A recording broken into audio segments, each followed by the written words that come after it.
Hello everyone, and welcome back to the 3UP Moon live stream. Today is Thursday, November 10th, 2022. I hope you're having a good Thursday, a good week, and it's a morning stream for me. Normally I stream around 5 or 6 p.m. Pacific. On Wednesdays and Thursdays, which are my weekend, I stream earlier, around 9:30 or 10 a.m. Pacific. And yeah, good morning. We got some coffee. We're going to continue doing our series that we've been doing the last couple of days, which is, of course, the Retro Roulette series. I love doing this on the channel, where I spent time curating lists of retro games, themed retro games from Atari 2600 all the way to N64.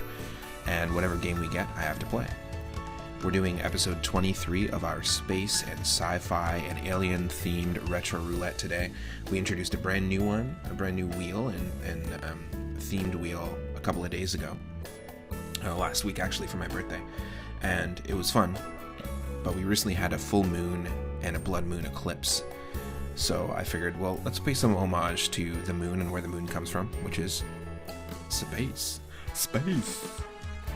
So stick around, we've got some spacey games to start things off. We're going to do an initial spin, and our initial spin gets us Space Bazooka on the SNES. This is a Super Scope game, and if you don't know what the Super Scope is, if you've played Super Smash before, it's that silver over-the-shoulder gun that shoots light. It's basically the Zapper 2.0. So the NES came with a light gun for Duck Hunt and Hogan's Alley and things like that. That was called the Zapper. It was orange, or you could get it in the traditional NES colors. And then they added a second light gun peripheral on the Super Nintendo called the Super Scope. I don't have the Super Scope, you can play this with a mouse, but basically this game is released in the West as Battle Clash and in Japan as Space Bazooka, and we're going to dive into one of the Super Scope games. One of my favorite Super Scope games, a friend of mine had it and also had the Super Scope, was Yoshi's Safari. So I used to go over there and check it out. It was a first-person shooter on the Super Nintendo where you play as Mario with a Super Scope, riding a Yoshi through different worlds and literally shooting enemies. It's pretty funny. Stick around, we've got some Space Bazooka up next.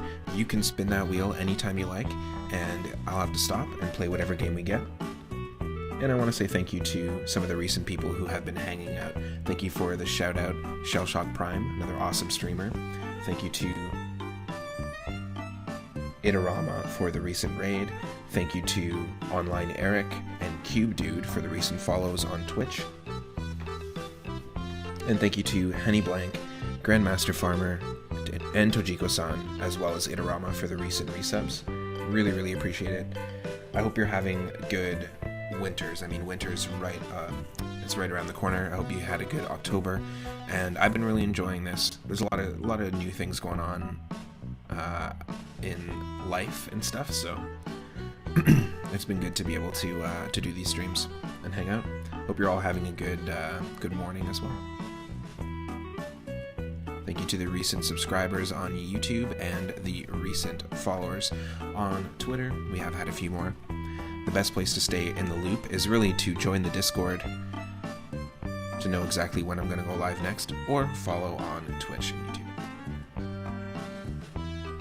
Enjoy some of this Nintendo music, and we've got Space Bazooka up next.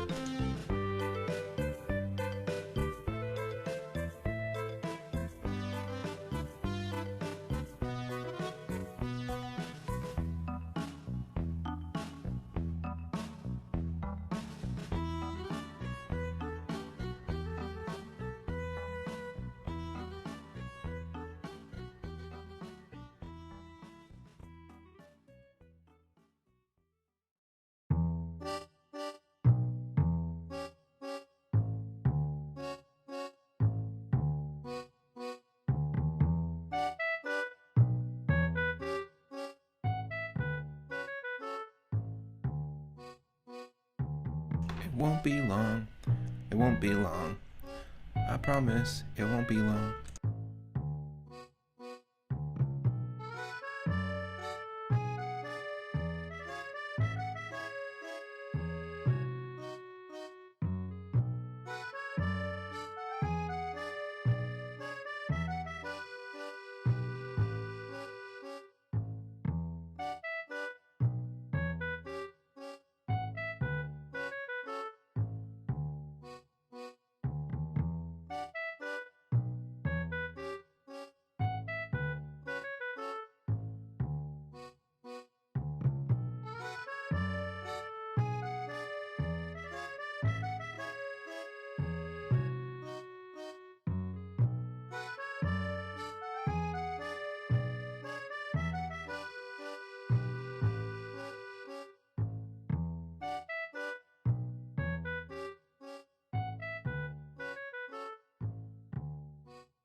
Hey, thank you for your patience, folks. We are back and getting started here. Just making sure I have everything all set to go before we dive in. Narcolepsy, welcome in. Thank you so much for shouting out Narcolepsy. Don't know if I've ever been into Star Fox, but you know I've been into a lot of randomizers and a lot of things that make things retro games different. And Narcolepsy's saying, well, someone made a hack of... Oh, I heard about this. Yes, it's a completely like new version of Star Fox somebody made, like a hack of Star Fox. Very cool. I think I've seen this one talked about out there.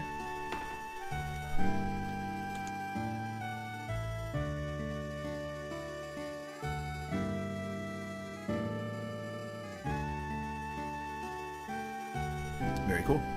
Feel free to share it in the Discord too if you want, in Game Dev Lab. I actually recently had a really good experience with Star Fox 2. I wasn't really pulled into those games back in the day, but I had a really fun experience with Star Fox 2 somewhat recently on the SNES Classic. Really enjoyed it, and I think maybe it felt more refined than the other times I played Star Fox, and also the fact that you could, your vehicle could shift into different transformations was pretty cool. So I'm definitely more into Star Fox games now than I was as a kid, for sure.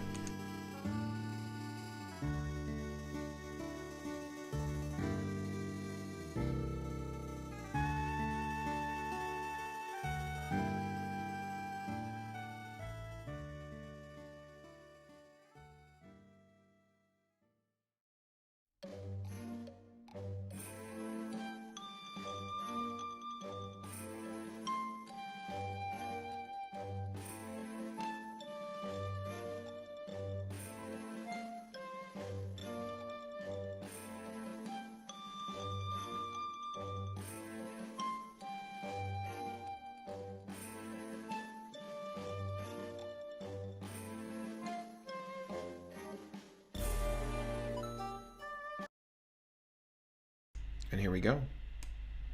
Hopefully it's not too loud. Let me know if you need a little more or less game audio. This is Space Bazooka, which is a game that came with was a game that you could get with the Super Scope.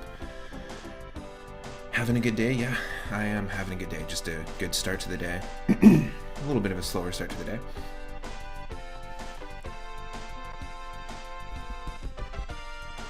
Sorry, I've got a lot of... just dealing with some allergies right now and a bit of a sore throat, so a lot of throat clearing. My apologies ahead of times. It was behind the times, it was ahead of times. Let's go. Now for me, I grew up with the Zapper, the NES Zapper.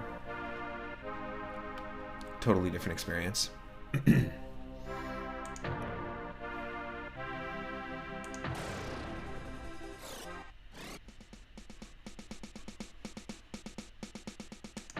Let's go. And remember that anyone can spin the wheel at any time during the stream, and whatever space-themed game we get, I have to play.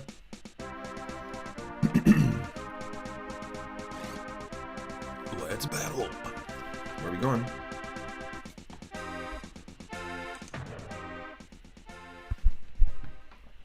I think it's you have to hit New York first. Yeah, exactly.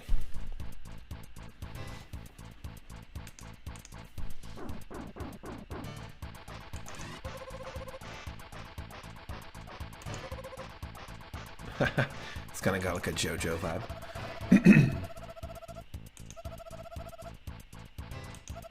Just to the characters. You're gonna have to deal with this green robot. Let's go.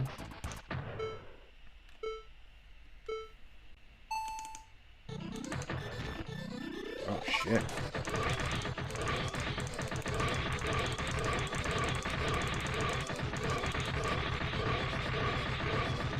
Woo.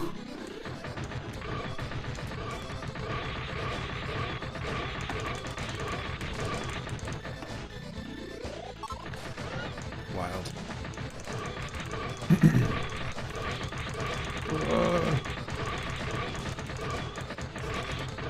I think you're supposed to shoot the enemy bullets as well. We are doing damage though.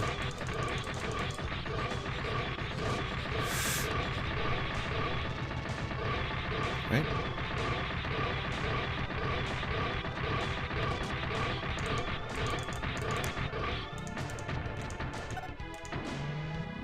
Nice. Huck a bomb at him.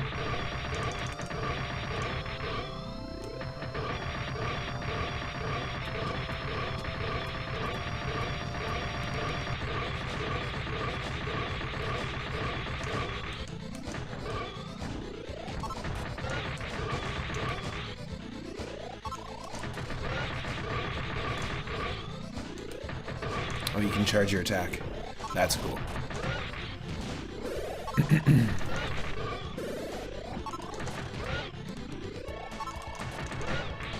Wow. Yeah, you gotta charge your attack. Yes.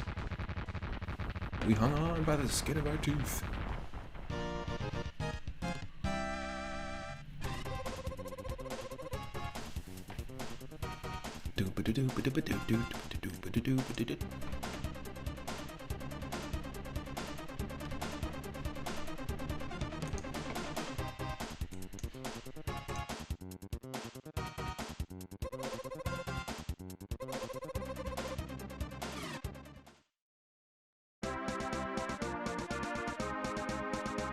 From New York to Cairo.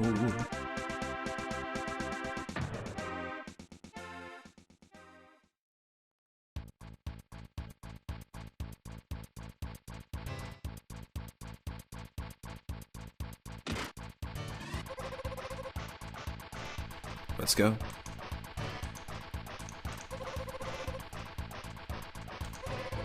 Thank you for the hydrate, Scythewalker.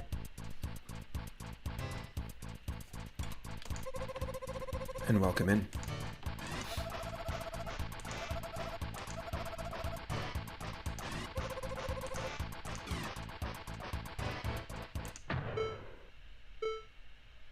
It's going well.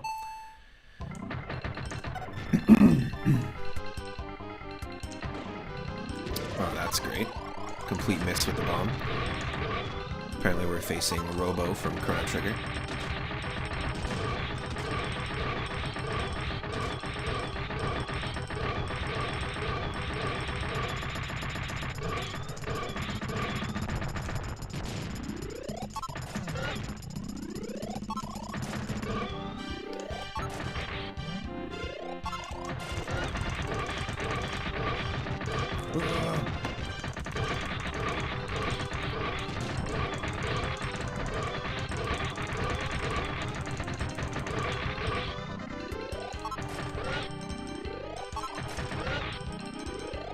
Yes.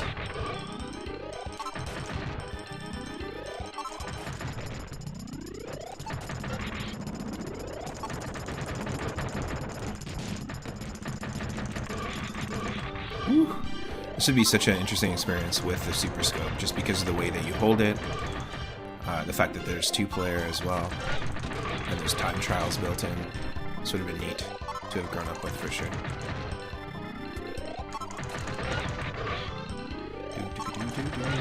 Yes, sumo wrestling robot.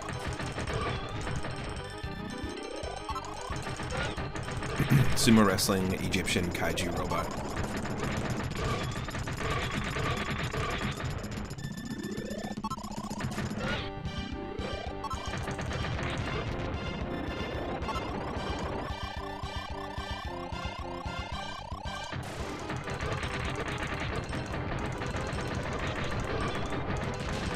Whew.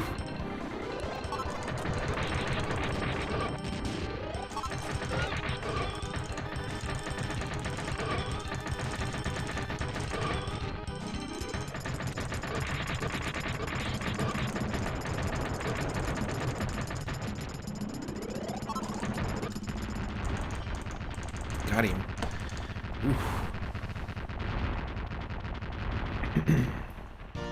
It's pretty interesting that you have to like charge and you have to charge your shot and time it up.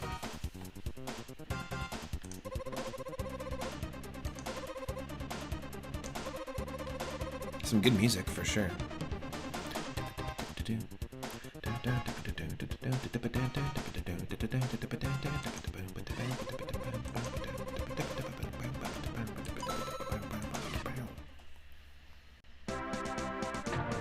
London. Good old London Silver.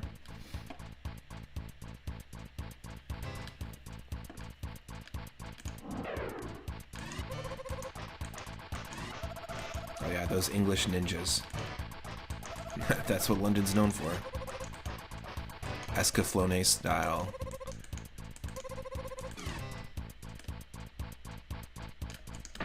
Giant mech robots. This enemy's name is Bigger Ben. Even Bigger Ben.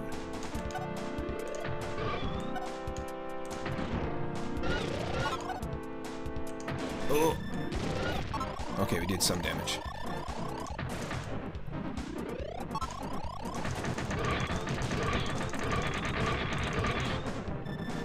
Actually, a decent chunk of damage at the beginning.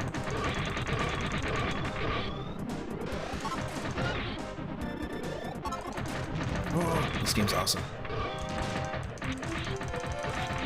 It's been a perfect thing to do a sequel to on the Wii when it came out. Or 3DS, or Switch.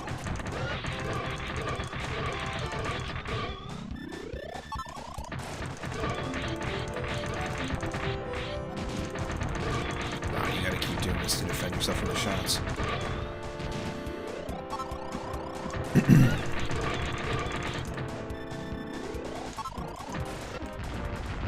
Yes.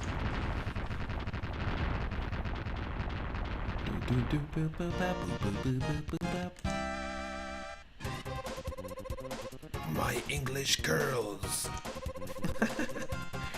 My British face.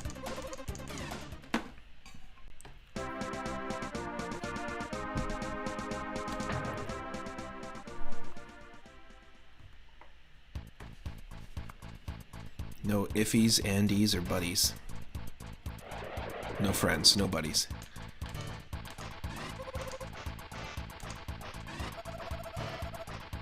The pixel art isn't bad in this. The music in this isn't bad. It's fun.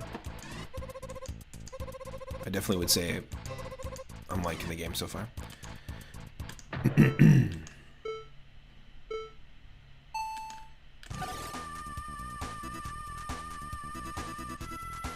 Oh, interesting way to fight. Interesting way to fight.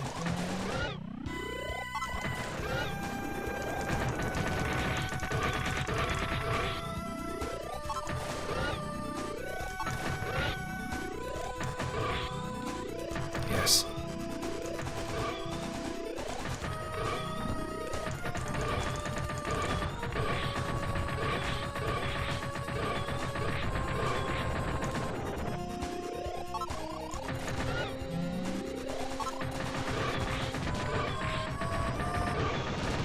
Whew.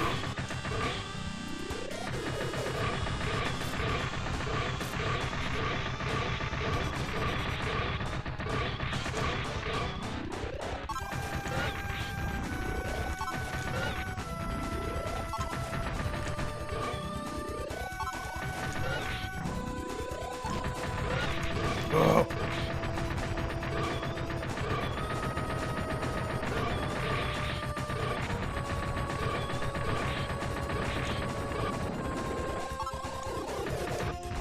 Yes.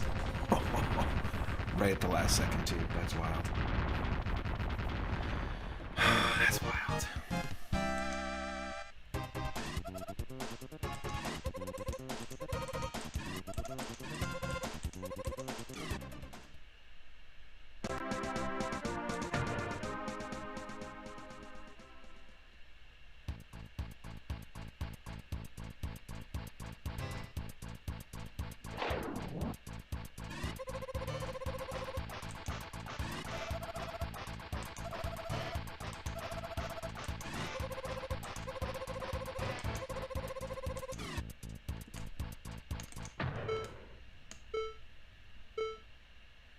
We got another Akira Toriyama robot.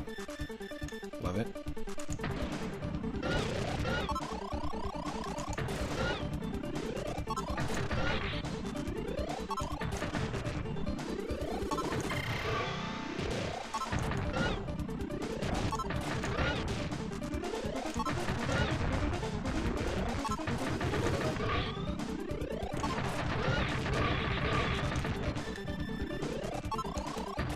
Oh.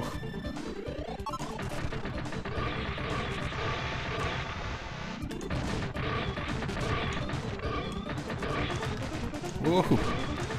This is nice. Fun game, damn.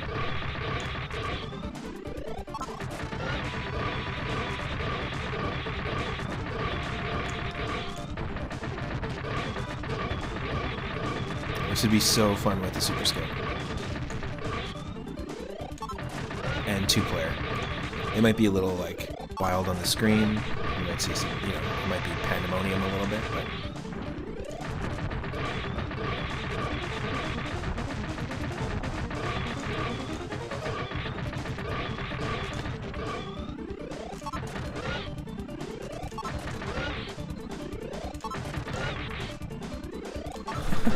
right in the crotch.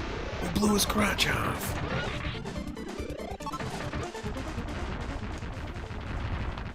Whoops.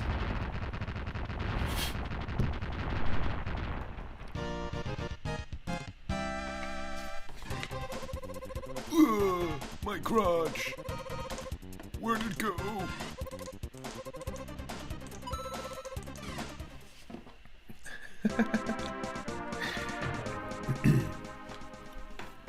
Oceania. So the game Yoshi Safari that I was talking about that we used to play, like that I played with a friend growing up, was basically kind of like this. It had these boss fights like this, but it also had like a full first-person perspective level that you'd go through, like with waves of enemies and stuff.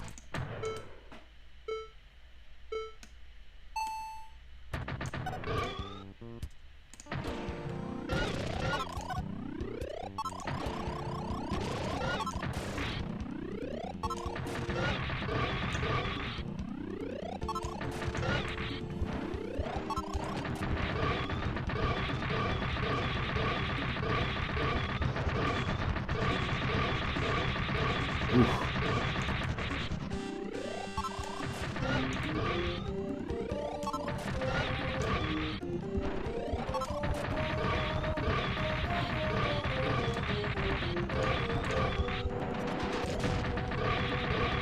Wow. Yeah, it does too much damage to us.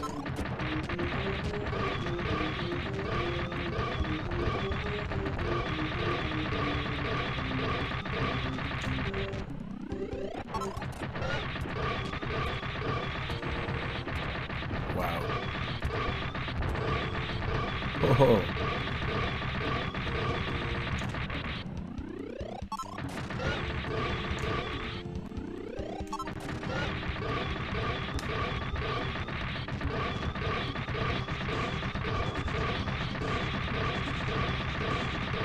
Oof.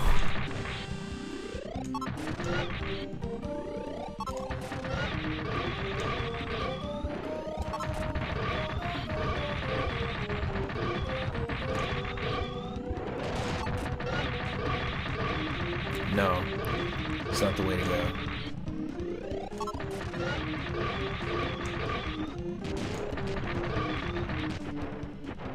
Yeah, there's no way.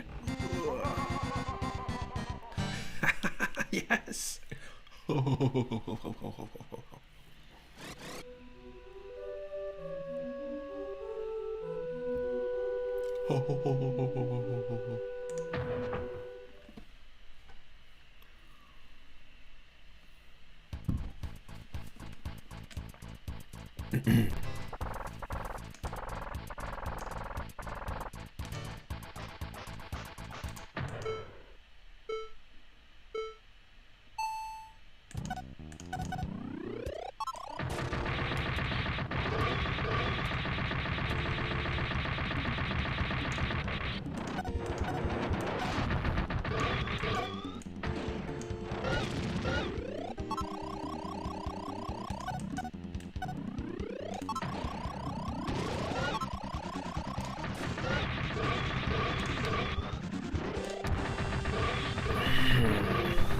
That's not the weak spot.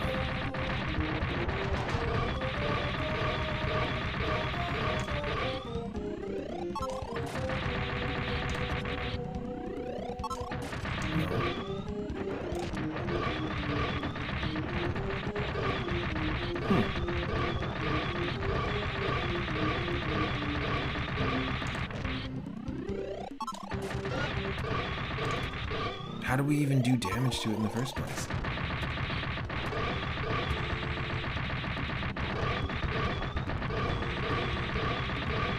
Like, how did we do that little bit of damage to it?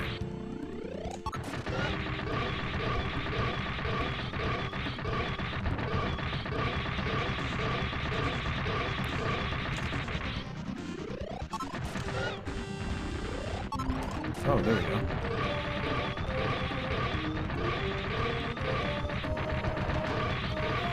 We took one out. Took out one of the robot ears.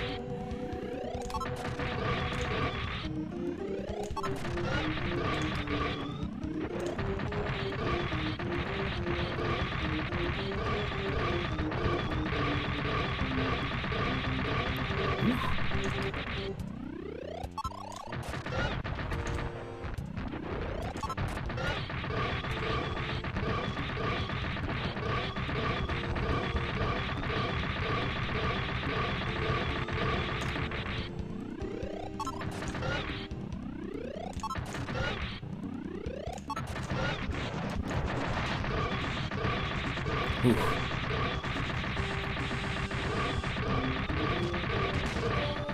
No, that's not good.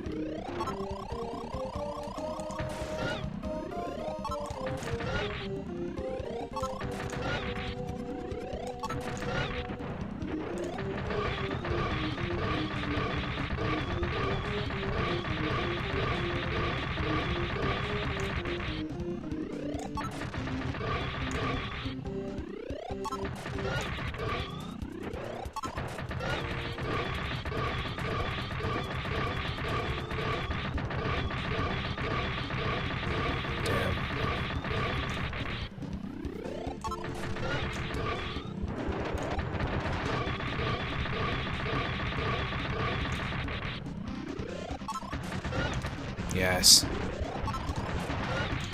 No.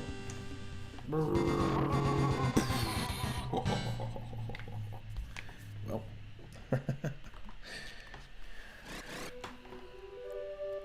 This has got some great music. Even this. Even the Try Again music is great.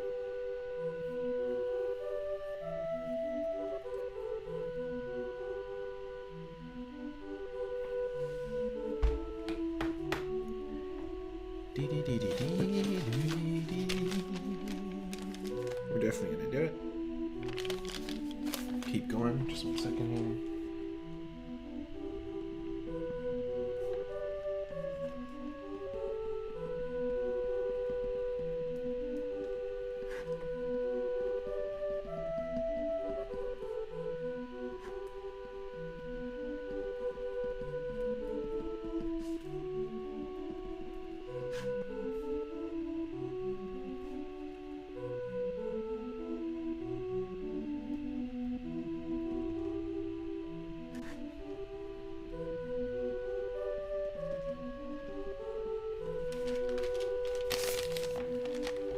Okay.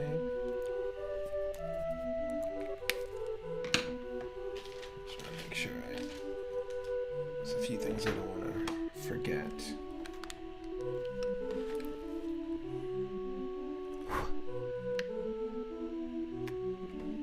Oh.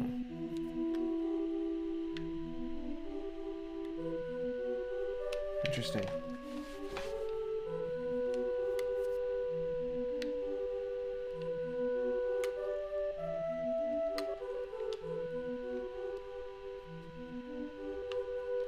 One of my 8-bit do controllers is having a little bit of a time.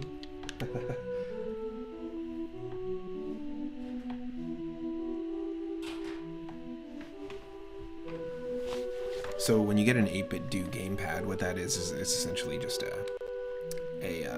Super Nintendo controller with a Nintendo Switch analog pads.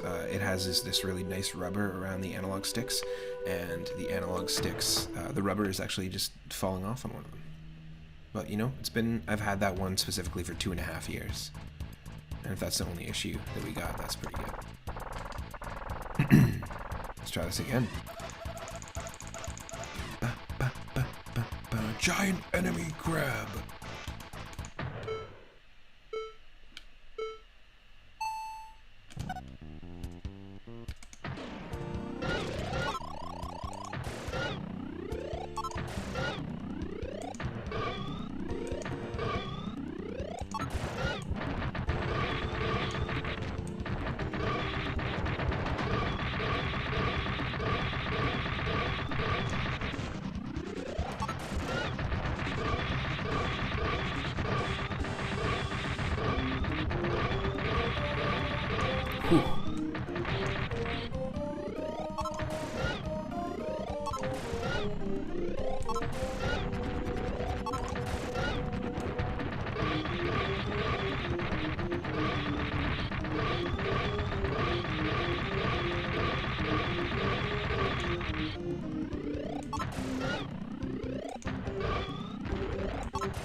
Ooh.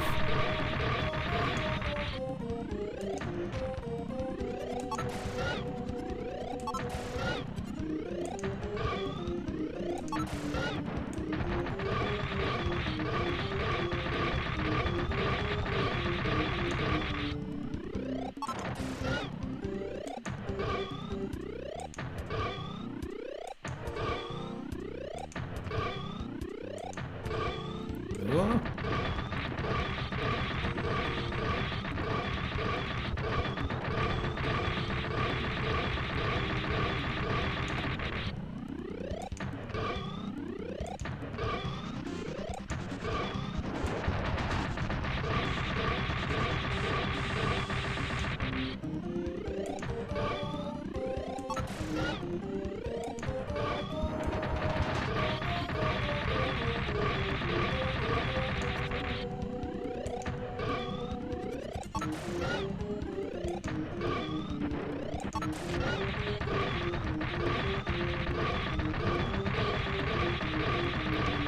Okay, it's more of an even fight right now, which is nice.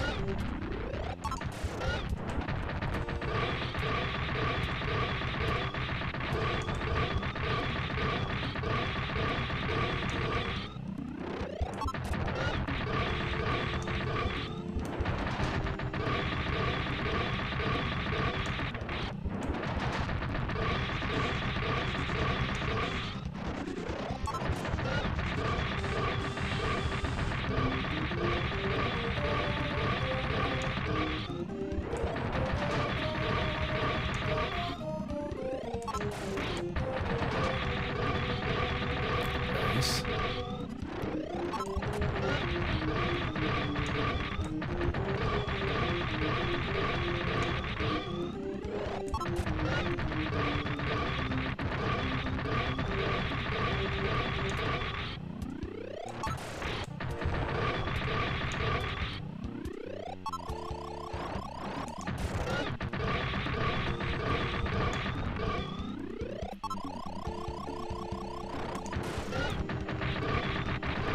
Yes.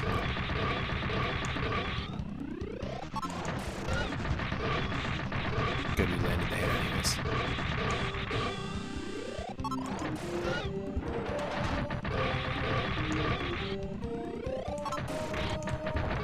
Yes.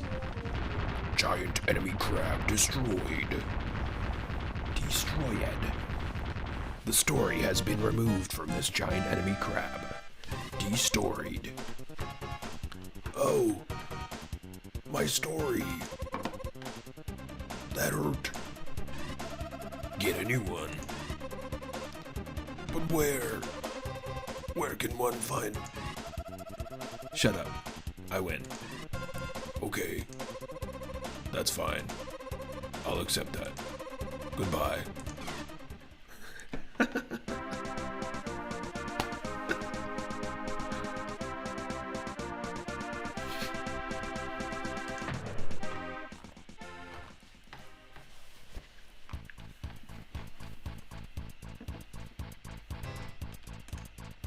Oh, it's a Ninja Turtle. It's Vega. Vegabot.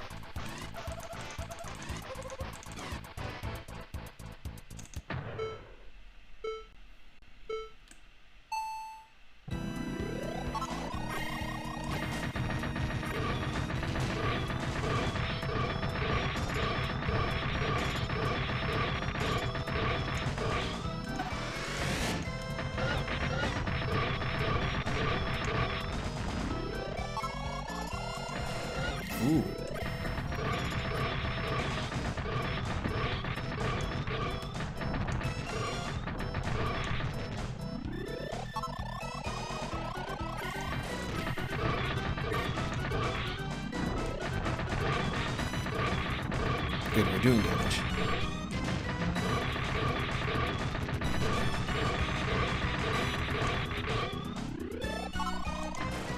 Oh, come on.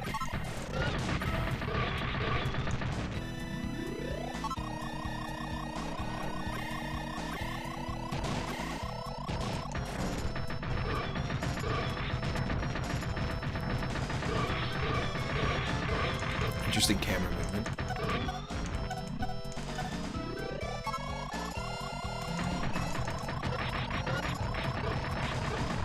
Good.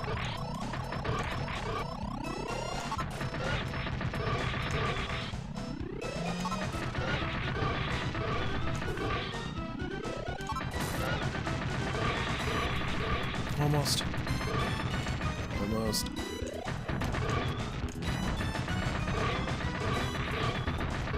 This is a pretty badass design for a boss.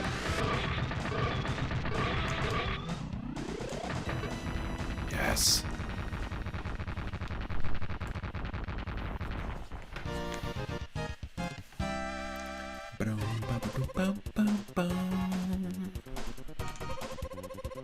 Me.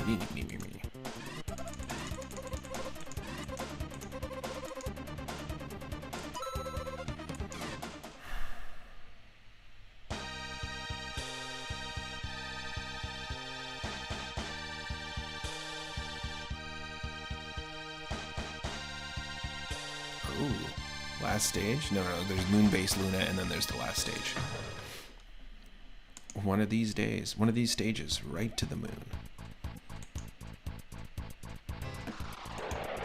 Ooh.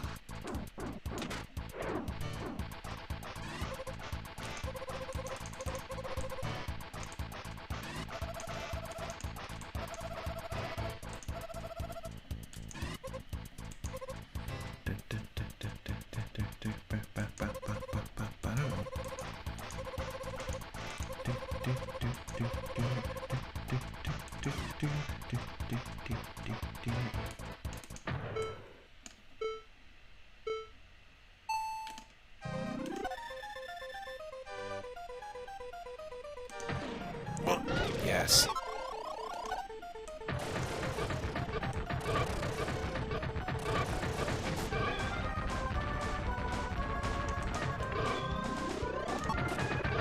Whoa. Nice. He throws a shield at us. That's badass.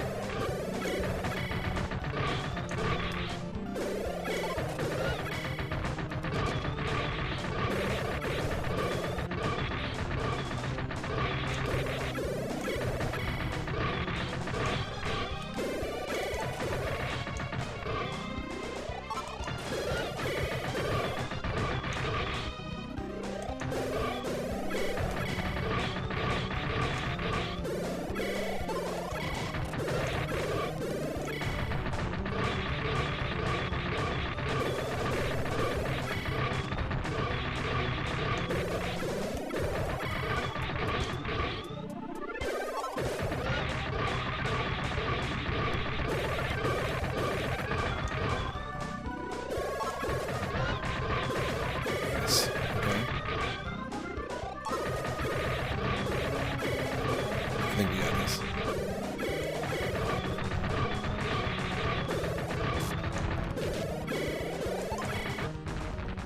Yes.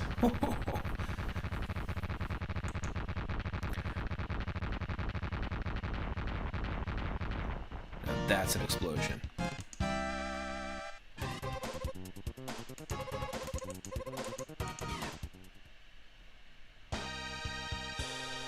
Best stage.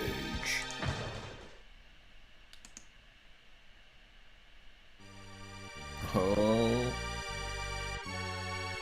It's time, folks. Who are you? Are you a Gundam? Ha ha ha. Ha ha ha ha. What's so funny? Gundam? Ha ha ha. Ha ha.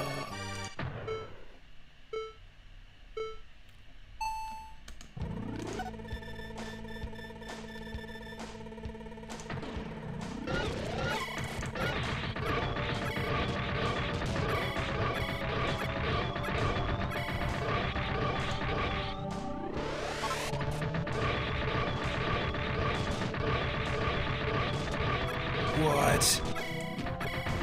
Dude.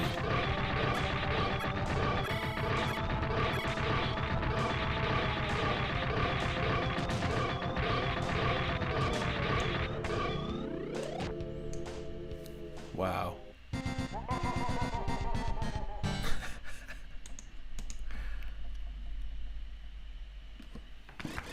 Well, that'll do it.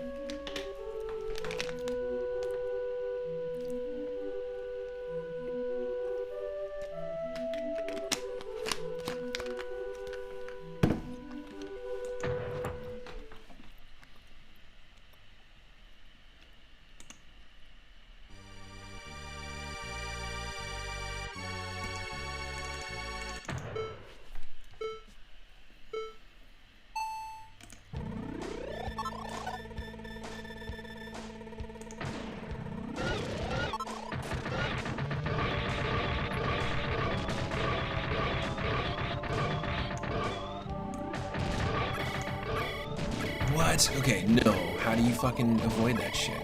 That's so nuts.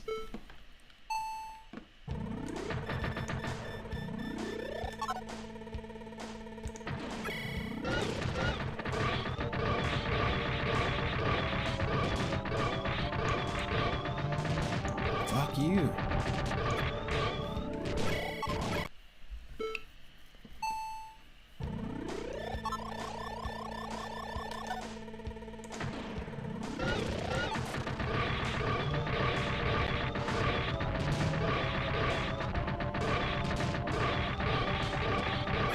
Yeah, like, is there a way to not get hit by that?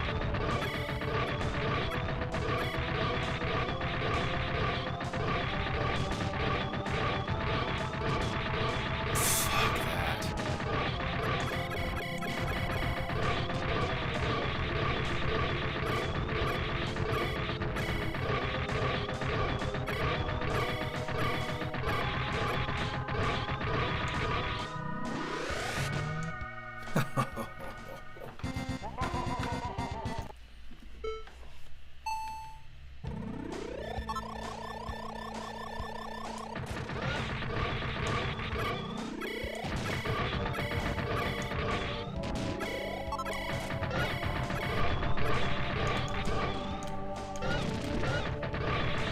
Is that even gonna do anything? Like, can we shoot the attack? Doesn't look like it. So ridiculous. Right? Because I think you can. I'm just not accurate enough. I think you can shoot these out of the air. You have to be able to. There we go.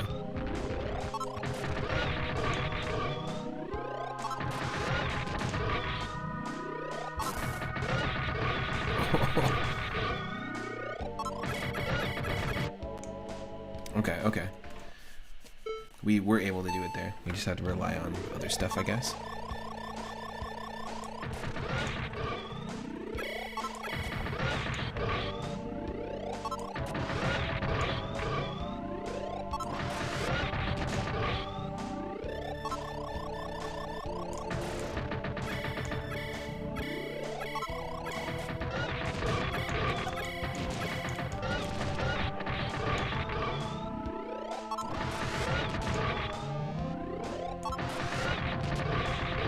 No.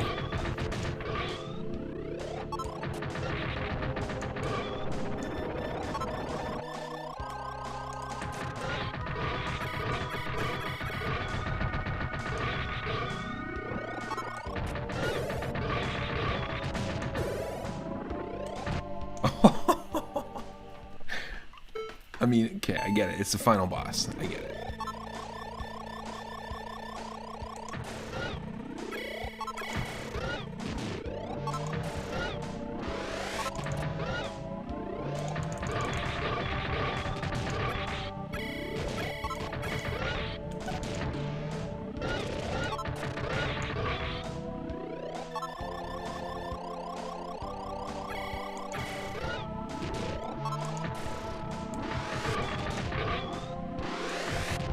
Oh, damn.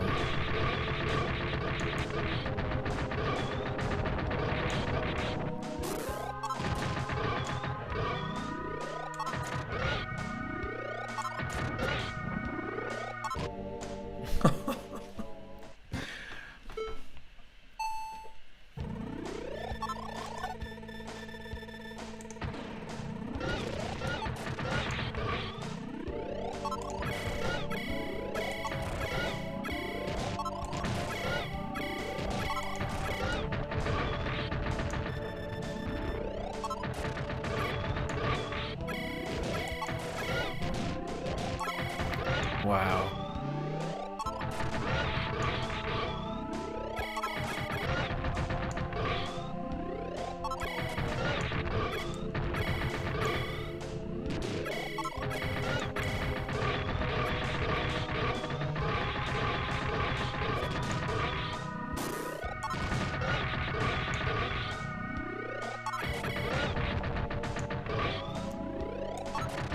Yes.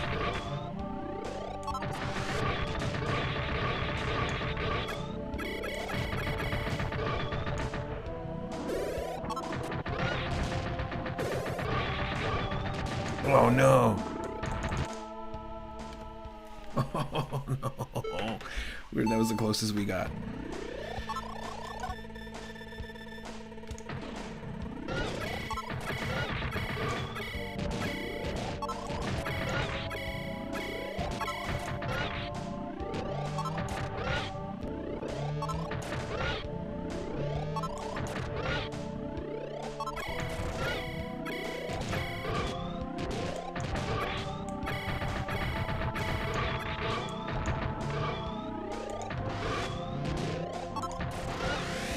Damn it.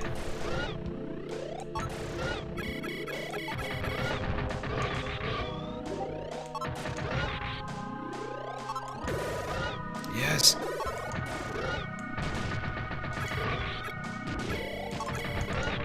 Oh. Did we do it?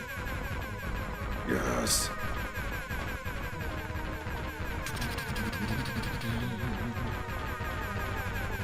Very cool game. Very fun boss fights, and also very fun, just aesthetically and musically. It's a lot of fun. This would be really cool to play multiplayer with 2 Super Scopes.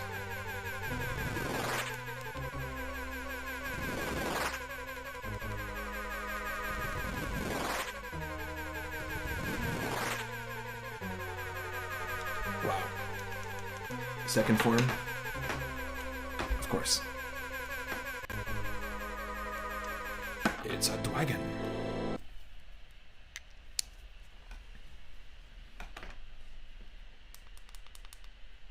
Let me just do some stuff. Flipping around of things.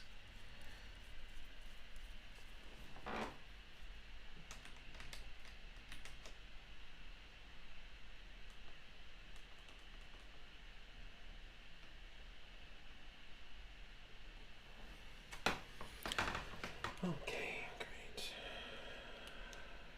Sorry, just a second here, folks.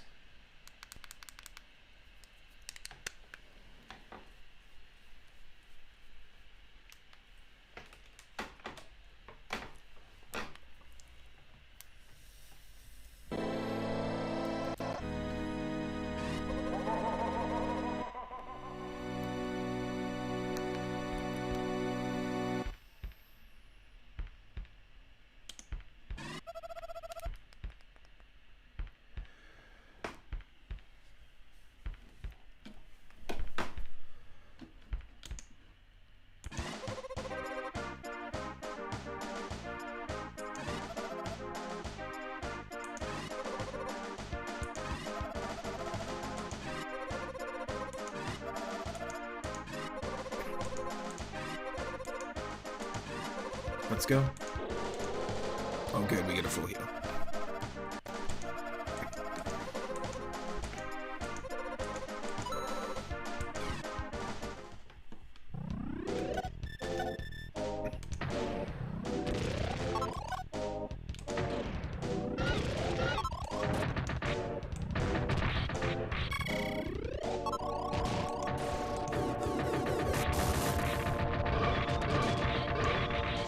Wow. I just want to see where the damage needs to be done, you know?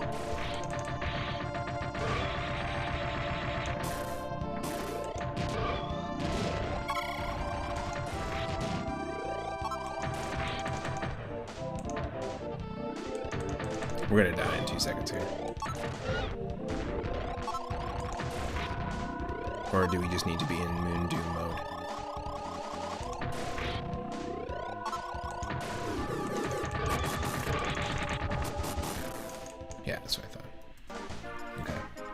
Red Eyes Mech Dragon. It's the heart of the mechs. The heart of the cards. It's time to Space Bazooka.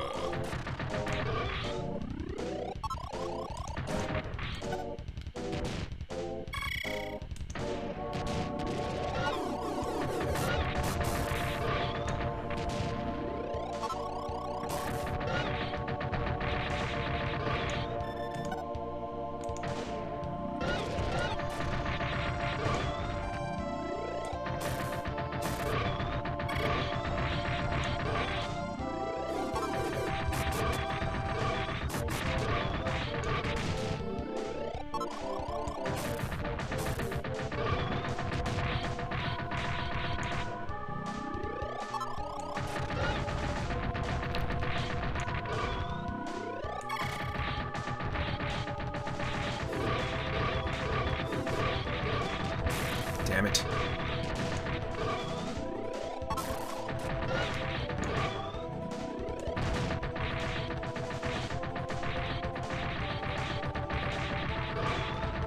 Yes.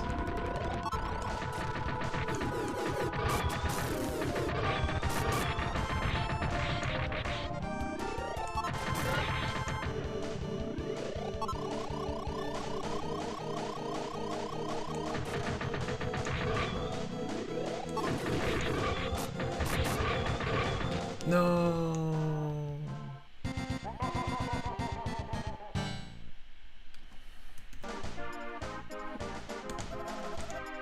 It's the final form of the final boss. Well, maybe there's another form after this. Who knows?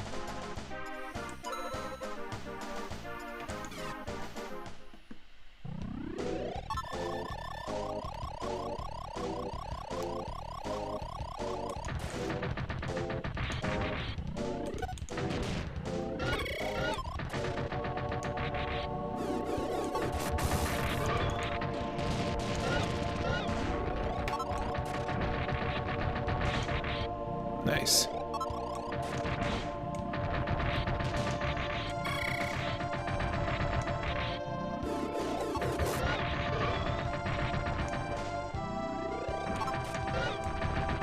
Oh.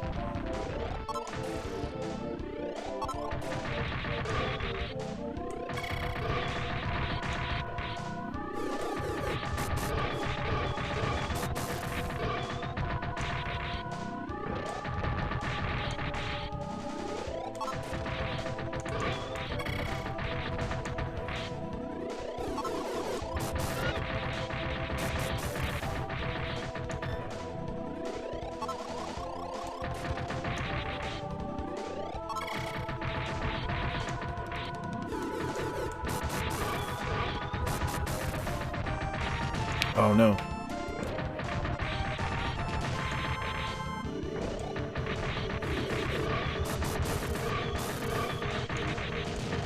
Oh.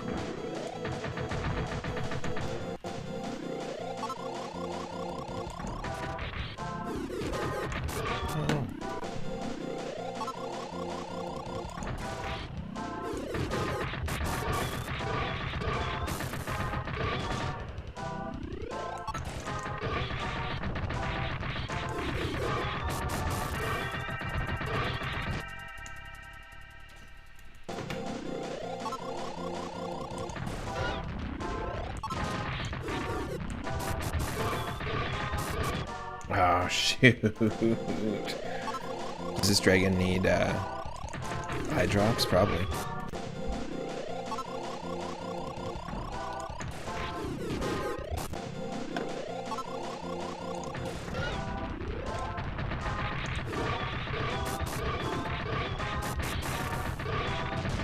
Shoot. Nope, nope.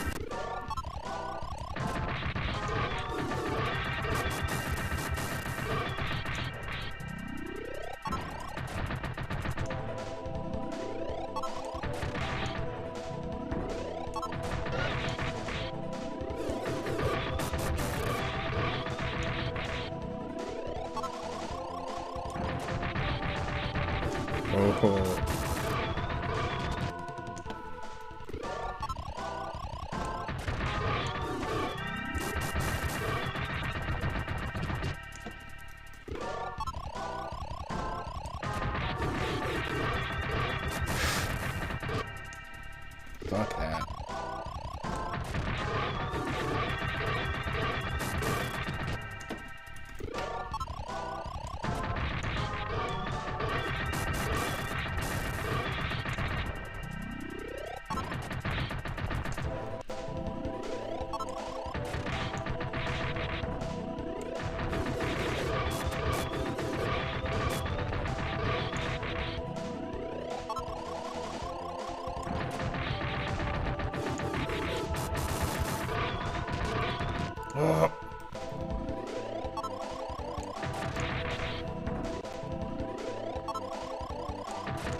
Oh no!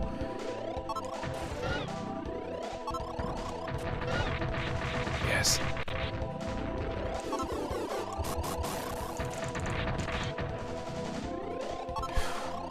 True Moon Doom mode.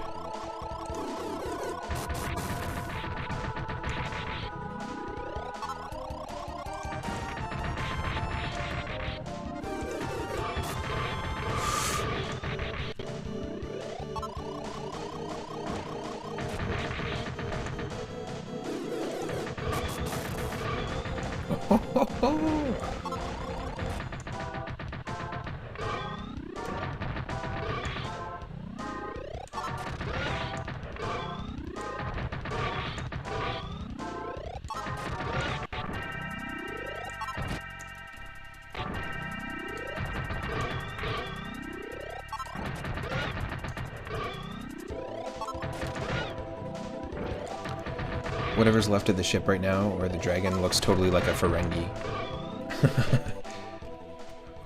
Oh, look at that! No way. We're not letting that happen. When we're so close. See his little Ferengi ears. That's it, folks. True Moon is the sibling of 3-Up Moon? No. I'm True Moon. No, I'm All Moon.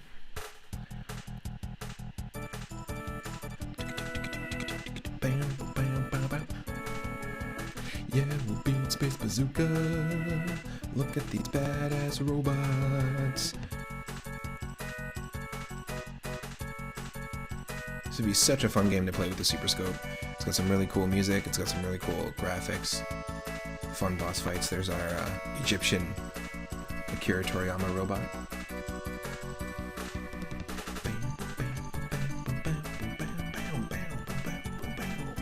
I would love to figure out how to do this multiplayer and do a co-op stream through this at some point with someone. Ooh, it is cold. I'm going to turn up the heat.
More fire emotes.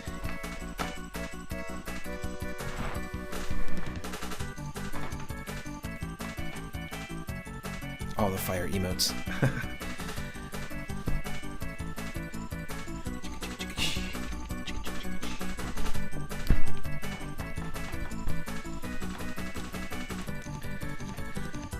So this is kind of cool that each opponent, or each boss, it will tell you at the end how long it took you to beat it, because there's time trial mode.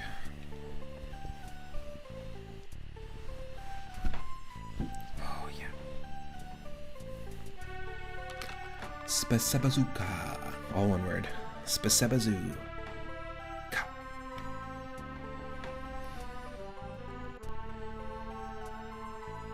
Well, of course we're going to spin our wheel next, so we might as well just listen to the credit music. We'll add this one to the game list. This is also known as not just Space Bazooka, but Battle Clash. And we're going to spin that wheel and play a different space and sci-fi and alien themed game.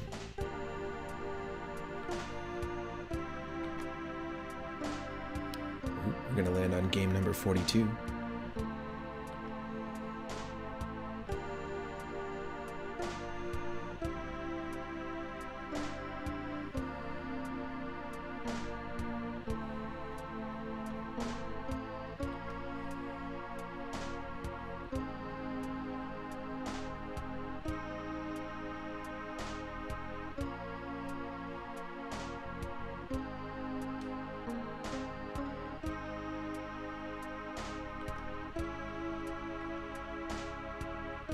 Okay, let me load game number 42 and see what it is. Excellent music. Yuka Sugiyoko. Excellent sound effects. Kenichi Nishimaki. 42. It's so space related, I can't handle it.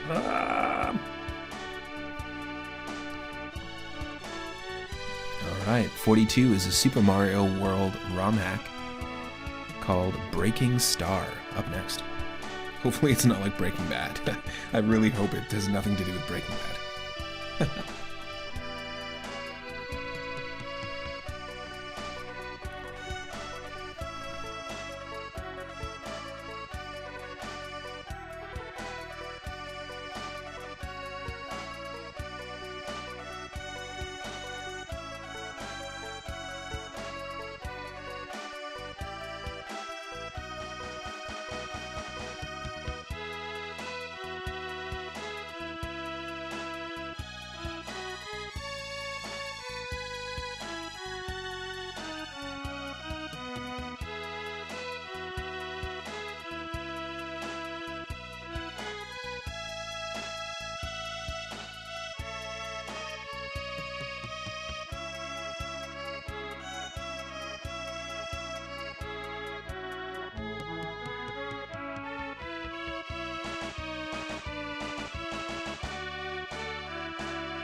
That's funny. Hi, Zenario. It's like, you say that, but it's so close to my dad's actual name that it just makes me laugh. Even more so.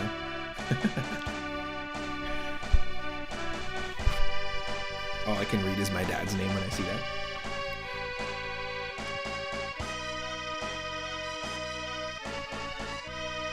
Hi, Zenario. And my dad's name's Arsenio, like Arsenio Hall. My dad's actual name's Luigi. It's weird, I know. No, my dad's name's Arsenio, which I think is a pretty unique name, and the only Arsenio I've ever known is my dad and Arsenio Hall. I think it's a really cool name.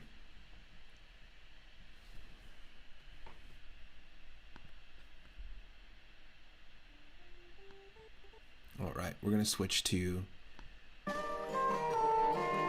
Breaking Star. My dad's name's Luigi. I like that. Luigi is a great name. Shout out to Luigi. Okay.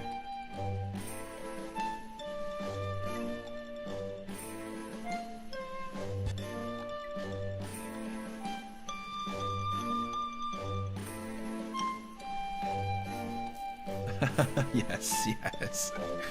The next RPG that we play, or the next Pokemon game that we play, we've got a character name redeem from Zombie Paper, Luigi.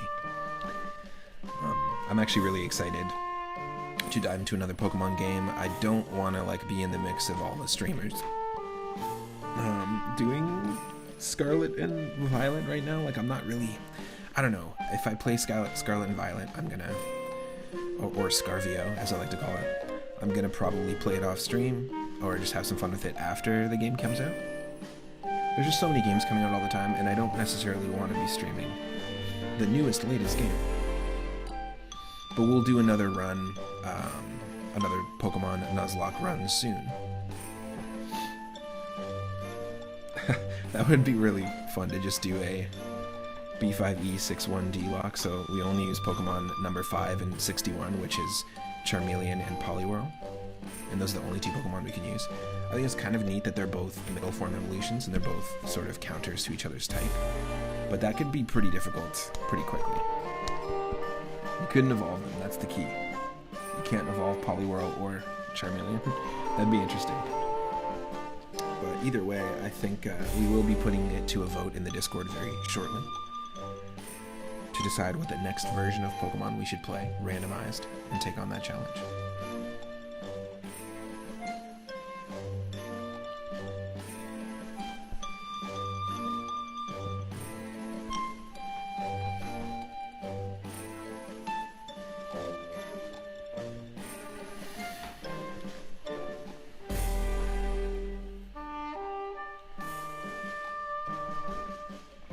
Pokemon.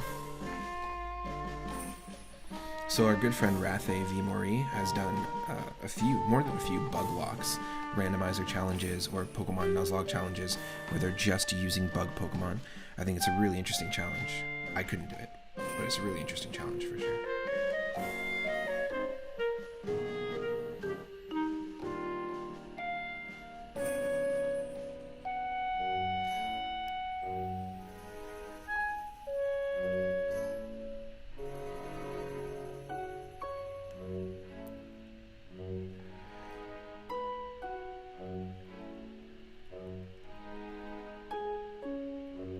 Oh, interesting.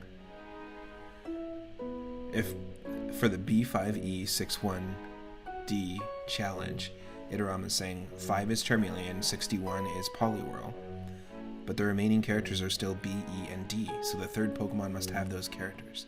Ooh.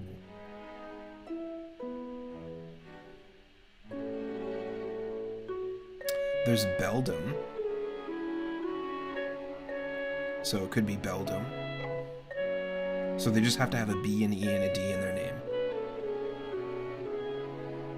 Lediba, Ledian, Beldum. So there's your bug Pokemon. Zombie Paper. Beedrill, yep. Lots of options. Bellsprout. No, not Bellsprout.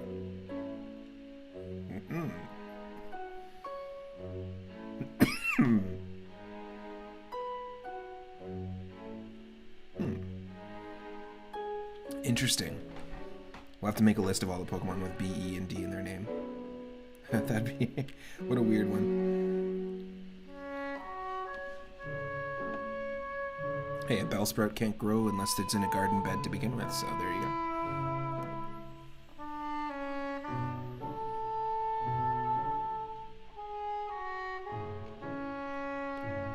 If plants grow in garden beds, then do dreams grow in human beds?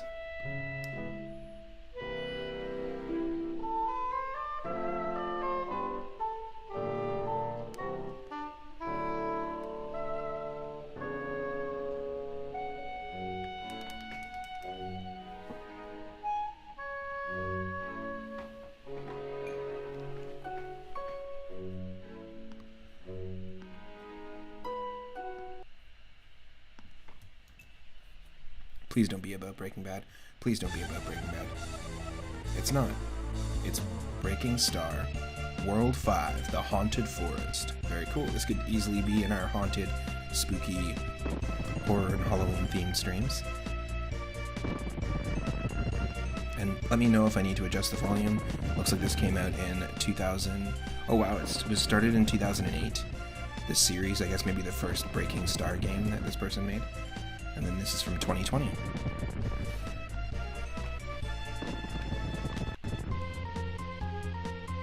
Is this an anime? Yes, it is. We're jumping right into Season 5. You know what? World 2 and 3, they say, are just filler. Because they had to catch up to the manga. What's up, Doubleman? Welcome in. Can we get a shout out for Doubleman? My birthday was good. It was kind of a rainy one. I usually spend my birthday with one of my best friends who passed away 4 years ago, so it's always a kind of a bittersweet time, but also a lot of fun with the early streams that we did. Got to hang out with my partner, and a couple of days before my birthday is Halloween, a couple of days before that is our anniversary, so we have a lot of really good things to celebrate, and then also my partner's birthday coming up. I hope you had a good birthday as well. I know we had the same birthday. But it was good. We got the dog sit for the weekend. Our friend's dog, super, super cute. Oh, what is this? Yoshi lost his eggs while playing cards with Bowser. Gambling again. Now you need to go back and get him. But where are we? I feel like this is a bit too loud. Or not loud enough, rather. I love this sprite, by the way, too. So to see custom sprites like this in hacks, that's awesome. Playing cards so they're chummy and Yoshi would bet his eggs. Yes. So first off, Yoshi was never kidnapped in Super Mario World. It was all rigged. Like, it was a plan that him and Bowser had all along. That's why Mario bails on him, because he finds out halfway through the adventure.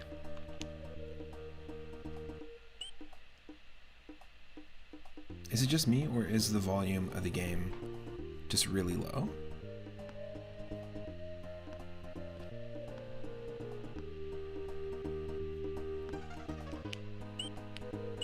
Is that better? I don't know.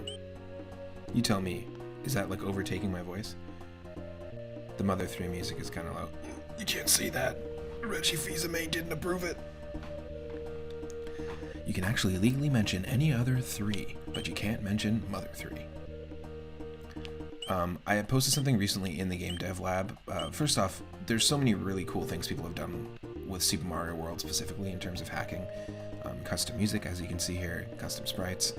And I just posted this thing somewhat recently in Game Dev Lab where somebody was able to essentially create a patch that allows you to add extra graphics into the game, but also allows you to add custom animations that didn't exist in the original game, so not just swapping things out. And you'll see an example there of somebody's unique Daisy sprites in, like Princess Daisy, in just like a little test demo of the patch, showing off some really unique different animations, including her like winding up and then doing like a tuck and roll down a slope. Really cool stuff. It's in a sort of autumn environment. It fits the vibe of what's going on seasonally right now. But it's really neat, and it's just if you're interested in game development at all, or that sort of thing with ROM hacks, you can see a lot of really cool stuff that people are doing now and aren't just relying on the base level, you know, Super Mario World stuff, if that makes sense. Like, this is pretty neat.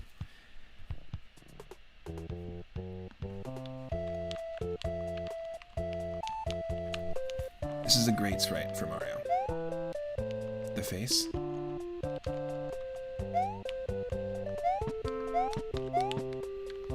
Pow pow.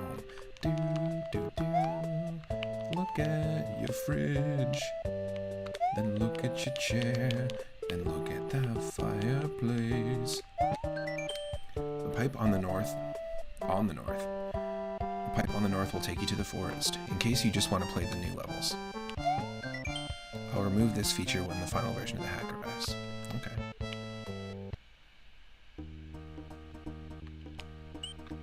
Moonlight Pass. Whoa. Whoa. This is fun already. I'm very glad this has nothing to do with Breaking Bad.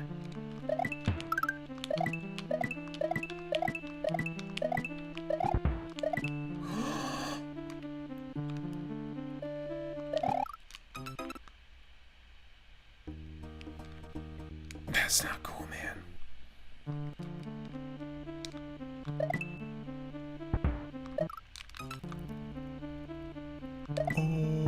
Oh.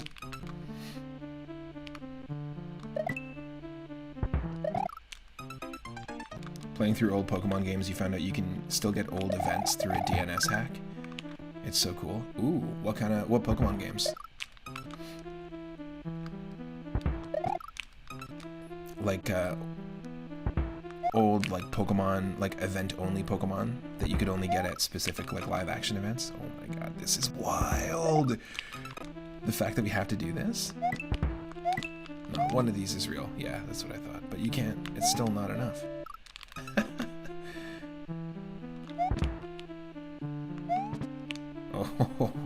Oh, game.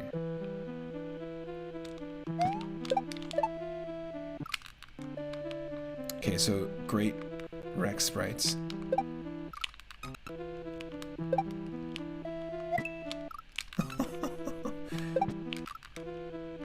I mean, it's not a Kaizo hack, but it's pretty funny. Kaizo Taimyo. No. No. What are you talking about?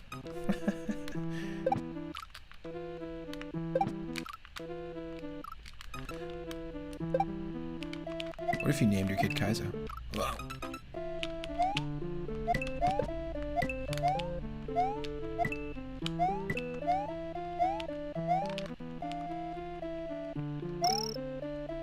Sure.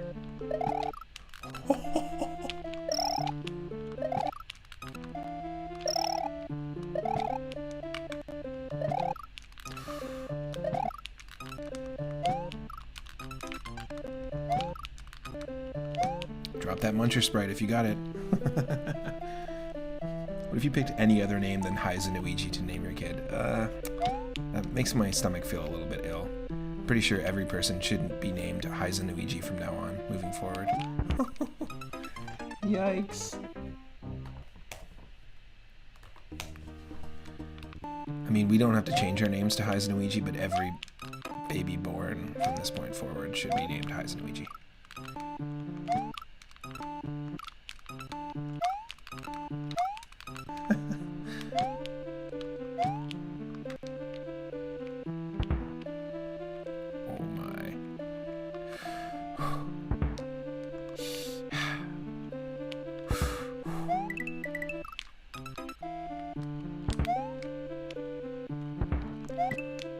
What do you want from me?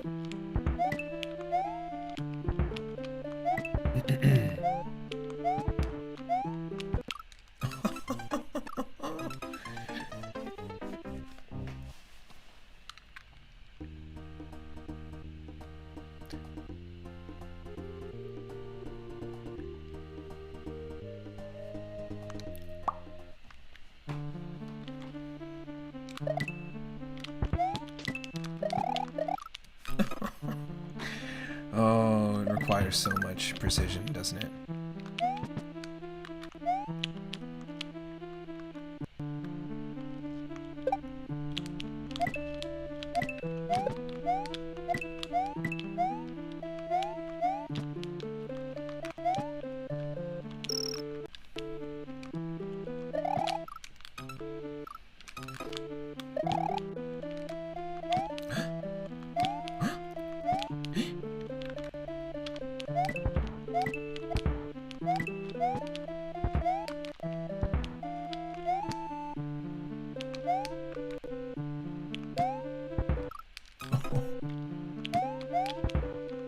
Do you see me?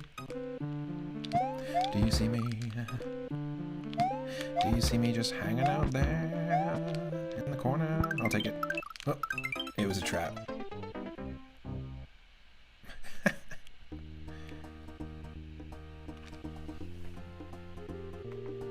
Got trapped.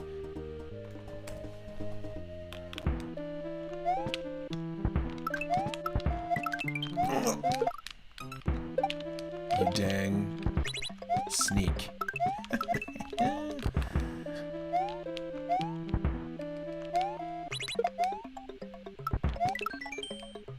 Getting a little greedy, Mario. Didn't thought Bowser would go for something so obvious.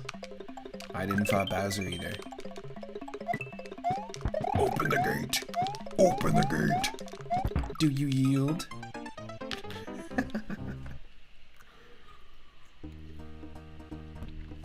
Moonlight Pass, here we come.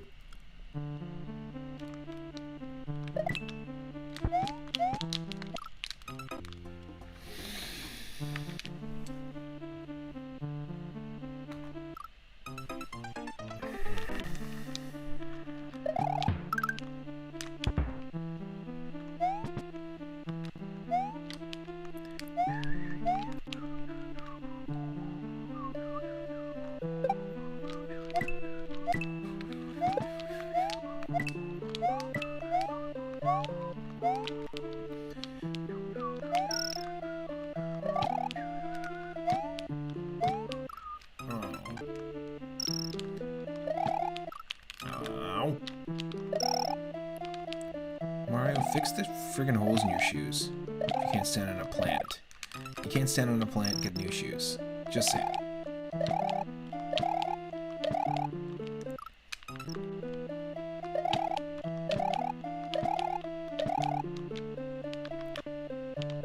If the shoes you're wearing don't allow you to stand on plants, then you're doing it wrong. Get yourself some new shoes if you can't stand on a plant. Get yourself some new shoes if you can't stand on a plant.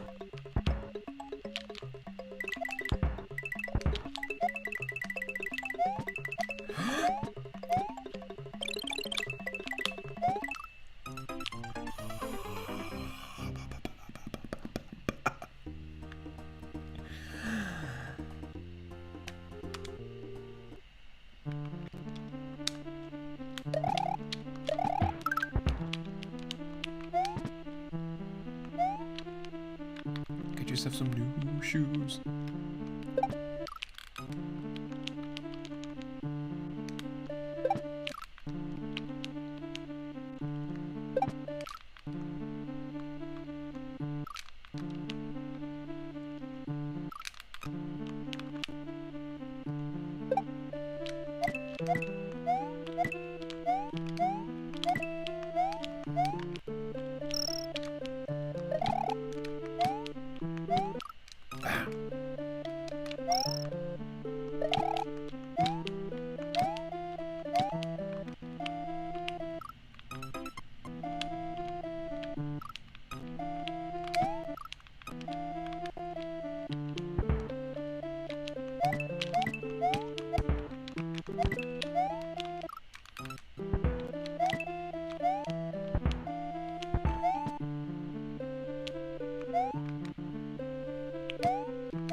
That was so freaking lucky. Oh.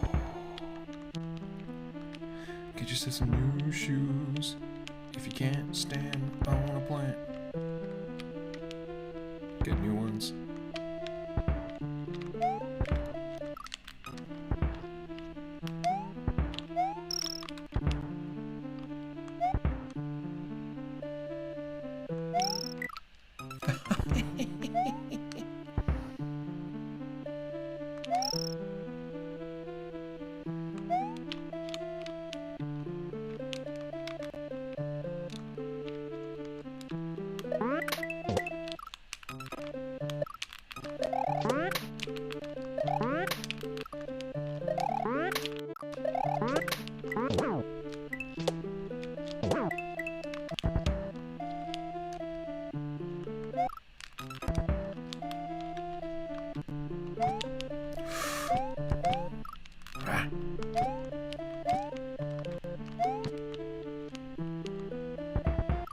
Well, I didn't see that there's a second one there. Whoa. What? That's so cool.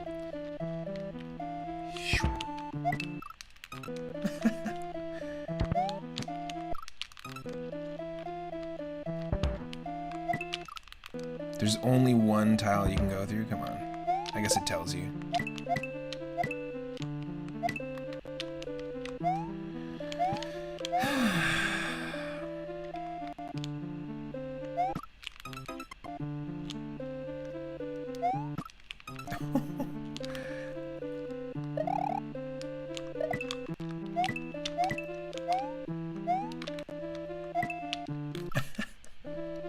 There's just so many Kaizo blocks, so you just gotta be ultra careful.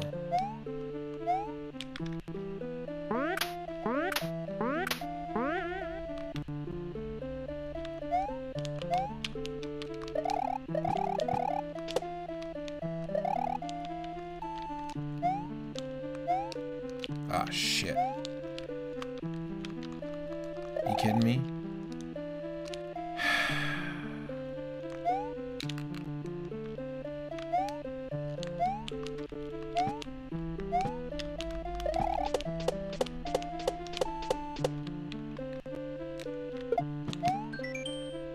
It won't be a bad idea to hurry up, partner. Maybe go back with Yoshi help. Not sure what that means. Oh, there's Yoshi there.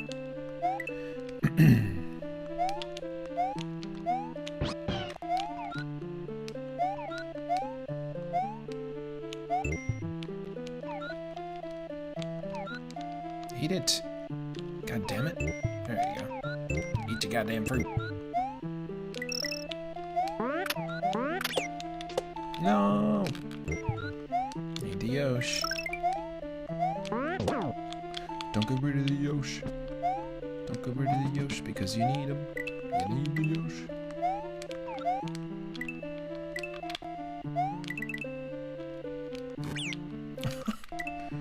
Really? I like to look at the coins in this too.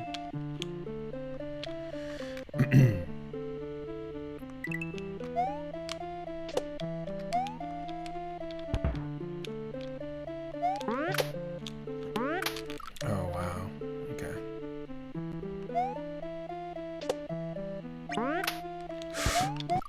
Oh.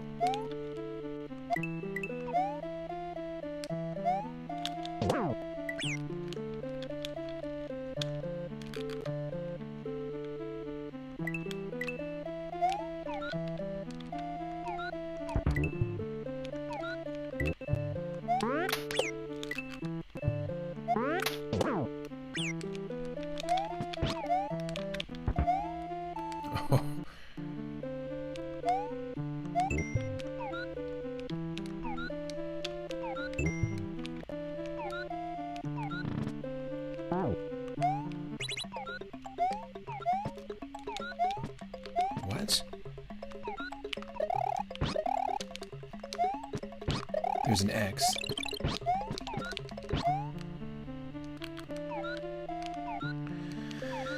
Huh. Am I supposed to use it here?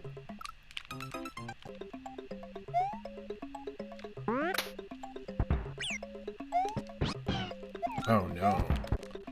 It's definitely not supposed to go that way.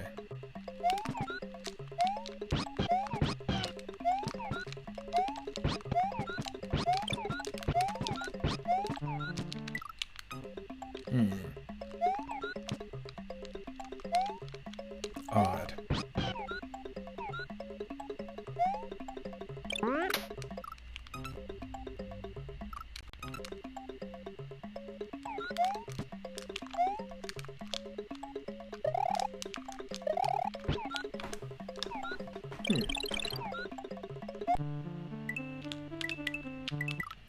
Oh, okay, you can stand on the death blocks as Yoshi.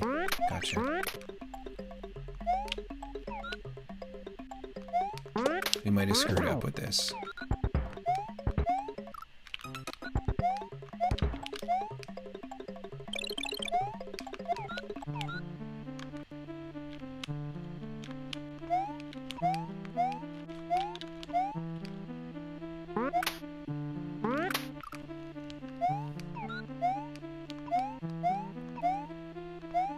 We might have needed that P-switch for something else.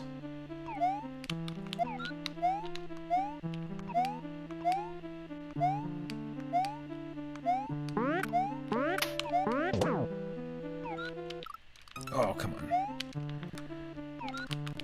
Did Yoshi just get his butt munched? It's gross. That's just what happened. Come on.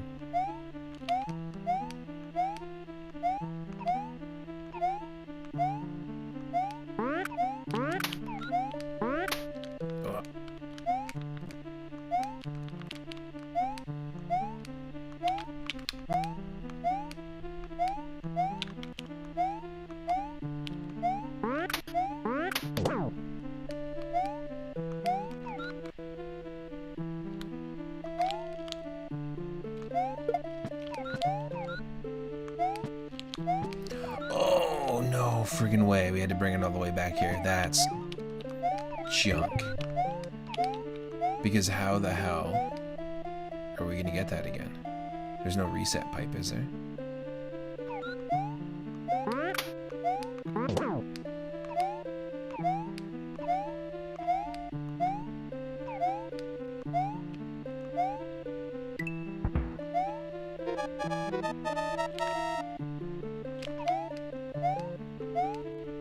Does it reset? Nope.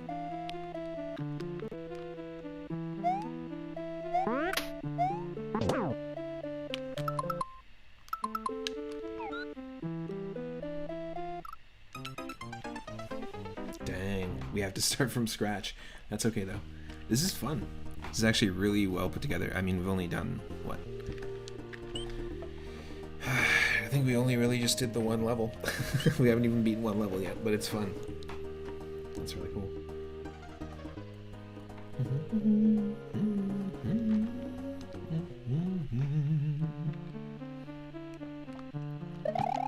Yes, we gotta do this all over again, I know. I feel like Kaizo hacks rarely make me want to keep going, but this one does for some reason.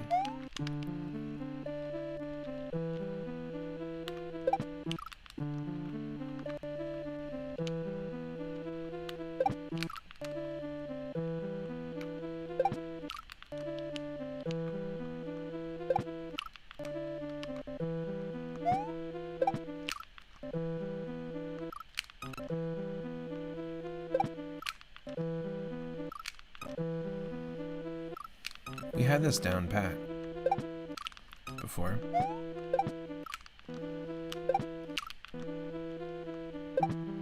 What?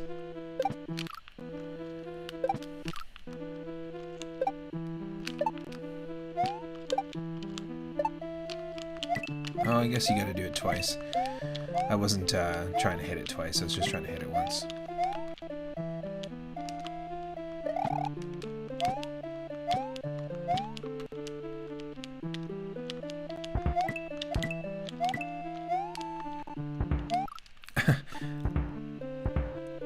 Yeah, wait for it to turn around so it can be hopped on twice. Yeah, exactly. I think that's exactly what they want you to do. But the first time we did it just with the one jump. Oh, come on. Ah.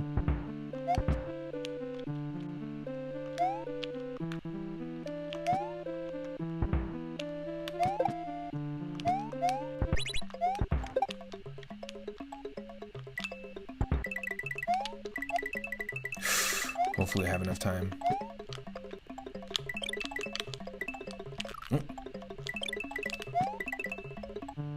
Yes.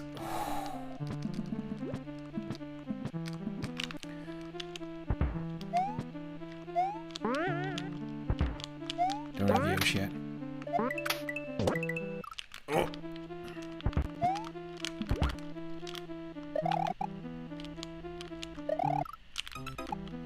Ooh. Yeah, I love all the new sprites for the enemies. This is great.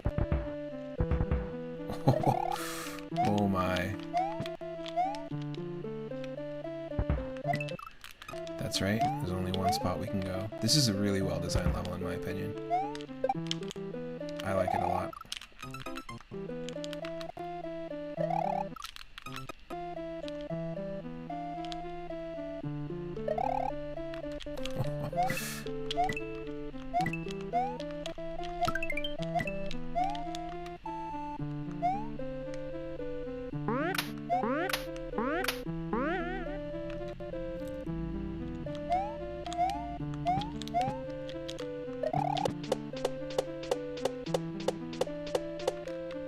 It feels like I'm actually like in a sort of exploratory level in a standard, like a hard mode standard ROM hack, as opposed to playing a Kaizo, if that makes sense. Like they've got me hooked.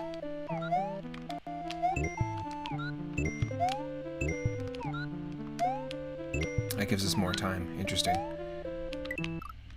It adds 20 seconds of time every time we eat one of those.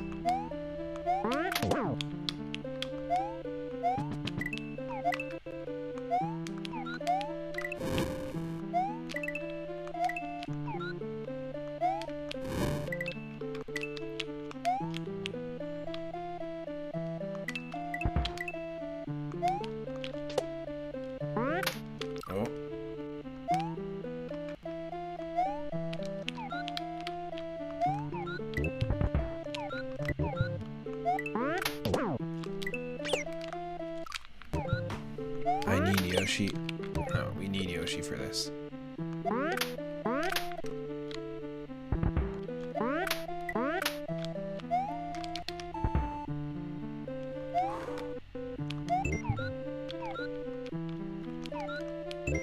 time. Oh, for fuck's sake.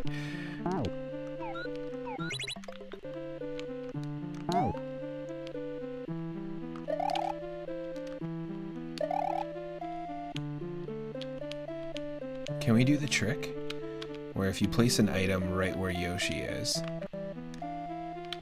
and then you spin jump? No.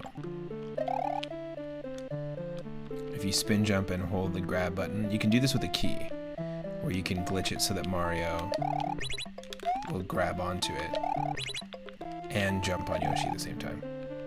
No, it looks like it's directly not gonna work. Because it would have worked then, when we just clipped through Yoshi.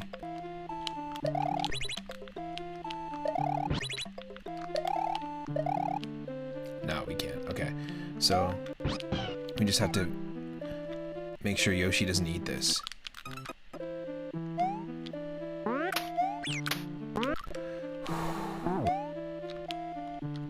Damn.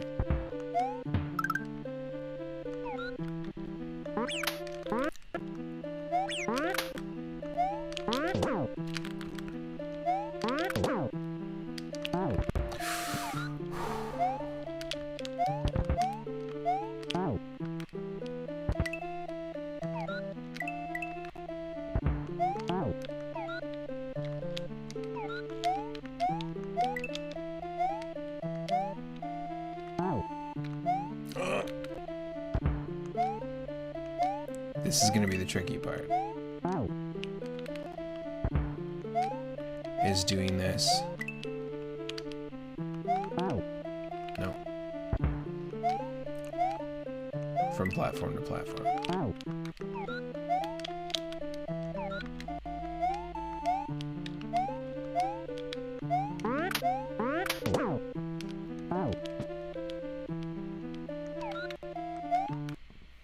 Whew. Thank you for the posture check and for the hydrate. I need it. I am crunching up right now.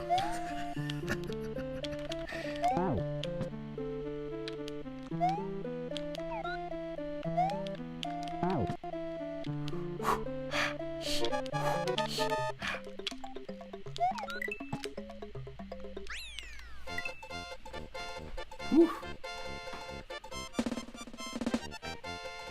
That's exactly what you gotta do. 400 save states later. We got through the Moonlight Pass. Oh. The music seems quite low on this. They did some volume adjustments. I like the overworld map here. We just opened a path to the banana jelly palace. I don't want to know what banana jelly is.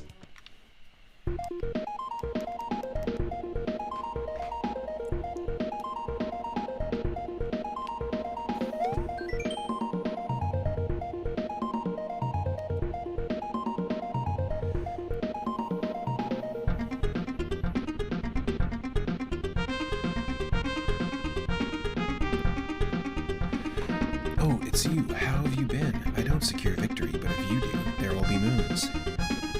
I drink your moonshake.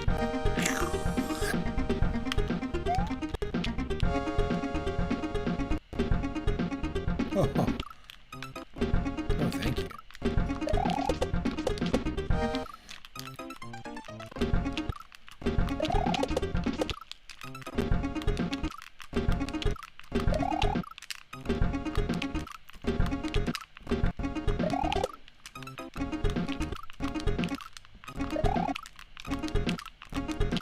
Come on.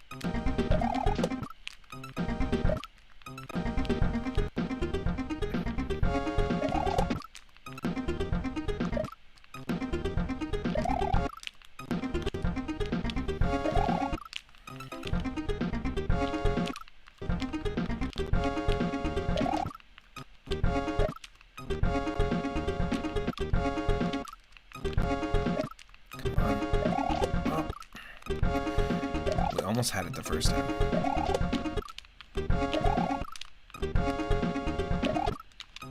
It's probably frustrating to watch.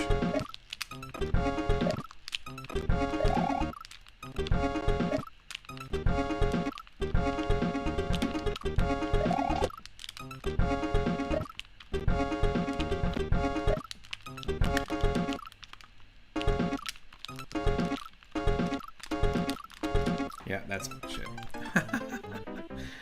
Trapped in a save state loop.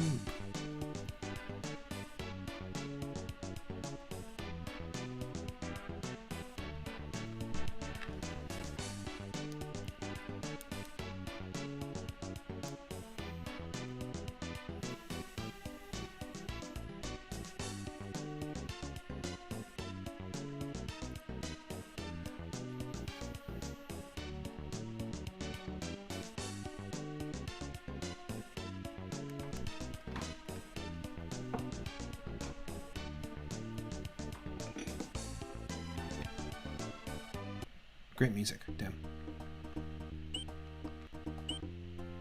The Yoshi's Island Mine, I like that. I like that idea. Oop, I don't like that.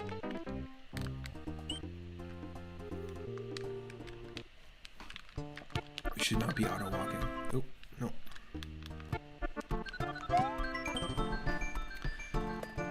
Mario, we leave the construction of the bridge to you, but please use yellow blocks or else it won't look fabulous. Ah, damn it. It's gonna make me do a banana jelly stew. Okay, fine.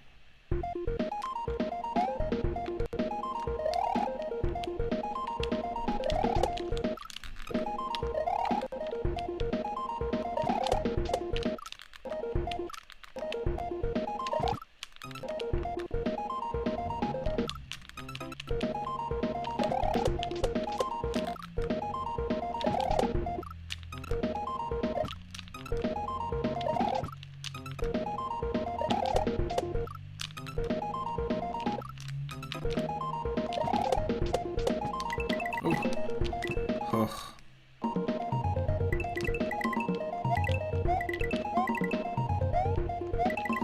Ah, great.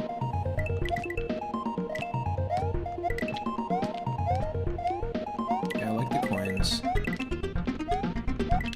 in this for some reason. Feels like it might be a bit loud.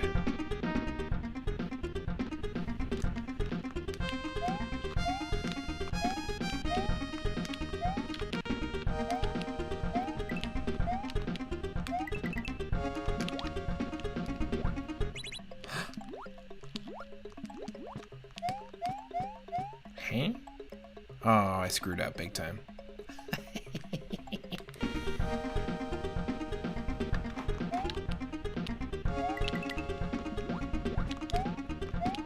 Oh no, maybe I didn't. I didn't screw up.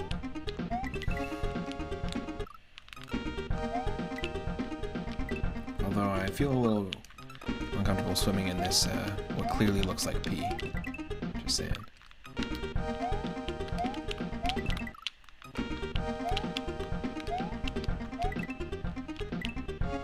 Swimming in pee and poop. Laid back. With my mind on the run button and the run button on my mind. Whoop, up.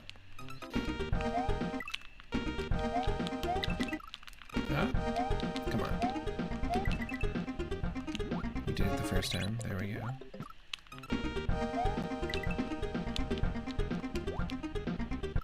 It's just, it seems like this is the thing to do. I'm not sure if it is. But... oh my, that's what it wants us to do. Holy shit. What a game. Whoa. It's like, it needs precision, you know?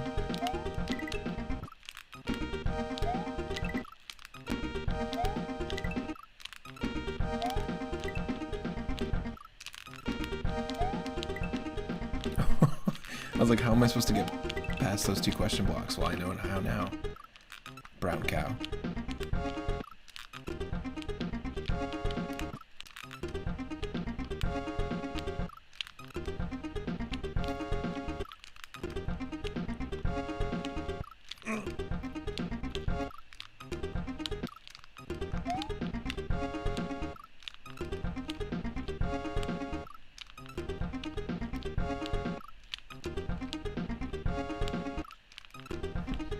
have to do a... Okay.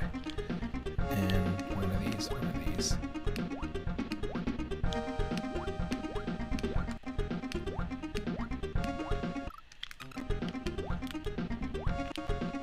Woo!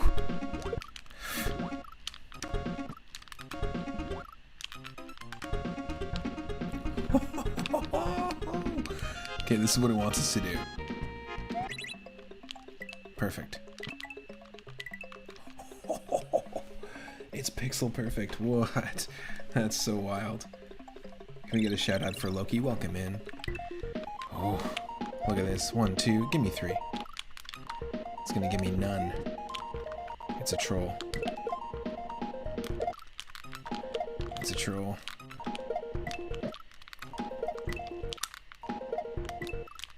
What?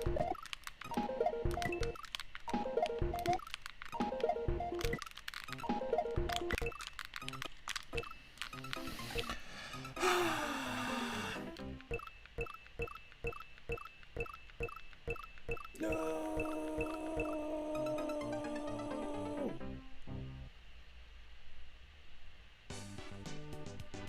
Because you know that it's gonna start us from the fucking beginning. Give me a break. Give me a break. That's the worst. See, that's the only thing I don't like about Kaizo hacks, because it's like, I don't want to spend 8 hours on this one level, you know what I mean? But that's okay, because we're gonna spin the wheel, because we got a wheel spin from Lord Loki. This is really cool though, quality Super Mario World ROM hack in terms of music. If I was to choose any Kaizo hack that would be one that I think I would want to tackle, it would definitely be this. This is 100% the one I would want to try, like, to get better at and keep, you know, progressing in. So you might see this one in the future. Really cool to be able to find that. Let's do a wheel spin. Really enjoyed the music in this as well. And if you're just joining, I hope you're having a good Thursday so far. 507 is the game we're getting next, and it's space and sci-fi themed, so let's see what's going to be. We played and beat Space Bazooka, which is a Super Scope game. It was very, very fun. Highly, highly recommend that. That's what we started with, and then we got a little bit of this. So we've had some pretty quality games so far. And 507 is Spider-Man and Venom Separation Anxiety on the Super Nintendo. I don't think I've played this one. I've played Maximum Carnage, so let's check to see what this one's all about. I think it might be a beat 'em up. Stick around.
Alright, so this is actually, there is no category on Twitch for Spider-Man and Venom Separation Anxiety. There just is one for Spider-Man and Venom Maximum Carnage.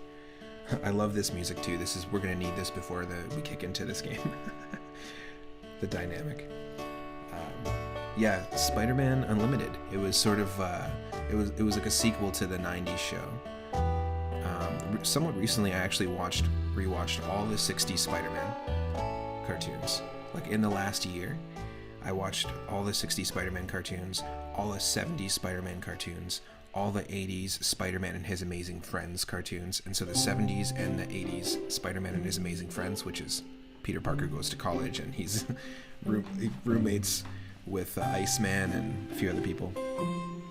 It's kind of weird from X-Men. But basically, a lot of the music from the 70s and the 80s one was sampled by MF Doom. So when you're watching it, if you're a fan of MF Doom's music at all, or Metal Fingers, you're gonna be picking things out of the group constantly, which is awesome. Like you'll just be listening along and be like, oh, that's this song by MF Doom. That's this song from MF Doom. It's pretty cool. I also grew up watching the 90s one and the 60s one, like doing reruns. There's a channel in Canada called Teletoon, which is sort of like Cartoon Network in a way. And they would air reruns of the 60s Spider-Man. But the 90s one was pretty cool. The theme song, I think, was written and composed by Buckethead, who also did the... No, that might be the X-Men theme song. Who also did the Mortal Kombat theme as well. Do we read the comics together, Daryl? I don't know if we read a few of them together, but I remember recently rereading the comics for The Amazing Spider-Man. But in revisiting those cartoons, I think, just in general, that Spider-Man definitely is my favorite superhero, if I had to pick one. What's yours, though? There's a perfect question of the day. Let me know what your favorite superhero is, or comic book character. But through rewatching these shows, I also went and watched the Tom Holland movies, and they were really good as well. Watched them with my partner. And the Multiverse movie. Into the Spider-Verse. Really cool stuff. But yeah, I'm a big fan of Spider-Man, I would say. Spider-Man Unlimited was pretty funny because basically J. Jonah Jameson's, no spoilers, J. Jonah Jameson's son, who's an astronaut, goes on a mission and so at the last second, right before blast off, Spider-Man notices that Venom is like attaching itself, like the symbiote has attached itself, like hitching a ride. And a sketch into space. And then Spider-Man's like, no, you can't do that, and then webs onto the spaceship, and it's like, if you're going, I'm going. That's the show, basically. It's pretty funny. Lord Loki says, I like Wolverine. There's lots of good ones, though. Wolverine's pretty cool as well. Definitely. Okay, stick around. It won't be long. We've got Spider-Man and Venom, Separation Anxiety on the Super Nintendo. Would have saved himself so much trouble if he would have just let Venom leave. But then what about little J. Jonah Jameson Jr.? What about the 4 J's?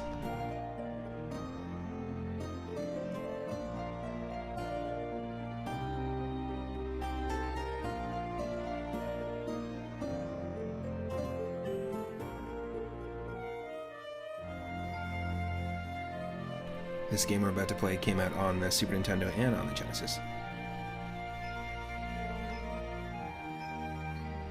And if you're watching on YouTube after the fact, go ahead and let me know what your favorite superhero or comic book character is in the comments.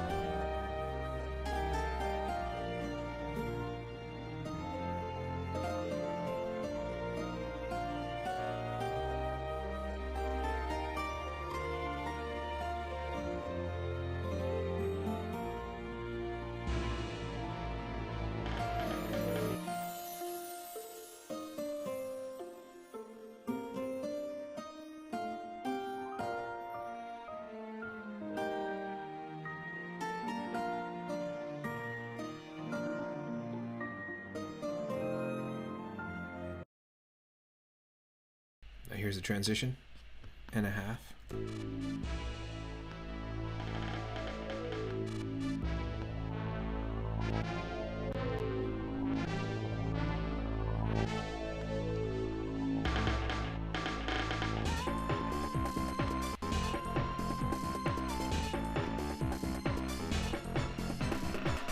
Mysterious Life Foundation captured the lethal protector called Venom and removed 5 symbiotes spawned from him. But before these new symbiotes could destroy their parent, Venom escaped. Now he is forced to seek out his old foe Spider-Man and forge an uneasy alliance with the wall crawler to stop these symbiotes and cure his acne. Oh wait. Cure his separation anxiety.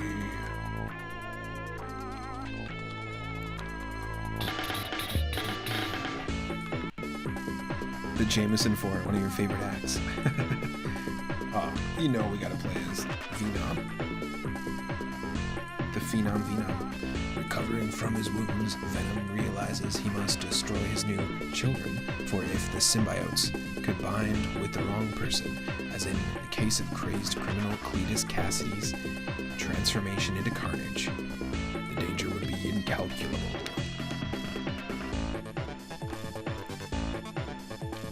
Only with the aid of the Amazing Spider-Man, the Super Nintendo fart trumpets, and more does Venom stand a chance of defeating this incredible menace.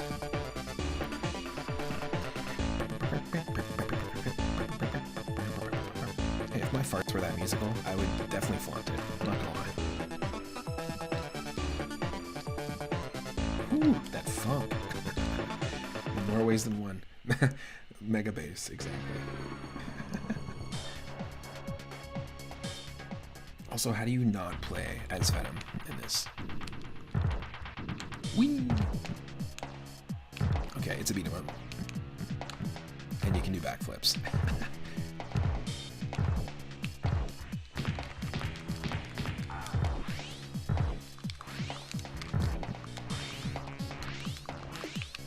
Oh, get over here. Special arm cannon.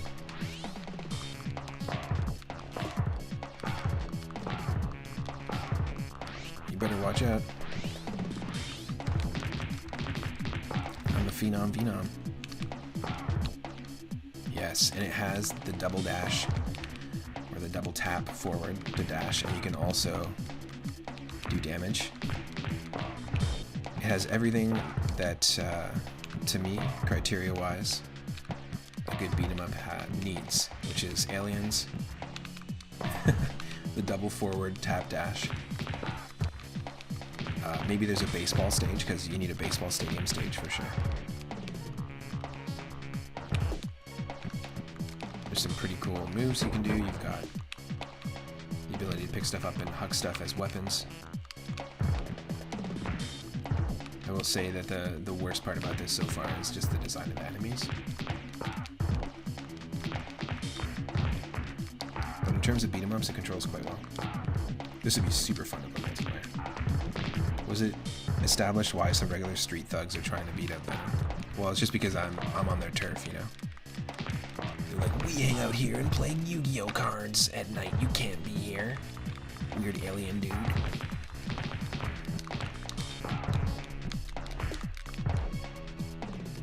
Right? Don't they look like Yu-Gi-Oh?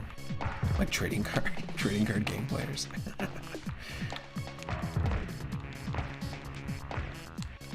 How could you even approach him without terror? That's true. Yeah, it seems like a bad idea on behalf of these thugs. Yeah, man, the hippie's just trying to find a way out of here. Get over here.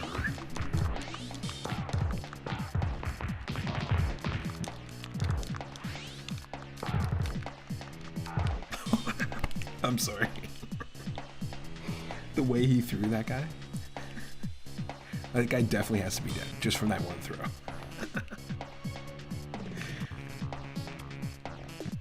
That's this whole game, is we're just trying to... Venom's just freaking out, and he's just trying to get on home, so we're just trying to get him to the bus. Gotta find the bus stop in New York. It's really tough to get picked up on a bus in New York. If they don't want to stop for you, they won't. Especially if you're waiting on a bus. Waiting for that bus. If you were waiting on the bus, then you'd already be on the bus, then you wouldn't have to be waiting for the bus. Bus.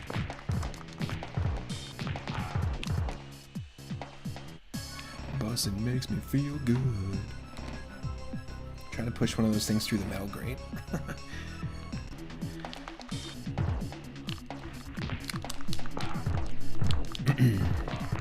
Like in the floor.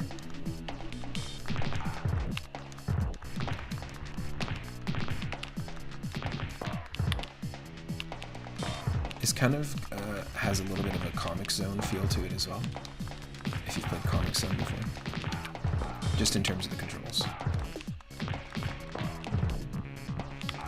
Oh.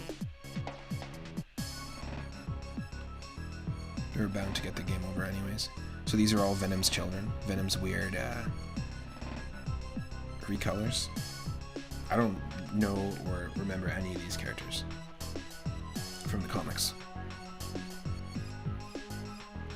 You got raspberry, you got strawberry lemon, black licorice, mint, and peach. Peach. It's like Power Rangers, but Venom. Exactly. I only know of Venom, Carnage, and the third one that bonded with a cop. Oh. Is the third one called Bastard? Ooh.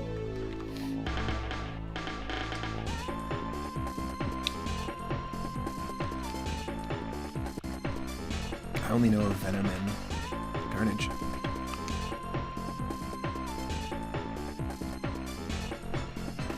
I'll just read the first letter of each sentence, or first word of each sentence.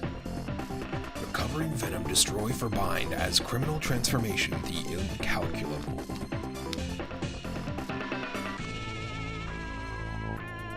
Only the does chance incredible. I want that on a t-shirt. Only the does chance incredible. And the only response to that is, you're right. Only the does.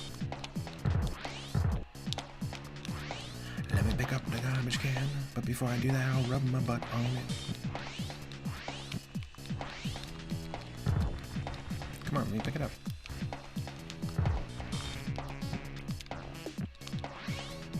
The incalculable. Sorry, the incalculable sounds like a math wizard. But in the Marvel Comics universe, it would have to be like a supervillain math wizard.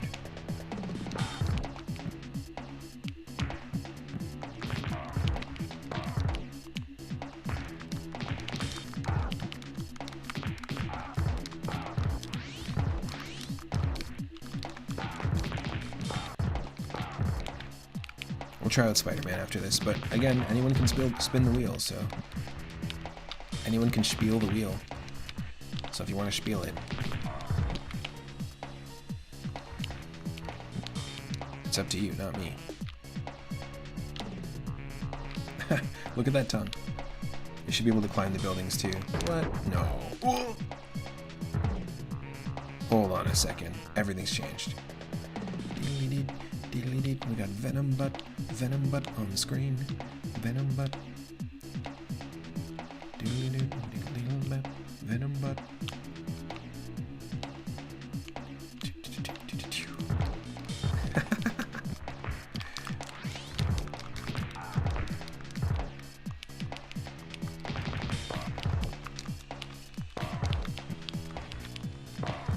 So I've been playing a lot of Scott Pilgrim vs. the World, the beat-em-up game on the Switch. I've mentioned it a couple times.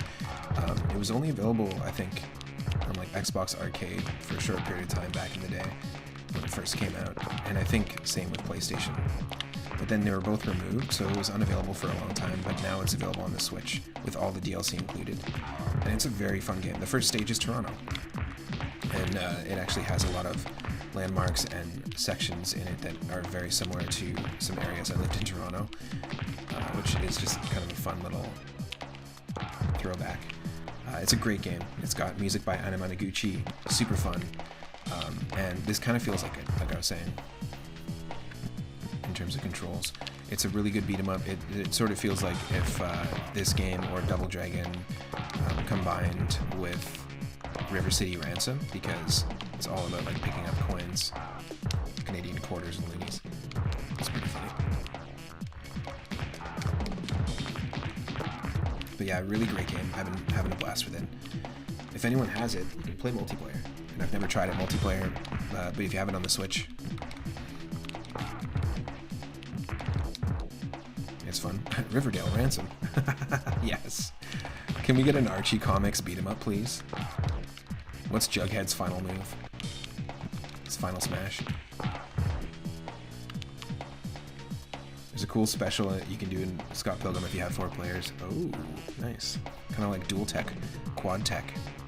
Bringing Chrono Trigger vibes into the mix. I like it. You need more Jug and less Tug. I think,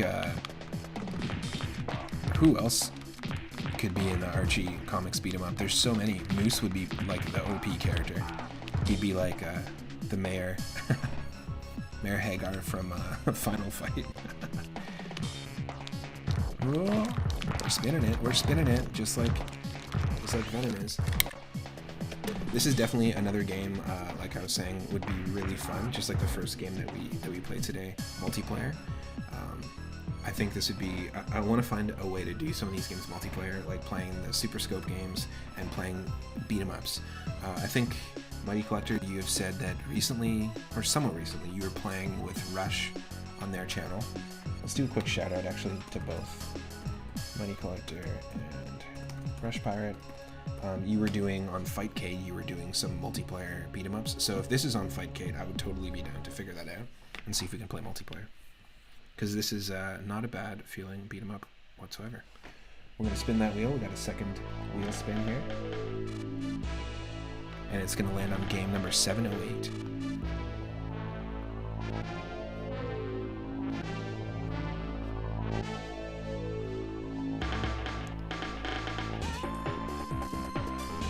Interesting. Game 708 is just an NES game called All Star Wars. Is it Star Wars? Is it Super Star Wars All Stars? I have no idea.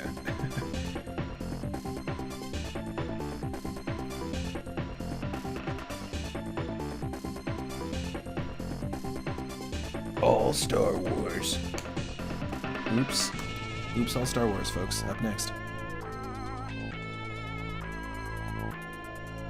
It's all Star Wars games played at the same time on the NES. Stick around.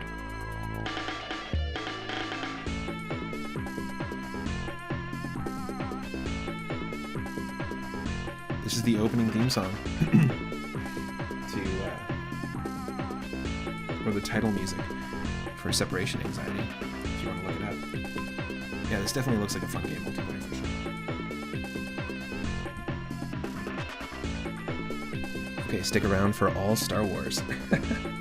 I don't know what it is, but we'll find out together.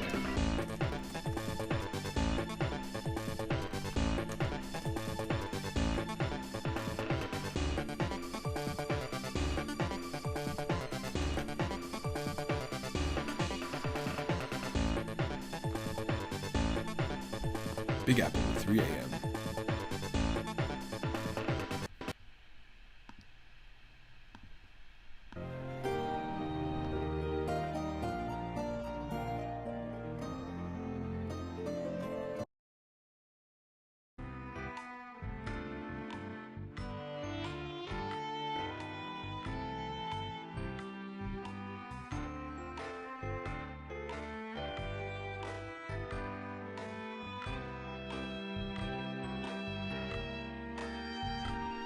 Are you gonna take off for the day? Well, take care, Daryl. Thanks for popping in.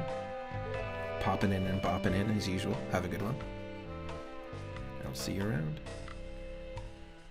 It looks like All Star Wars is not a thing that works, so we're gonna have to spin the wheel again. Sorry about that. Let's see. Game number 108.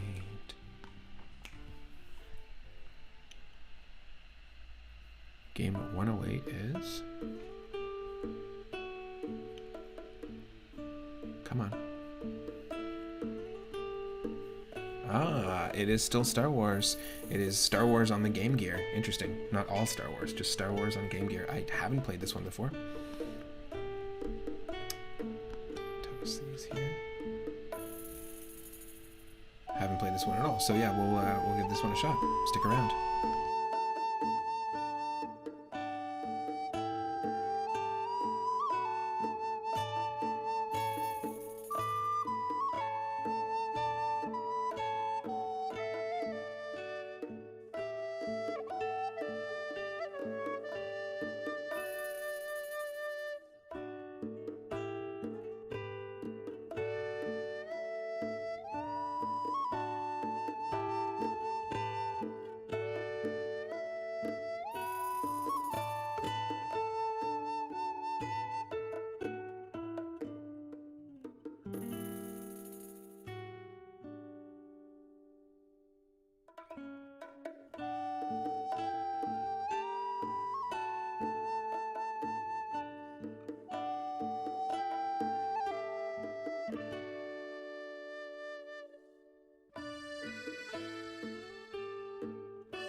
Okay, and yeah, that wasn't a smooth transition musically at all, but I apologize for that. Here we go, though.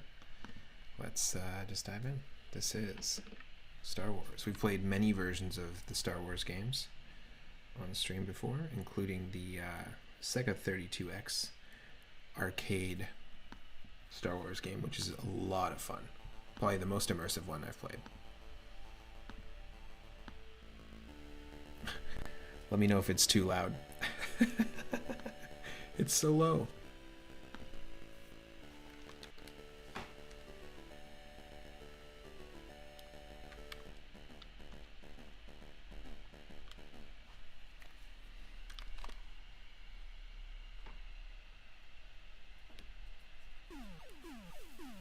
Warning for people with flashing lights sensitivities.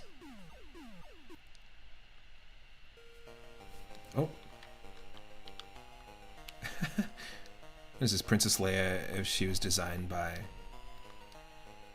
Max and Dave Fleischer. It's like olive oil from Popeye. Help me. Oh, there's no one there. Help me, Obi. Oh, there's no one there. Help me. Oh, there's no one there. Whoa. Excuse me?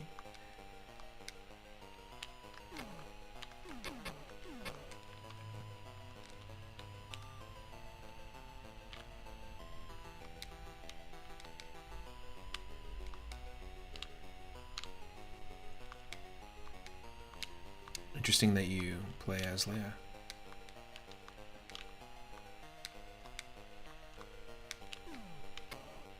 Oh.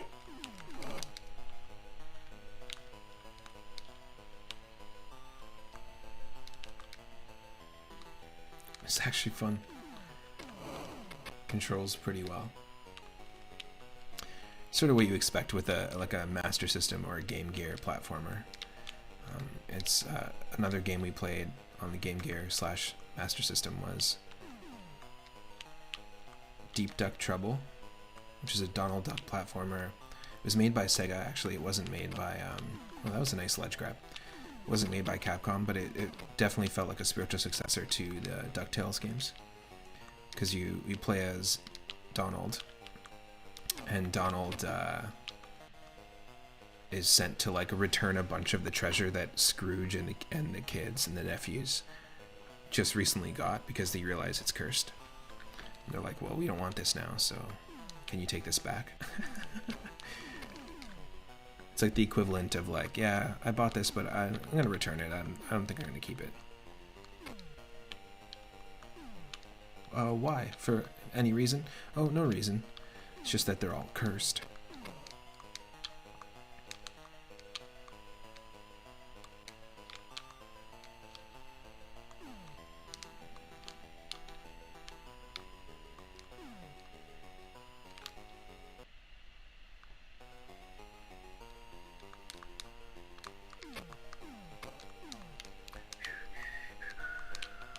The colors and the music kind of give me Christmas vibes. Is that weird?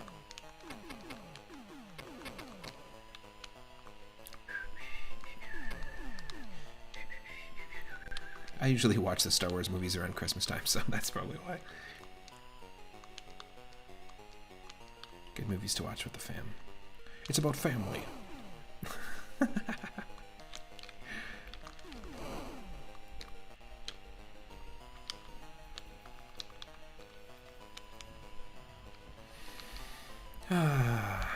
Dee dee dee dee dee.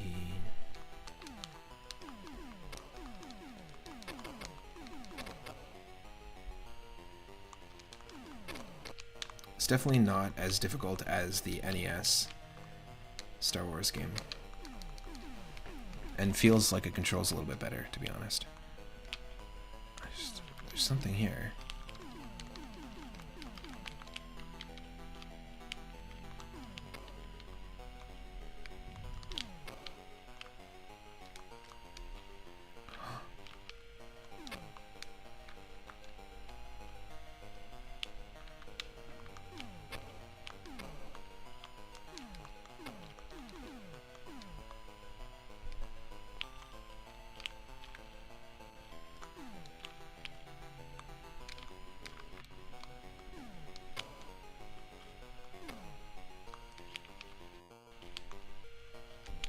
Star Wars is a Christmas movie, right? Well, they do have the holiday special.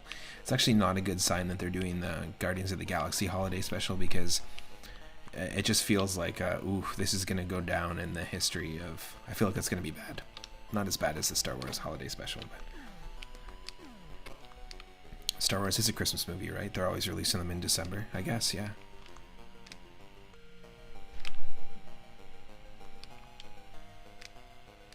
That's true. Oh, look at this. You can hold the friggin' run button. Hell yeah. Look at this shit. Holy Leia. Whoa, you can just keep building speed. She's got like Samus vibes.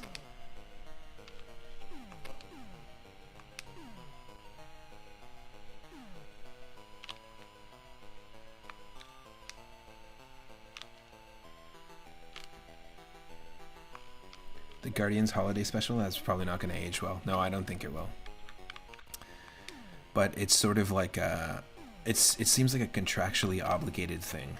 If you've been following, you know, James Gunn is now the head of the DC cinematic universe, which, you know, James Gunn directed Slither and all the Guardians of the Galaxy films. And so now they're moving over to DC, and not just to DC, but they're going to be heading the movie division there, which is cool. So I think what this is like one last contractual obligation that's going to come out.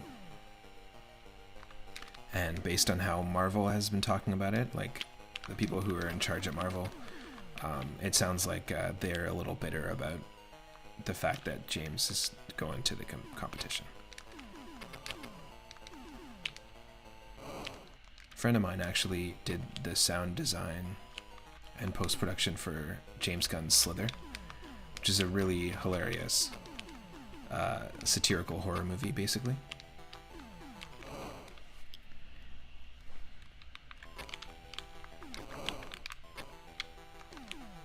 Oh, wow.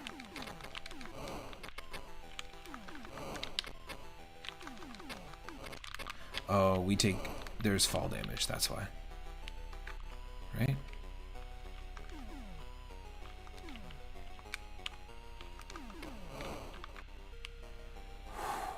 You played Slither at one of your jobs and was asked to never do that again.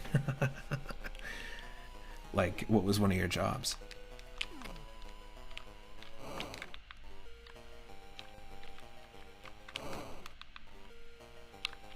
It's like, oh, I'm an ambulance driver, and I played it on my tablet on the dashboard while I was at work.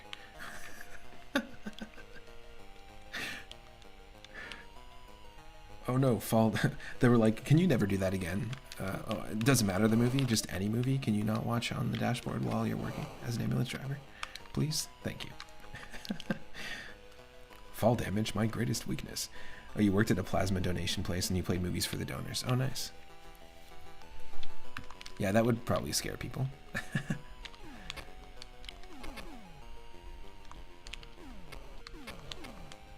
Oh, my boy. Princess Leia implants the secret plans into R2-D2's memory banks. R2-D2 and C-3PO enter the escape pod. Luke Skywalker and his Uncle Owen have purchased 2 droids from the Jawas. One of them seems to have disappeared. It's not my fault that my pixel art is potato quality, sir. Please don't deactivate me. I was talking to the graphic designer. He kept babbling on about how this graphic can easily be imported into a Game Gear game and look good.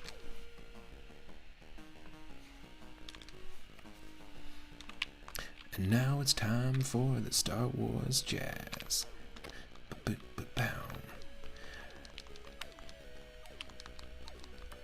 Or if you're George Lucas, technically the cantina music and the band in the cantina.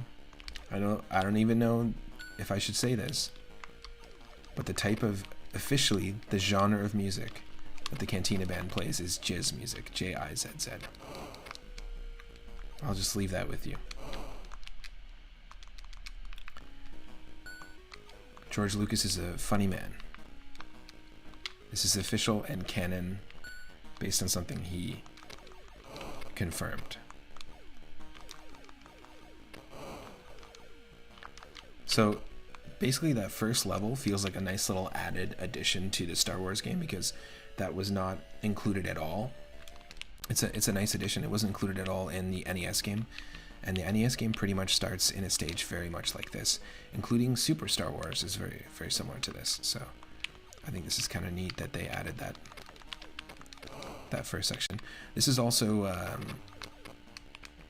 not janky. Very often people will ask, what's the jank factor? It's definitely not janky at all.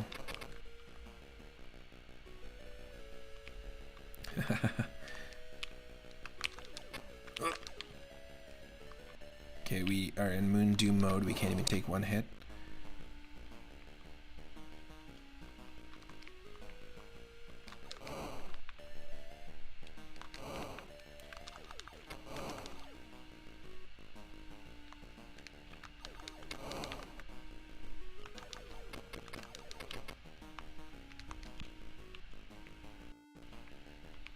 Yeah, this isn't bad. As a game, this is not terrible.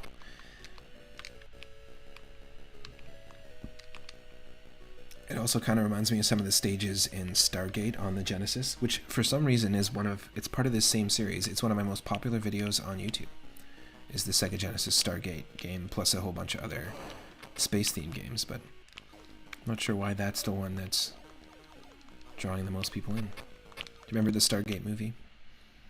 It was actually quite good. I haven't seen the TV show, but the movie was good. My scanners show that R2-D2 is located in this sandcrawler. Oh yeah.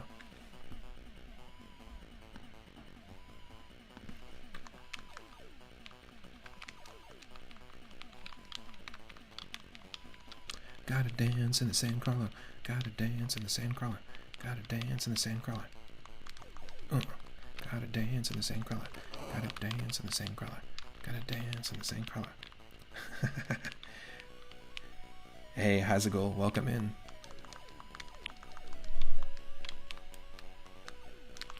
Oh, this is on the Game Gear. This is the Game Gear version of the first Star Wars game. So it's kind of similar levels to the NES game.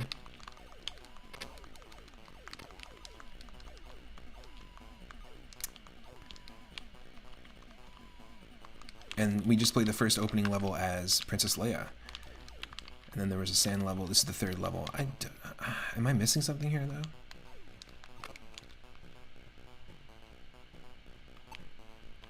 What? Dude. It's not my fault, sir. Please don't deactivate me. Can I switch?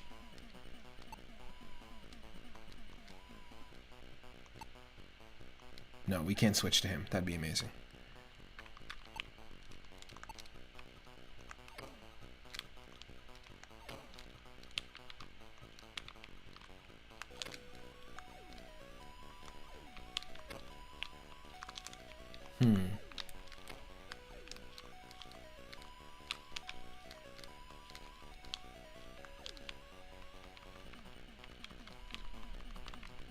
Where do we actually go? Oh my god, are you kidding me?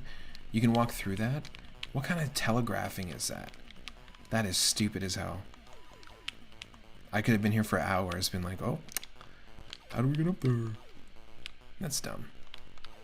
That's not how you do graphics. That's why these look like you can interact with them too, but this is just all in the background. It feels really weird. There's a lot of limitations on the Game Gear, so you gotta be like very clear what's in the foreground and background. That's so stupid. Right?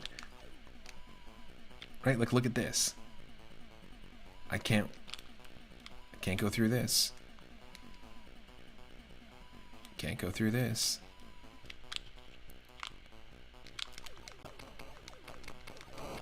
Fucking Jawas with spread shot? Are you kidding me? And then obviously, like, can't go through this, so why would I think that I could go through this?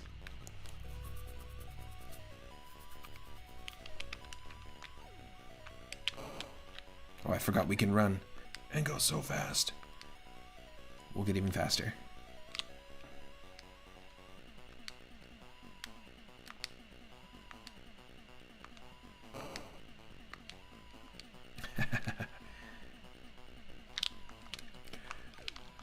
The Jawas are like, oh, we got ourselves a droid, and then they just see Luke running at full speed with his friggin' laser gun.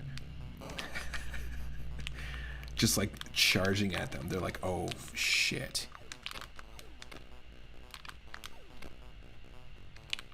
Maybe we should give this guy this droid back.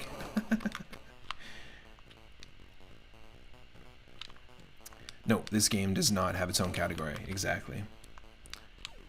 Oh, did you think this was the Atari one? Because I'm using the Atari category. Got it. I thought I went with the NES category, but I guess I picked the wrong one.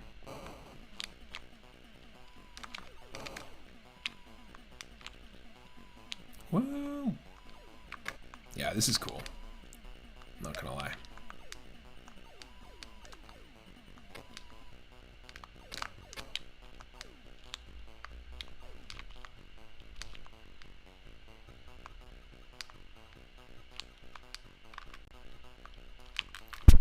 Oops. Excuse me. Oh, thank you so much for the follow as well. Welcome in. So I usually stream every day, or every Wednesday and Thursday at 10 a.m. Pacific, and then I stream every day at 5 p.m. Pacific, and we do these themed streams where basically anyone can spin the wheel at any time, and today is space and sci-fi themed games, and if you spin the wheel, then I just gotta stop what I'm doing and play whatever game we get next. We do this with all sorts of different themes, and it looks like, ooh, yes, we just got ourselves our first Chaos Emerald. Hell yeah. I can't wait to turn into Super Luke.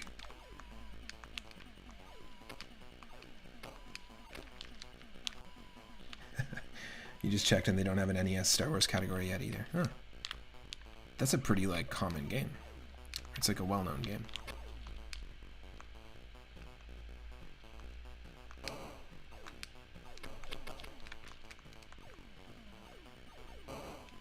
Oh.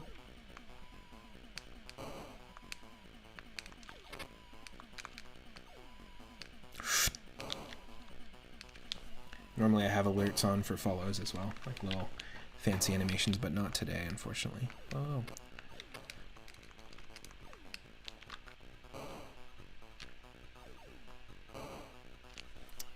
Really?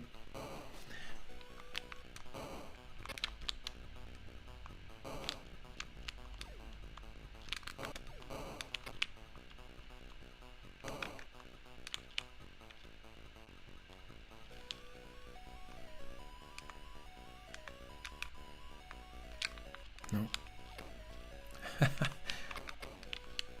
Okay.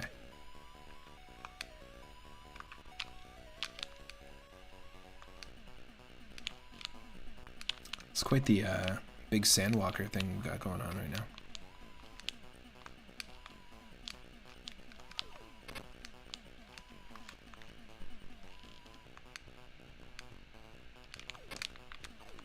Oh, I see. This is the way to go.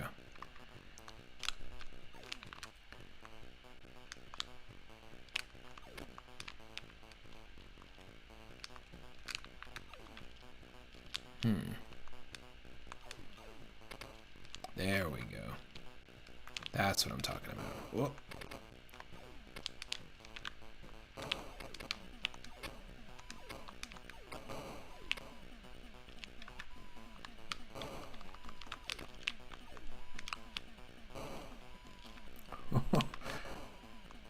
What? Right under the spikes, huh?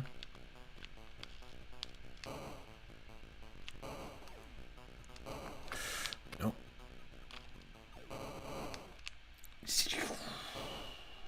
My dang Chaos Emerald.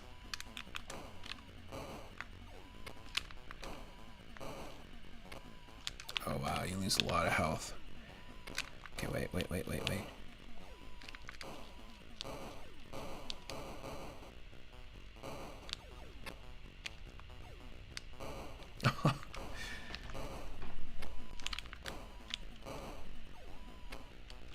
Sure.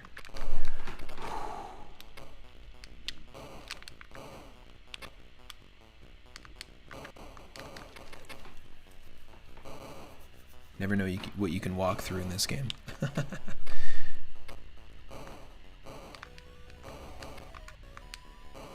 Just get out of here.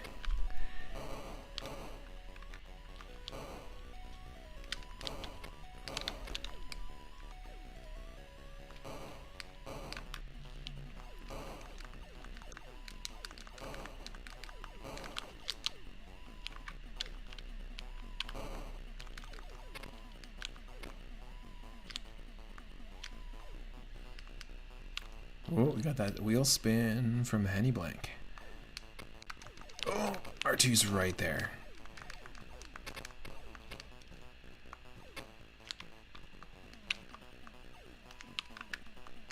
Welcome in, Henny. Sir, R2-D2 here says that he's the property of a General Kenobi. I will. Between this stream and the next stream, I'll make a 80,000 channel point redeem called Play Pup Party with Henny. Deal. Can we get a shout out for Henny Blank as well? We made it.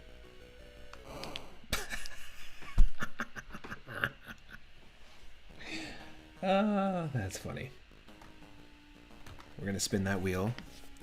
And this is Henny's spin. It's game 234.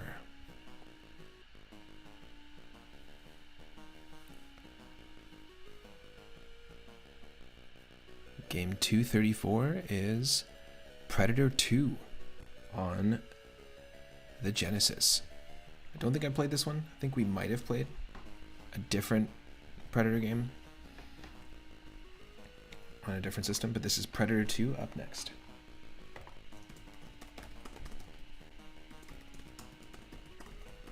Stick around.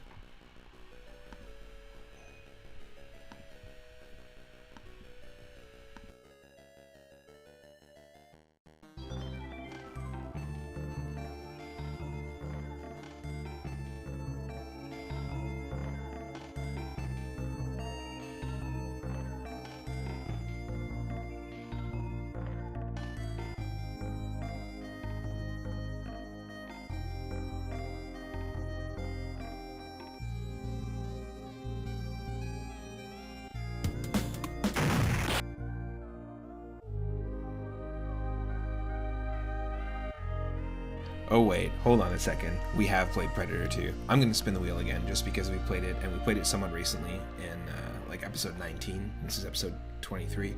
It's really cool. It's isometric, it's top down, and the Predator barely shows up in the first 3 levels. You're playing as a cop who's fighting against the war on drugs, and you are taking out gang members, basically. It's a pretty interesting game. Definitely worth checking out. We played it recently. it's Predator 1 on the NES that we haven't played before. And that's in the list as well. But we're going to spin that wheel and see what other game we get, because there's over 750 in the list. Game 607. Let's do it.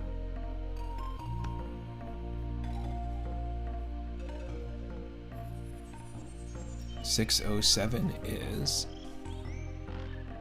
oh, very cool. It is Astro Boy on the Game Boy Advance. I think we might have played this one just for a very short period of time, but it is also a beat 'em up.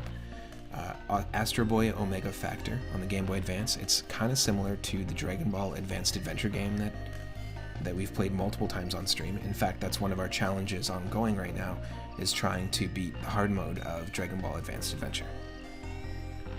So Astro Boy Omega Factor up next on the GBA. Stick around.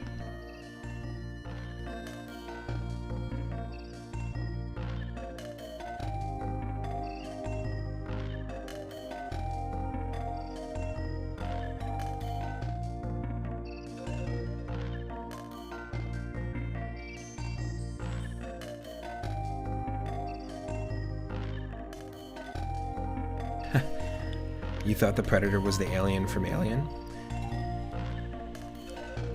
You were today years old when you found out the Predator is not the alien from Alien. No, the Predator is hunting the alien from Alien, and also us.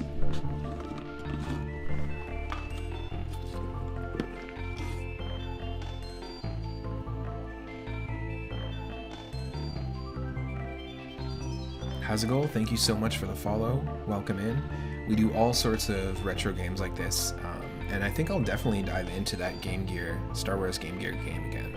This is what I love about this series we do, is specifically I get to be introduced to games I just never would have played.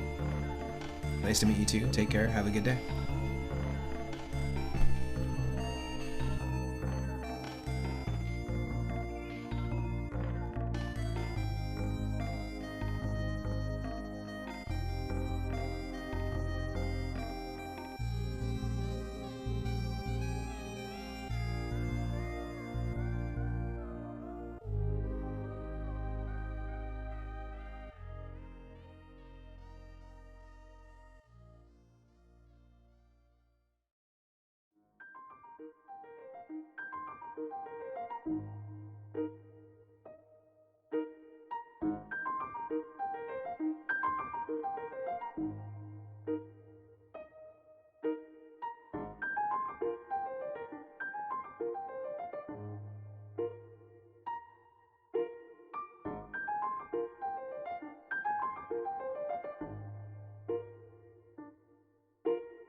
Just going to be one more moment here, and then we'll dive in, folks. Thanks again for hanging out, and thank you to all the people who have been resubbing and showing up on the regular. It means a lot.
Okay, finally, we're here.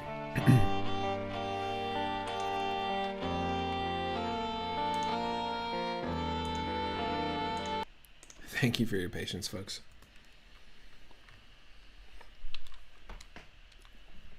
This is Astro Boy Omega Factor.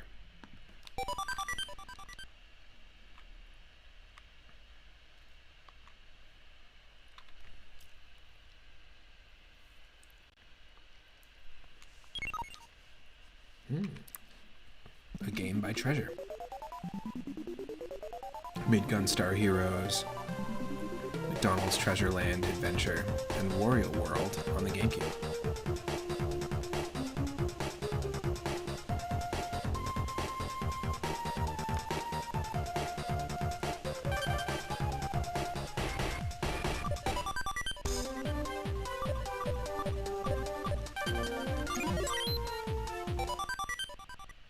I just wanted to start from scratch. Because we have played this before.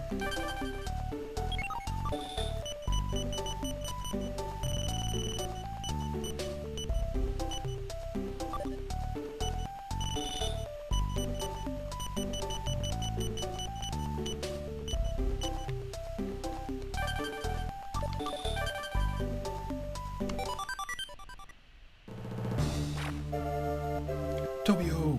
Oh, my son! How could this be? One of the earliest like manga comics that I ever got as a kid was Astro Boy. Open your eyes, Tobio, please, my boy. This can't be happening. I won't let you die like this. Not if I can help it. I'll do everything I can to bring you back. No, I'll do better than that. I'll make you better than human. Tobio, my son.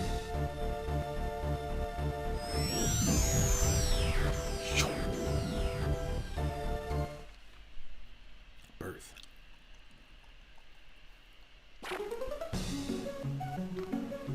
You need to defeat Dr. Wowie, Mega Man. Oh, so you're finally awake now, Astro. I'm Dr. O'Shea.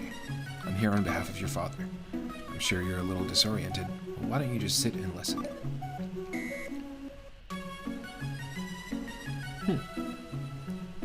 I shall go over your basic functions, okay? How does that sound? If you already know the basics and want to proceed, just press start. Okay, let's begin.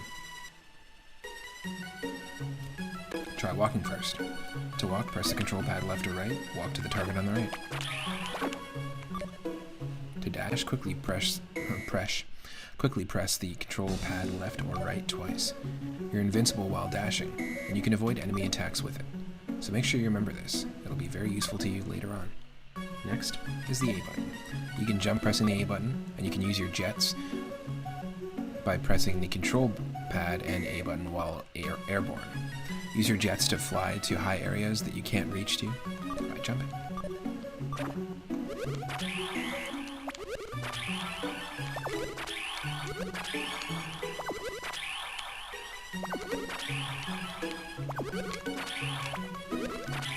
So yeah, you can go in all 8 directions.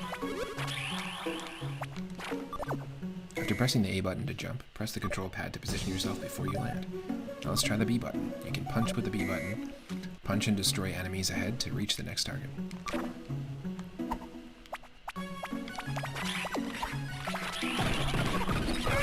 Nice. So yeah, this game is a beat 'em up and feels very similar to... Obviously the character feels different and controls differently, but it feels very similar to Dragon Ball Advanced Adventure, which tells the story of Dragon Ball. This tells the story of Astro Boy. And I think this actually might have even coincided with, I'm not sure if it was a TV show, but there was a early 2000s animated, like a CGI Astro Boy movie that was quite good. The number of neurons in your electronic brain. Humans call this your experience. Nice. We'll call it your score for easier reference. First, just concentrate on surviving, but later, try to get the highest score that you can. It gets recorded. Let's practice firing the finger laser. The one thing I noticed a lot of Game Boy Advance games were trying to do was to really, like, I guess reinvigorate the gaming world and remind the gaming world of high scores from, like, the arcade era. I feel like on the Super Nintendo, a lot of that stuff kind of died out. There's not a lot of games that the high score really matters. I don't know. I feel like same with the N64, like that kind of went away, and then all of a sudden with the Game Boy Advance, like all the Mario Advance games have high score boards and leaderboards, and I think it's a great idea to just throw it into a game. Why not? There's no need to not have it. Some games just have it for your time, but I think it'd be really neat to maybe take some time and just go through more, like with a comb, go through more Game Boy Advance games and see how many really have those like high scoreboards on them. That's neat. Okay, we got a finger laser. Okay. Oh, I think that was a an arm laser.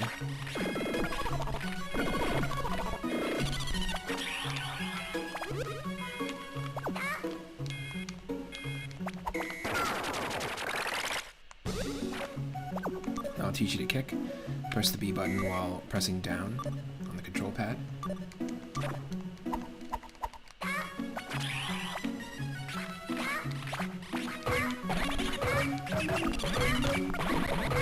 So you can kick them into each other.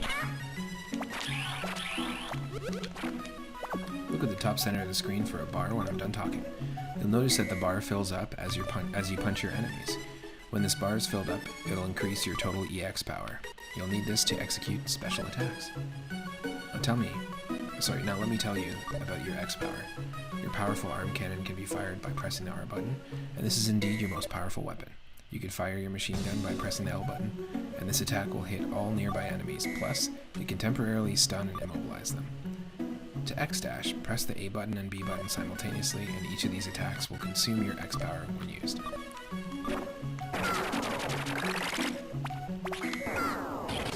There's a machine gun. That's awesome.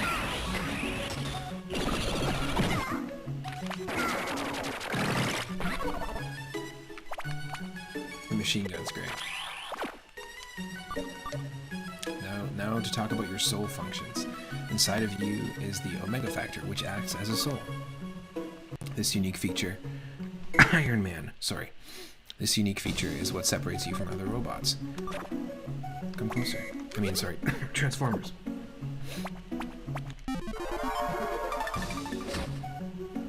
Dr. Roche.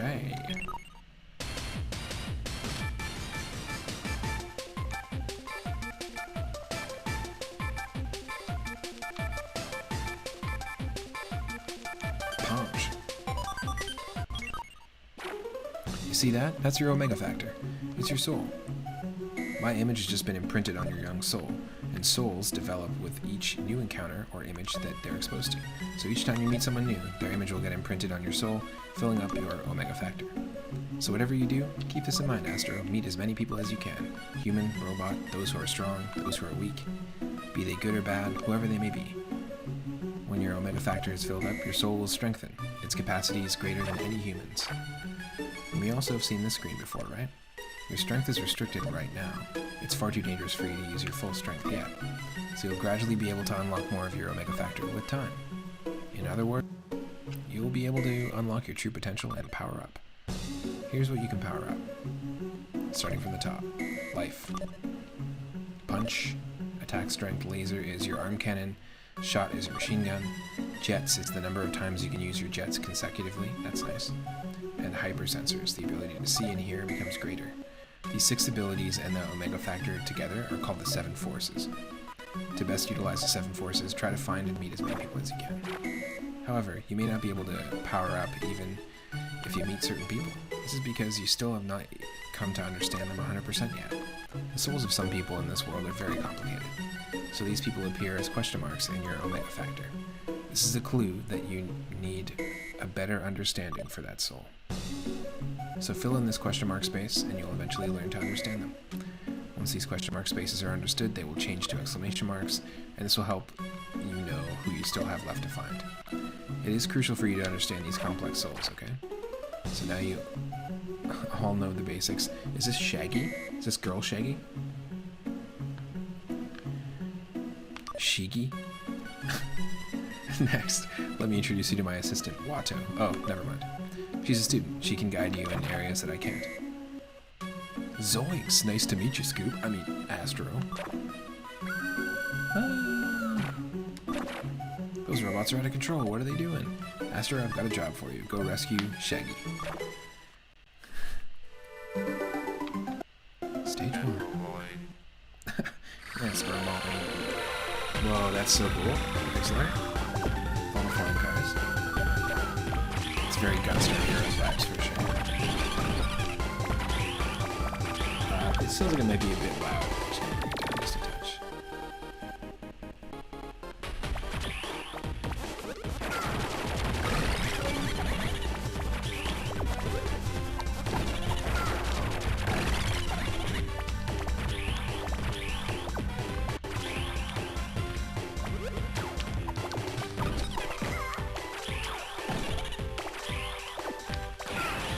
Oops. Did not mean to do that.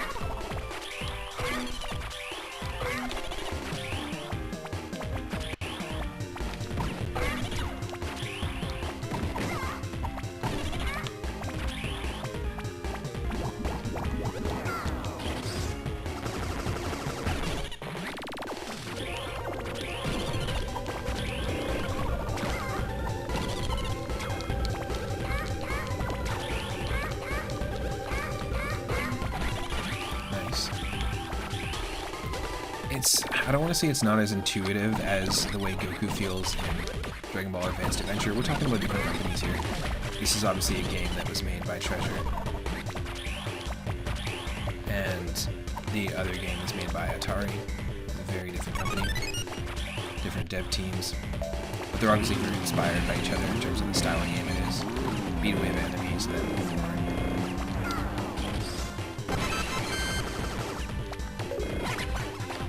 Who are you? I'm Alejo. I can't believe it. You're a robot. That's amazing. Wow, I didn't expect to see anyone here. I grew up around here, so I know this area like the back of my hand. But yeah, there's something not, I don't want to say janky, there's something different, just very inherently different in how Astro Boy controls here than other characters in beat-em-ups. And I feel like it's not floaty, but I just have to get used to the controls. And I'm sure once we power up our jets and stuff, it's going to get even more finessed and stuff like that. You can tell they put a lot of care into how the controls respond and how the character feels in this, which makes sense. Oh, this is neat. I like these little sprites. And each person you meet, you get to upgrade. So let's upgrade our jets. Cool ya jets.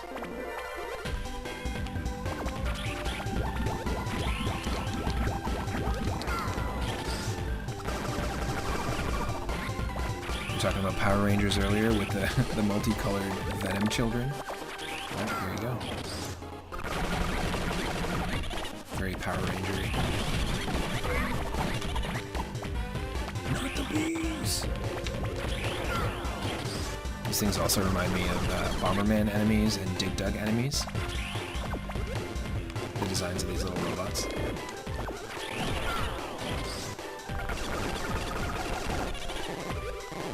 Yeah, this game was made by Sega and Treasure.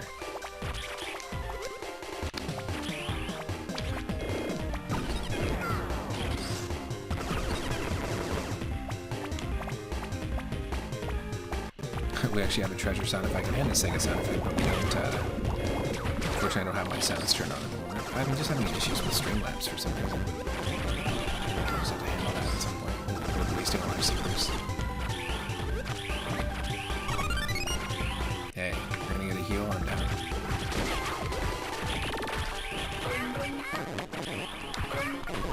That's fun. That's very fun. Especially when you kick them into each other.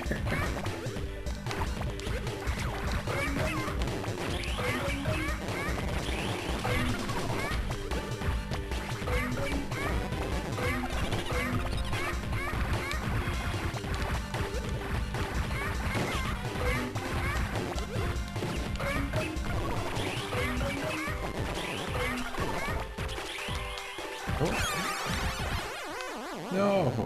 Shot through the robot, and you're too robot. You give robot a robot.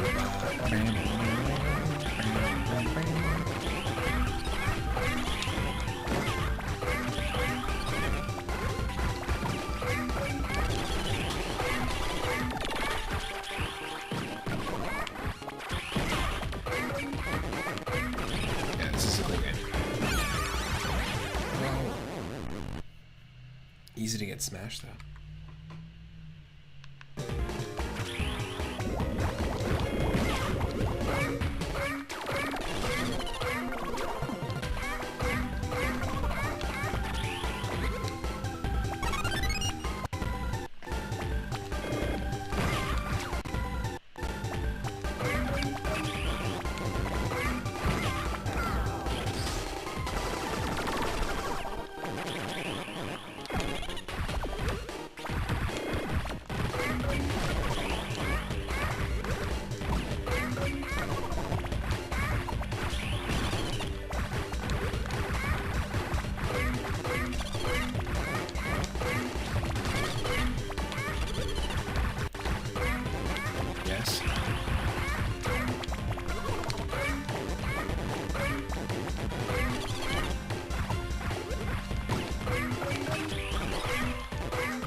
That's the time to use a super.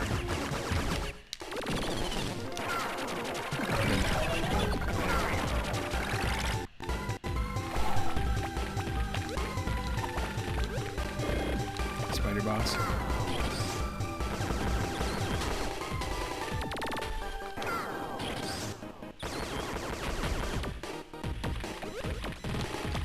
It might be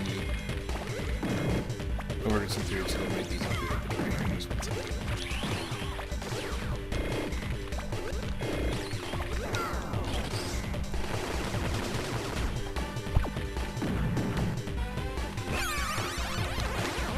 Yep, I think that might be good. Okay, I'll be right back.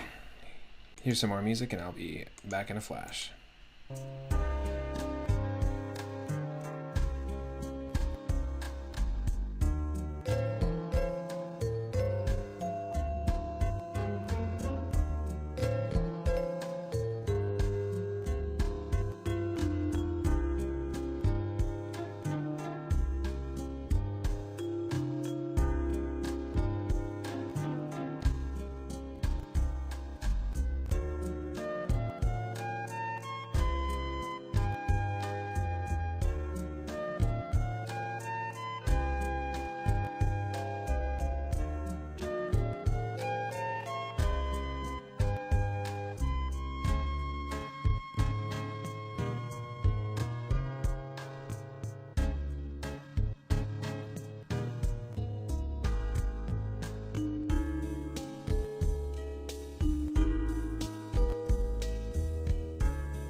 was a fake out. Good fake out. It wasn't pizza, but it was, or the food that I ordered, but it actually was the mail, which is good because we got something cool in the mail. But yeah, we will be back shortly. I'm just gonna play for now until we hear him. Ooh, thank you for the hydrate, and thank you for the posture check. I needed that.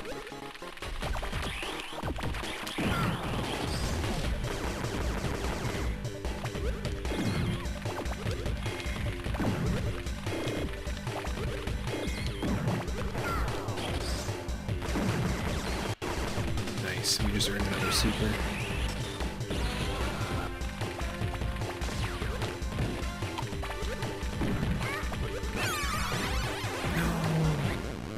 I love the Pac-Man style sound effect when you die.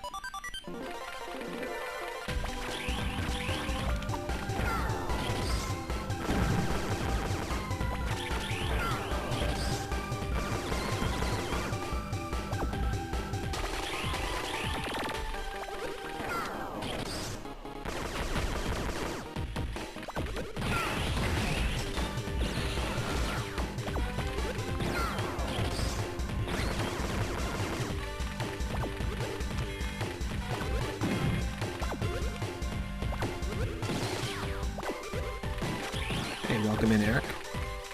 Happy Thursday. Thursday is my Sunday, so it's part of my weekend. Hope you're having a good Thursday so far. We're playing some Astro Boy Omega Factor. In fact, we're playing space and sci-fi themed games.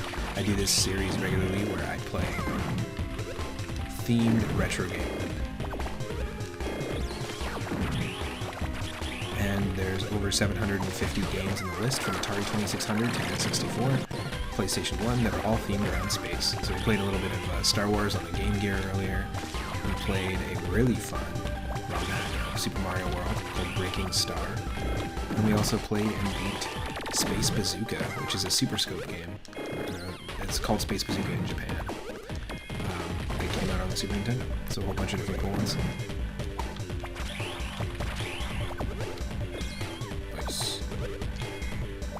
This is Astro Boy Omega Factor. It is a beat 'em up on the GBA. It's actually quite fun. A lot of stuff you can upgrade and customize. You can't really do damage to it if you don't have super, unless it's low.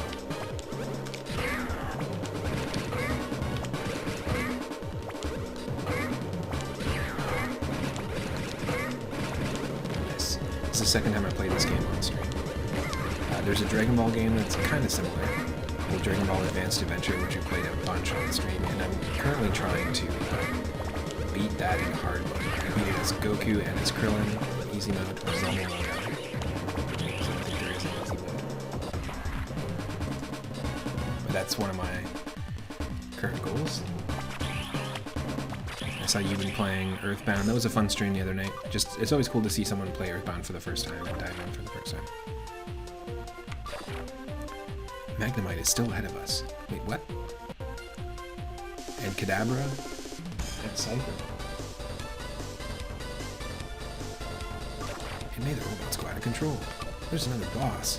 Alright, I'll take it out.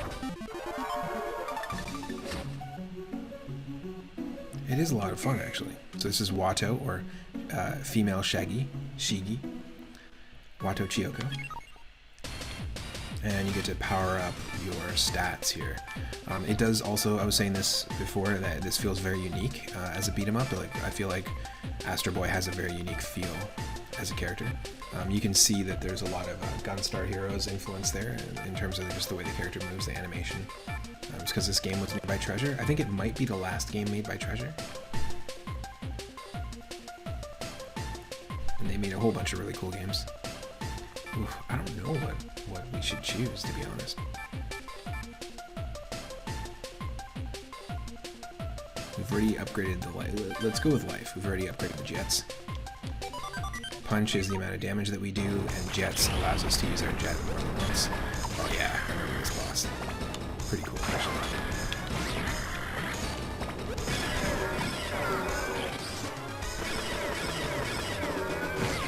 spinning button machine here.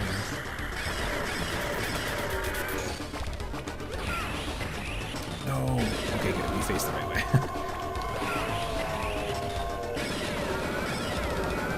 We've also got our own beam.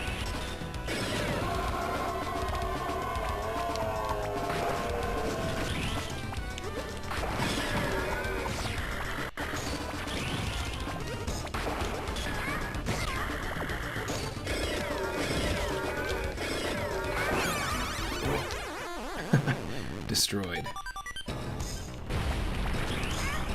We did do a decent amount of damage, but probably not that amount of damage that we could have done.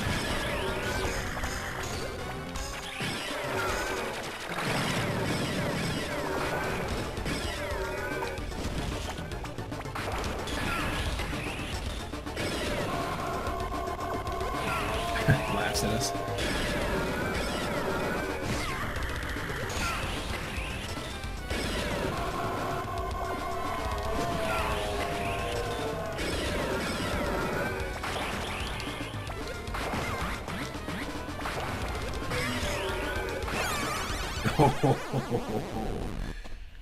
Wow.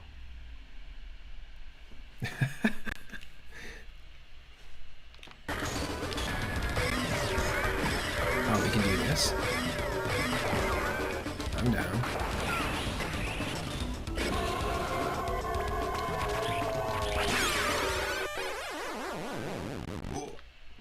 Did we lose?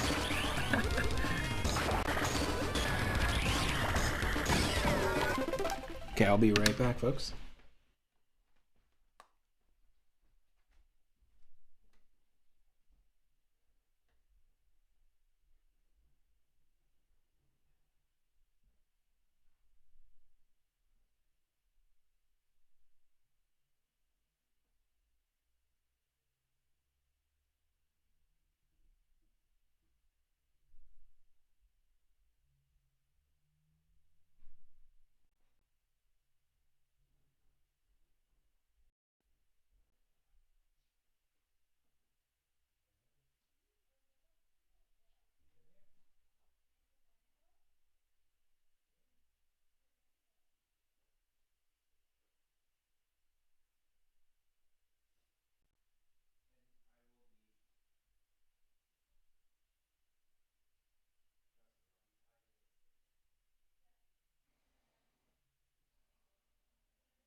Oh, folks, I'm back. I literally just ordered food, and it looks like we got ourselves a raid from Saber. Thank you so much for the raid.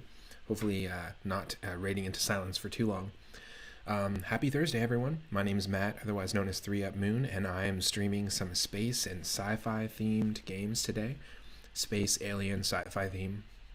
And the way that the stream goes is that you can spin the wheel at any time for 420 moonstones, and whatever game we get, I have to play. Today we played Star Wars on the original Game Gear. We played a really fun Super Mario World ROM hack called Breaking Star, and we played and beat a Super Scope style Super Nintendo game, or a game that you normally would play using the Super Scope gun, and it was super fun. We had a blast. Ended up beating it. It's called Space Bazooka, and yeah, it was a lot of fun. Highly recommend checking it out. We played Spider-Man and Venom Separation Anxiety on the Super Nintendo, which is a beat 'em up, and this is what we're playing right now is Astro Boy, which is also a beat 'em up on the Game Boy Advance, Astro Boy Omega Factor. Welcome in Roger Slayer and Khaleesi and Saber. I hope you had an awesome stream, Saber. And if you're not following Saber, go give them a follow. Five Nights at Freddy's. Ooh, keeping the Halloween vibes going. Nice.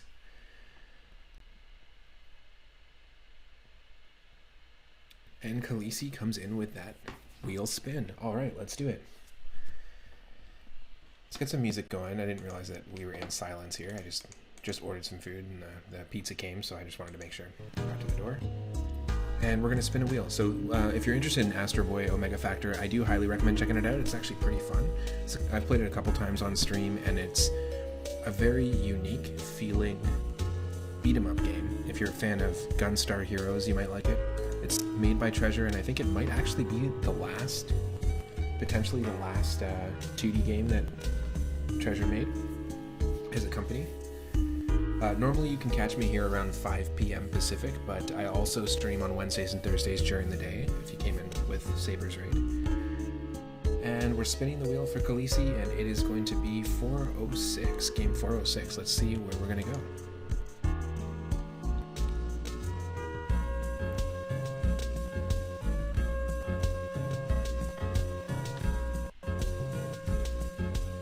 Interesting. Game 406 is a game on the Genesis. Forgotten Worlds? Have we played Forgotten Worlds? Let's just double check. I don't want to double up on too many. There's been a few games that I played a couple of times here, so let's just see, have we played Forgotten Worlds? If not, we're diving in.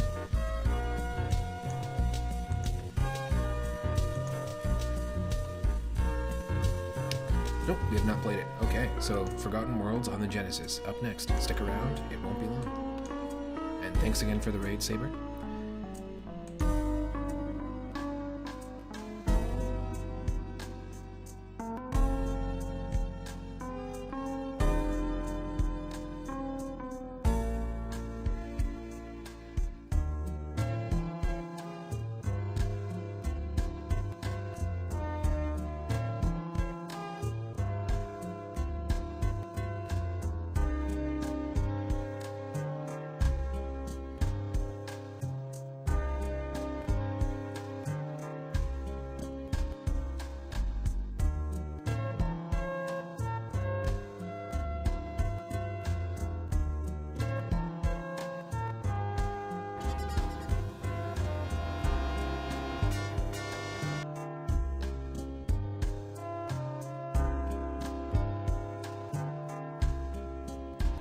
Now this is a game that came out on the Sega Master System and Sega Mega Drive in the UK.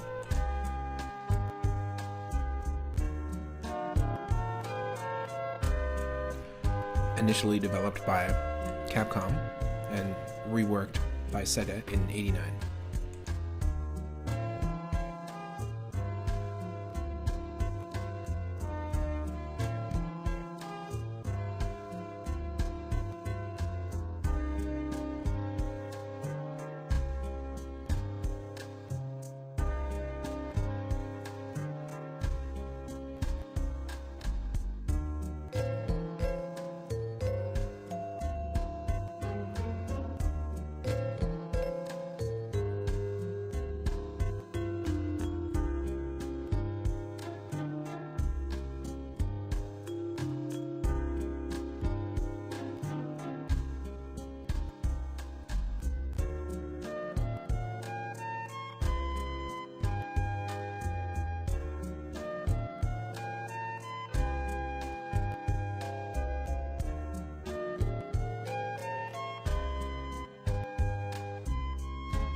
Thank you for your patience here. I'm just going to eat some food, and then we'll dive into this game in just a moment.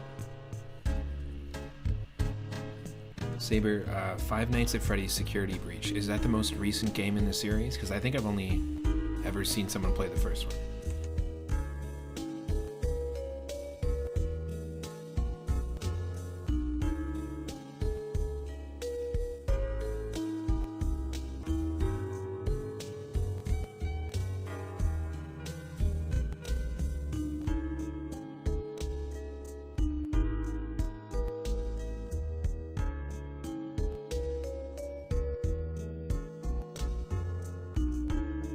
How are you liking it? Are you enjoying the game so far?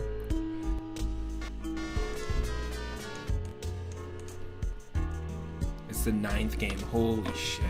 It's the Final Fantasy 9 of Five Nights at Freddy's. Oh my god. I was expecting it to be the 3rd.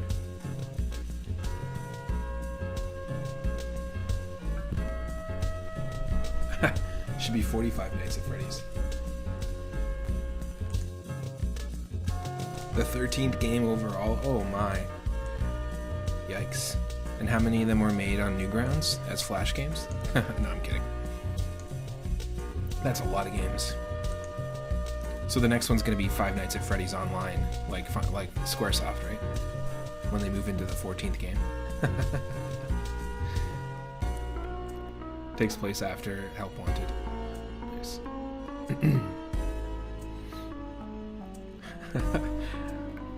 Yo, add me on Five Nights at Freddy's Online.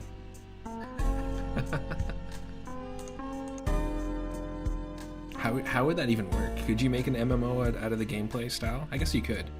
You could have you could have teams of people, like parties, trying to survive.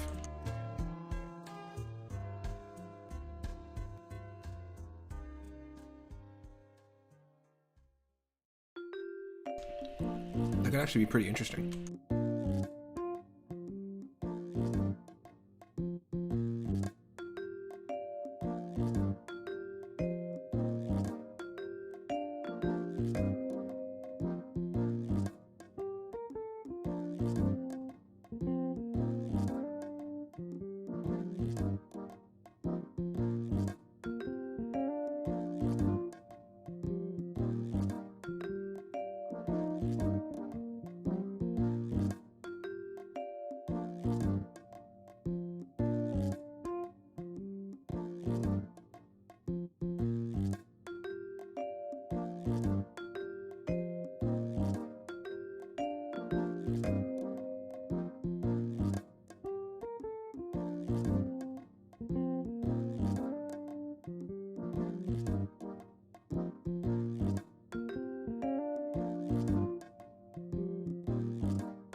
Oh, that's really cool. Saber is saying to make an MMORPG of FNAF, if we're just going to keep doing more abbreviations, of Five Nights at Freddy's MMO.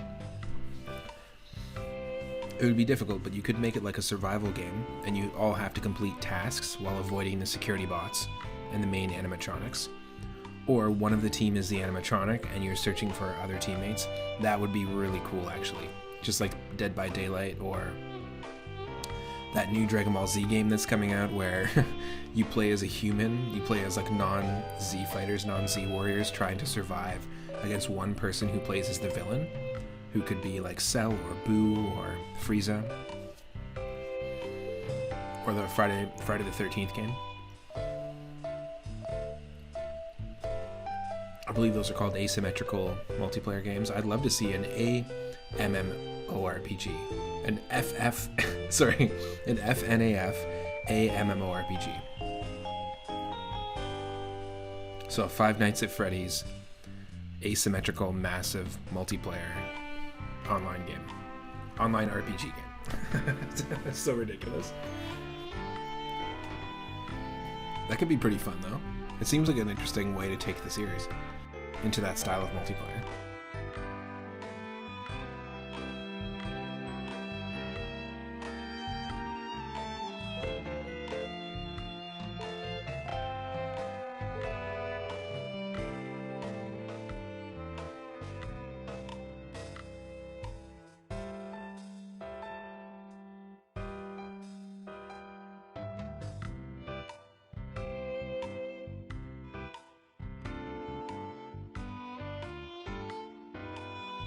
Sorry, I sometimes get into these tangents. We'll dive into Forgotten Worlds from 1989 up next in just a sec.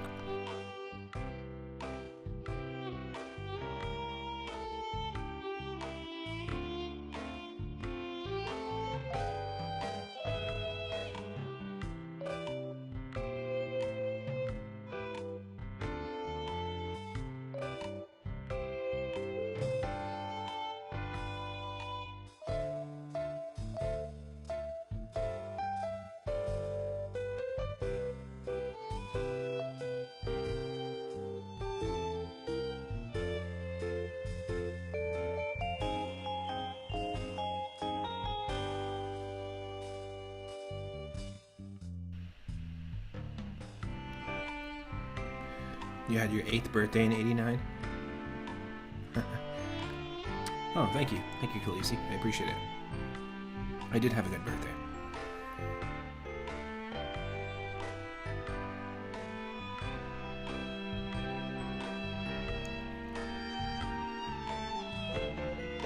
I had my first, I guess, being born in 89, does that count as your first birthday, or is that your 0th birthday? Yours is next week. Nice. Right on. Well, happy early birthday. My partner's is also next week. Yo, Roger Slayer, your birthday's this Sunday? Happy birthday. That's awesome. Any big birthday plans?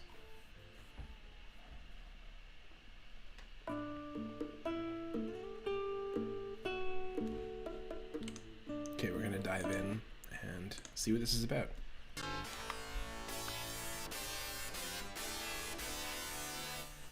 Quite the music. Oh, geez. Okay, I wasn't ready for this. Floating human. So it's like Contra meets Galaga?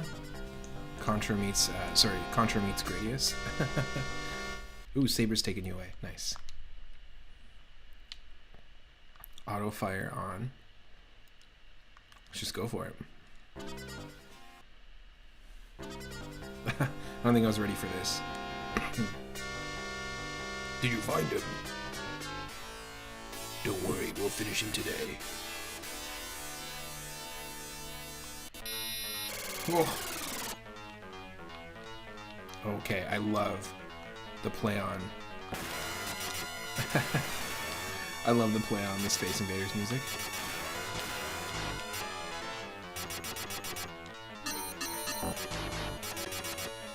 Wow. Okay.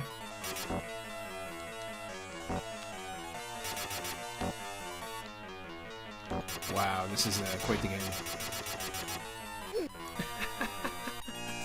What is this? I love this. I was not prepared for this, but this is exactly why I love the retro roulette. So you're shooting, but you also have an orbital, which is a spaceship. And you can control the orbital by holding the A button on the Genesis, or the C button. You can move left or right. And then the B button is to shoot. So it's kind of odd.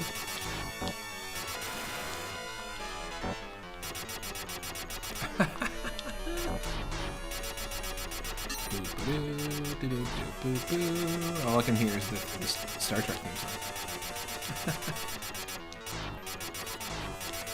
wow.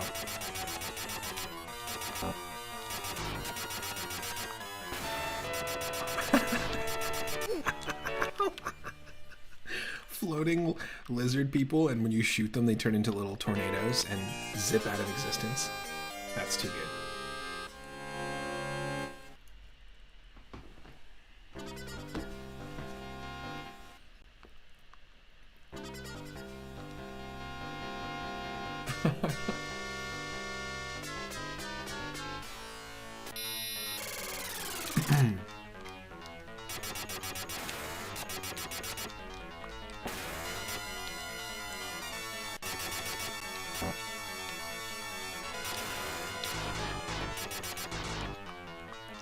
Has Terminator vibes for sure.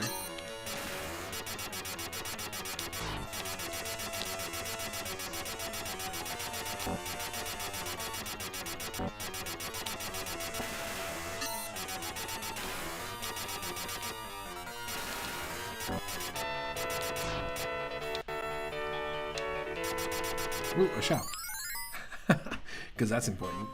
Oh, just float on in here. What do you want to buy? You can buy information. You can buy flying stones to transport you, and the speed varies. You can also regain your power. We can also afford to get armor. We can withstand 3 shots. We can also get a potion of resurrection. Yes.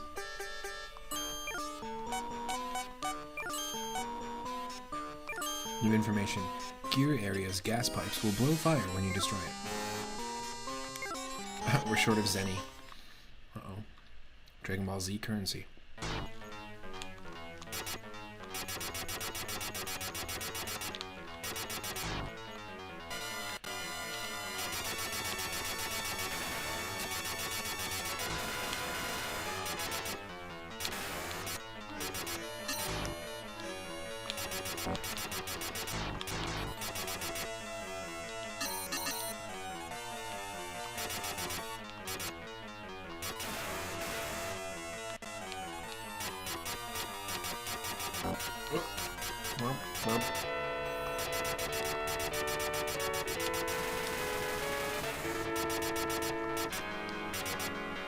Okay. What?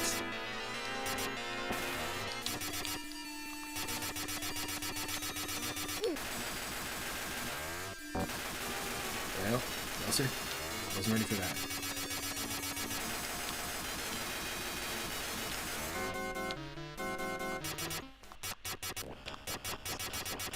What? Time for the boss. Time for the boss.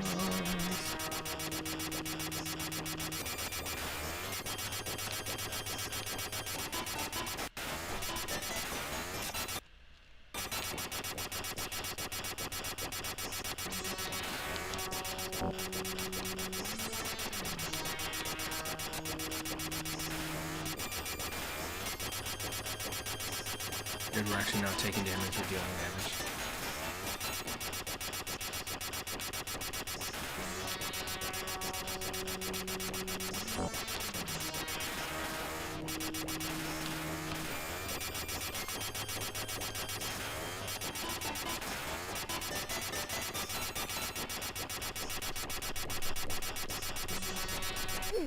You're gonna go to bed now, Roger Slayer? Well, take care. I think it's late for you over there. I hope you have a good Thursday night. And a good birthday upcoming. It's going to be super fun. Enjoy.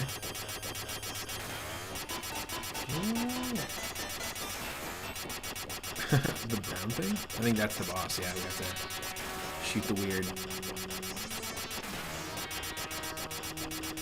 I don't want to say butthole, but I mean, just be real.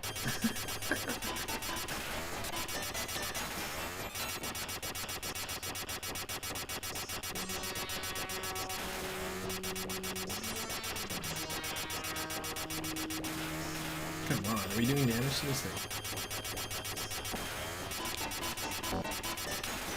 There we go.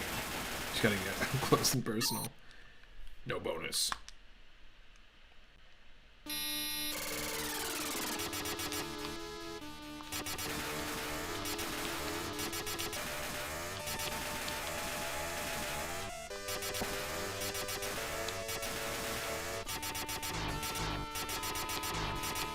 Ooh.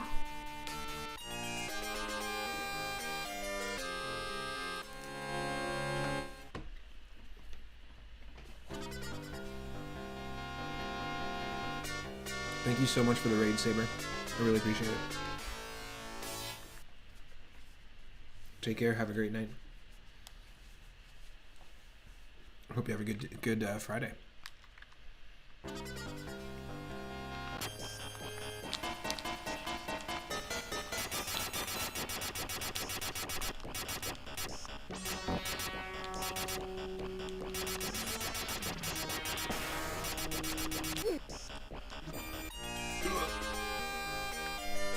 God dang butthole.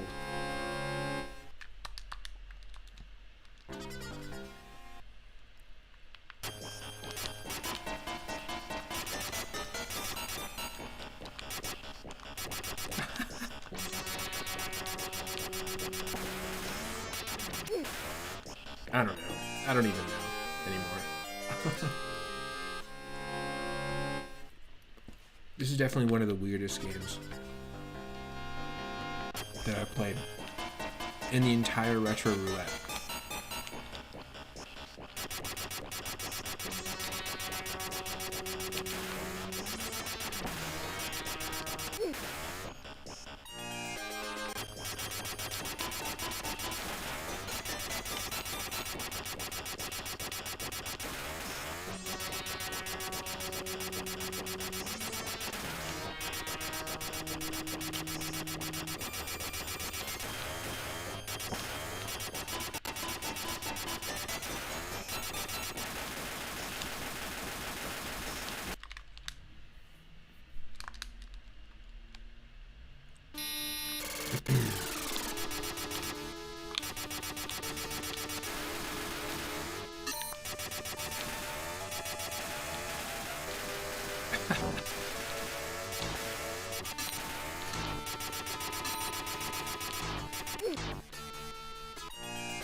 Got reptilian.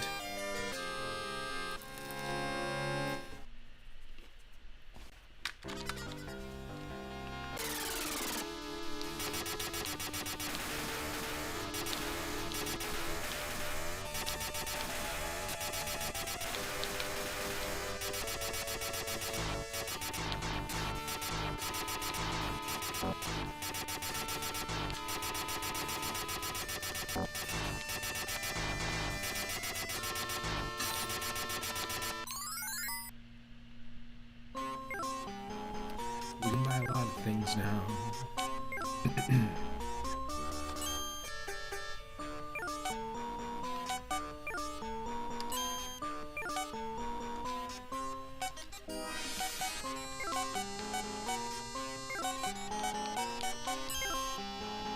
The weak point of the Dust Dragon is its heart. I don't know why that's good information, but the weak point of the Dust Dragon is its heart.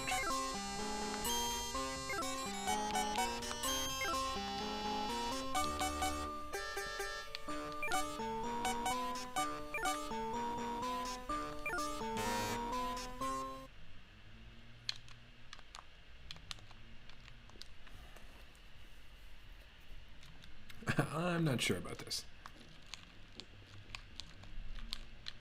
Is the music just... What? Did it just glitch out and we don't have music now?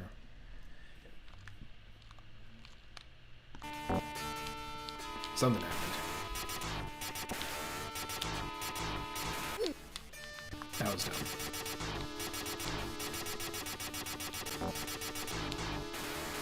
These flying ninja reptiles.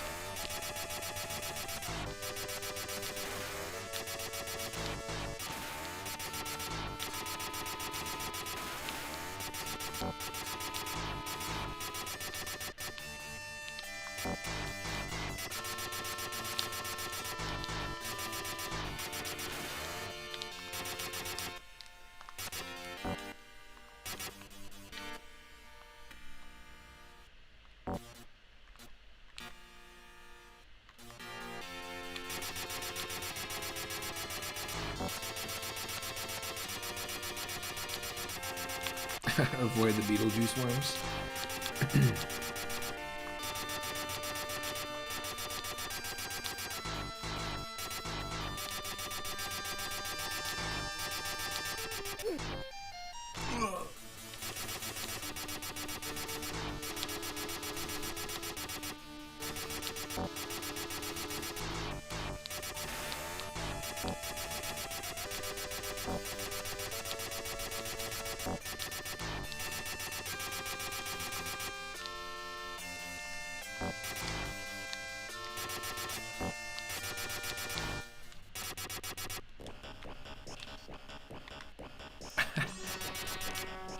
Excuse me. It's got stomach fangs. Its ribs stick out that much. No, thank you. Dragon ribs. You need a lot of people to be able to finish off some dragon ribs. It's a family affair.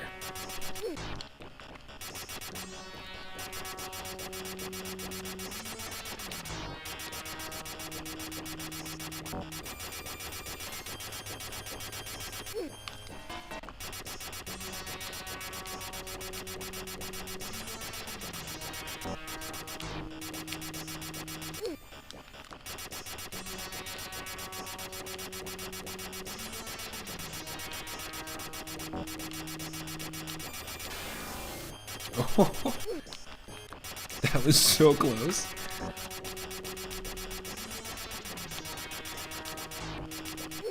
Whole new meaning to a haircut. To a hothead.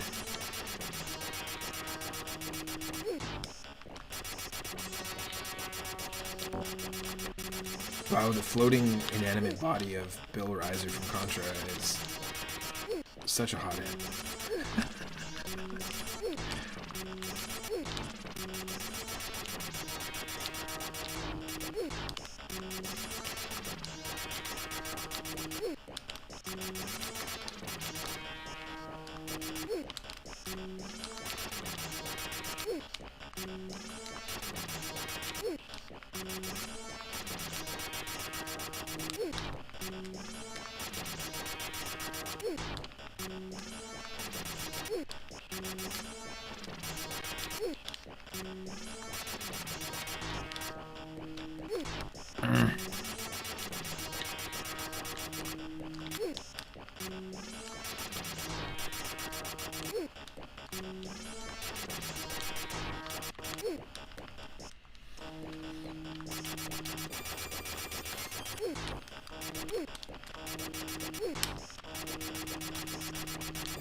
Oh.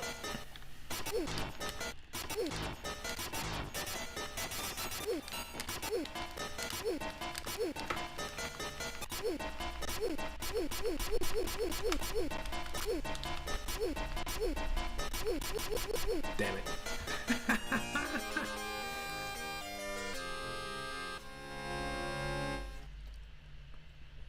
Wow. Like, this is a wild game. You really need to digest it, you know? I don't think there's a retro game. Like, look at this. I was gonna say, I don't think there's a retro game that I've played in this series where I've had to be like, whoa, hold on a second. let me just sit at the title screen for a few seconds here. Recenter myself.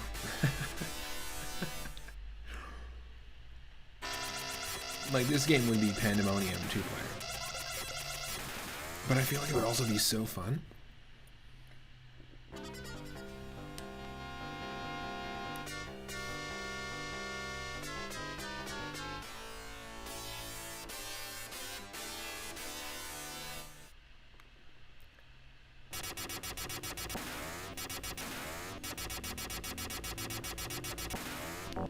Look at that gun.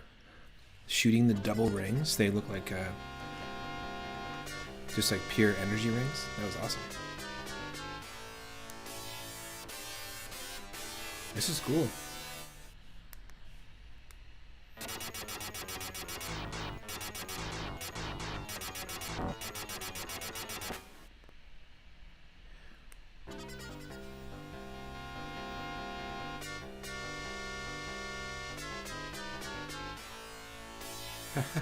I'll stick to Sonic, thank you.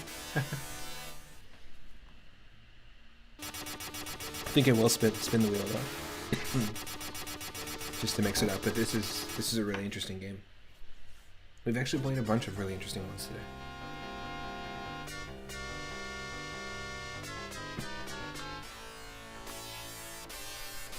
Game number 314.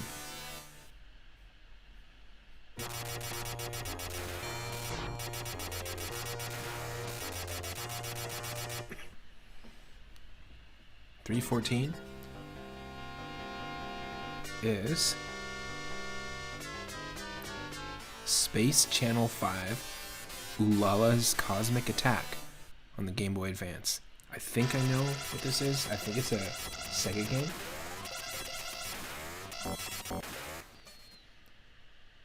It's a music-themed video game. Space Channel 5 initially came out. It was a Sega game from 1999 on the Dreamcast. Very cool. Space Channel 5, players take on the role of Ulala, a reporter working for the titular news channel in a 1960s-style science fiction future filled with competing news channels. Kind of sounds like Jet Set. And it sounds and looks like Jet Set Radio meets WarioWare. Jet Set Wario. I'd play it. So stick around, we've got Space Channel 5 on the Game Boy Advance. I wonder what this game's about in comparison to the Dreamcast one.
Okay. Sorry if the music's too loud there. I feel like that was quite the music experience. But this is a rhythm game, so hopefully you can hear this and the balance is good. This is Space Channel 5 on the Game Boy Advance.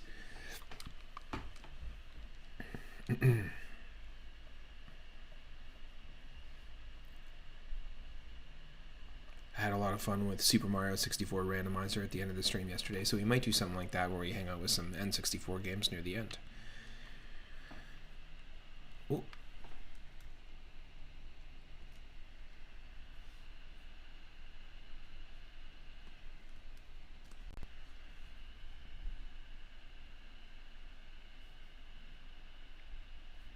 Cute. Rhythm game with no music. That's funny.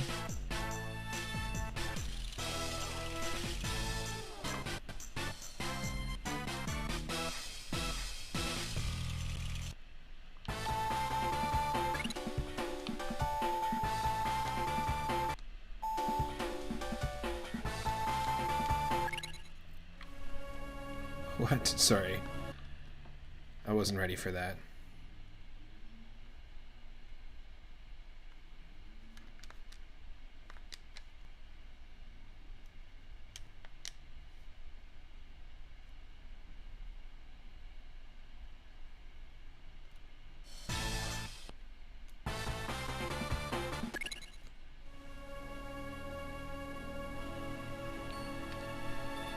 I found the last survivor from the spaceship accident.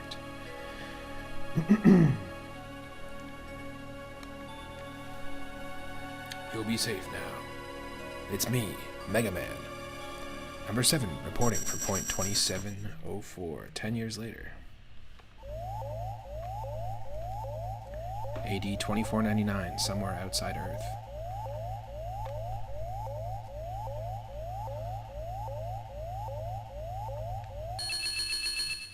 Spaceport, 6:45 p.m.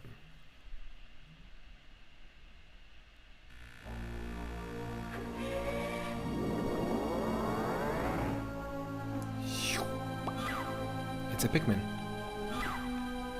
It's like Among Us and Pikmin. Before Among Us and before Pikmin.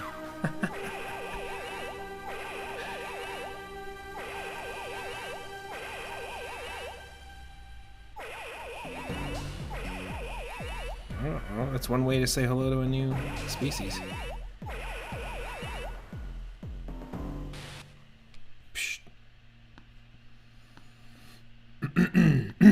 Excuse me.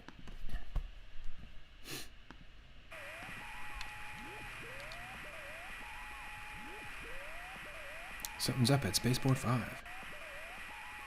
Apparently, aliens have... Oh, wait. I didn't read that. Listen, Ulala, we're taking... Okay, roger. Apparently, aliens have taken hostages and are controlling their bodies. Listen, Ulala, we're taking off the Astrobeat spaceship right now. Weird.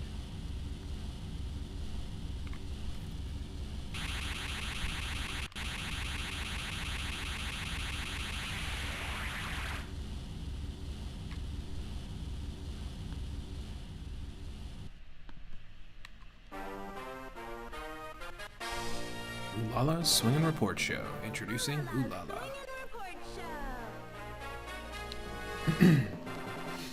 Nice.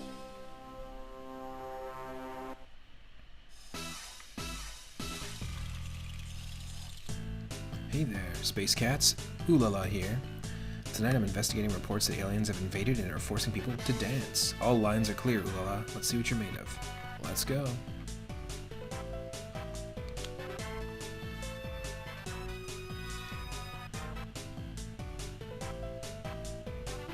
I've encountered aliens on the main floor, and they look like they've taken hostages. Copy the aliens' moves by pressing the buttons with the rhythm. Get on it. Newsflash. Copy the aliens' moves.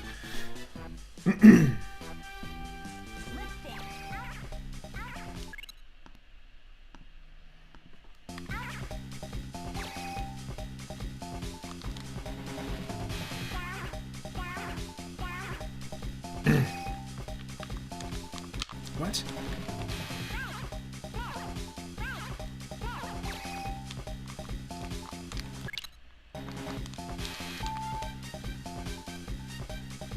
Press the A button to shoot.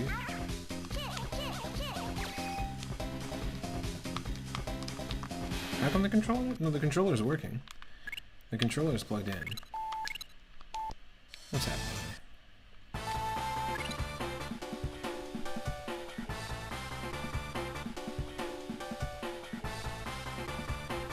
Yeah.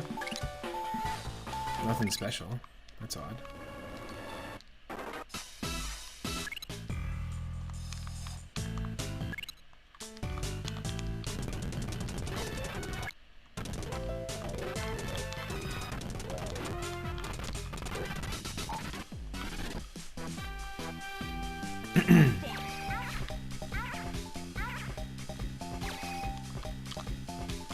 Nothing. The buttons work, but does this game like require the microphone or something? Because it didn't say anything about the microphone.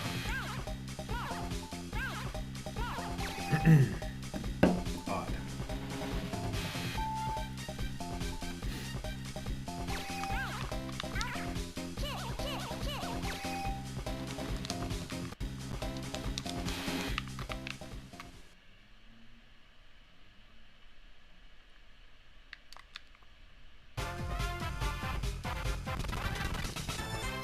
Very odd.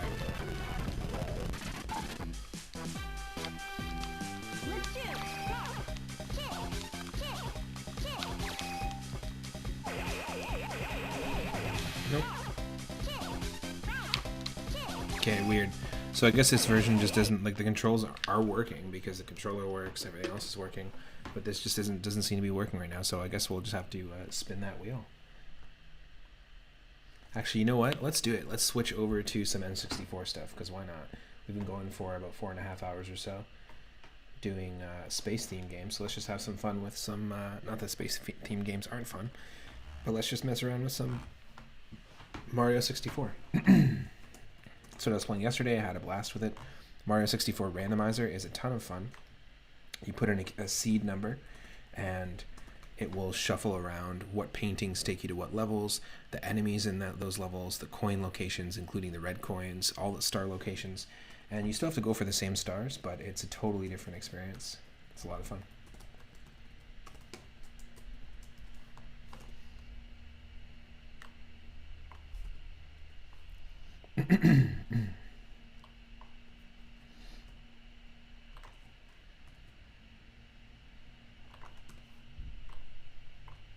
We'll have it loaded in just a second.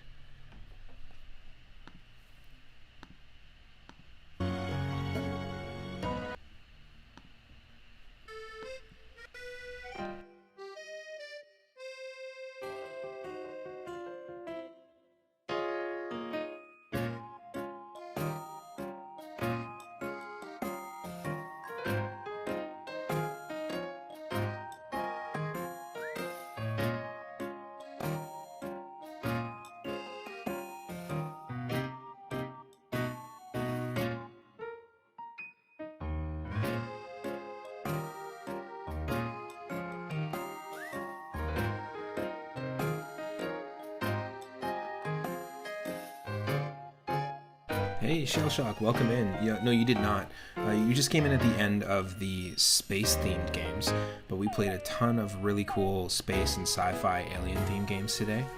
Welcome in. Hope you're doing well. So this was episode 23 of our ongoing space and sci-fi themed stream. We did, what did we do? Star Wars on Game Gear. We played and beat Space Bazooka, which was a Super Scope shooter for the Super Nintendo. Very fun game. If you get a chance to play that multiplayer with anyone, that's spot on. We played a couple of really fun beat-em-ups, including Astro Boy Omega Factor on the Game Boy Advance, and Spider-Man and Venom Separation Anxiety on the Super Nintendo. That came out on both SNES and Genesis. But super fun. And just like yesterday, we did some retro roulette stuff. This is my weekend, so I'm going to be doing a longer stream. But we kind of switched over halfway through the stream into some N64 games. So that's what we're going to do right now, is some Super Mario 64, but everything's going to be randomized. So if you want to throw out a number between 0 and 65,355. We'll toss it in as the seed, and then that'll determine how our stars, coins, red coins, enemies, and paintings will be shuffled around, including one-up mushrooms, all sorts of cool stuff. I haven't done this in a while, and it's been really fun to dive back into the game like this. 654, alright. And if there's anyone not following Shellshock Prime, I was watching Shellshock Prime do some Sonic Frontiers yesterday, and it actually made me really want to play the game. Made me want to dive into it because it gave me vibes visually of Sonic Adventure and Sonic Adventure 2. It looked like a lot of fun. And Shellshock also hosts a sort of podcast hangout with other streamers. Always a blast. Definitely go check them out if you can.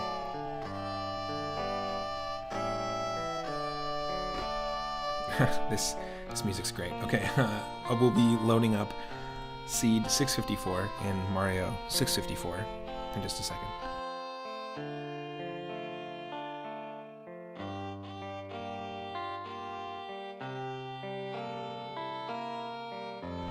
I also ordered pizza earlier, and this is what's on the pizza.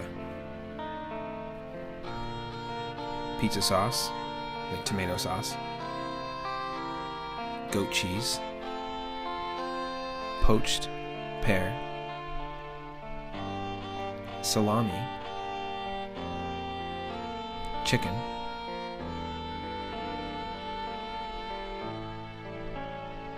it's actually really good. Never tried that in my life, that combination, but it's actually pretty fantastic. Pear on pizza, you say? There's also a local place that does peach and pine nut on pizza. It's kind of a weird combination.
Also asking earlier in the stream, for anyone that came in with Saber's Raid, we were asking a question of the day, which is, what is your favorite comic book character, if you had to pick one, or comic book superhero or supervillain?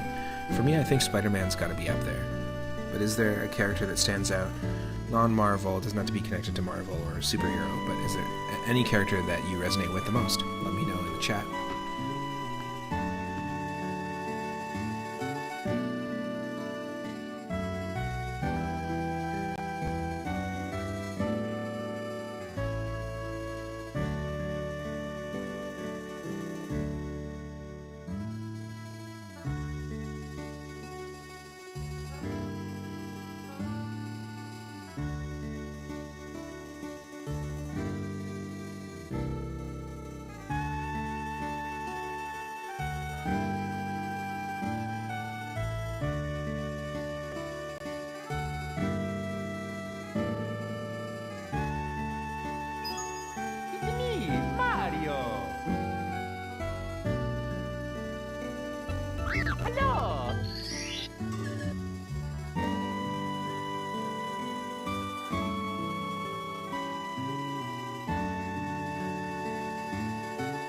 Oh, is it you, Mario? Hello?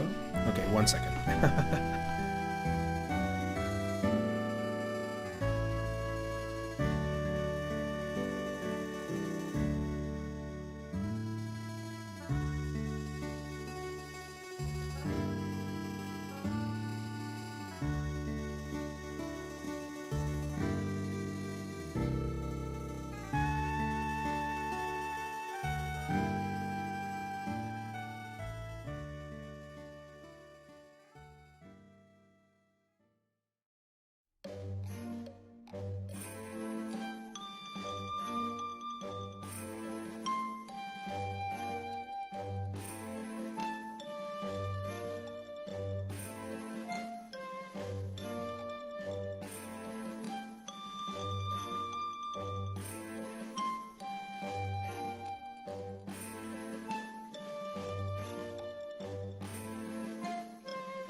Okay.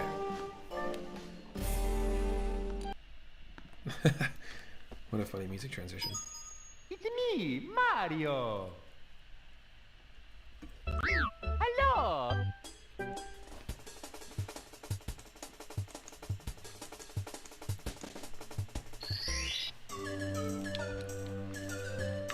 So, our personal best, using the seed 1989, is 42 stars in a randomizer run. If you get a game over, your seed restarts. It'll re-randomize your seed. So that was before getting a game over, we got 42 stars. It's yesterday's run. And you can go to the seed, and it's normally randomized, but we're going to put in Shell Shock Prime's seed here, which is the suggestion of 654.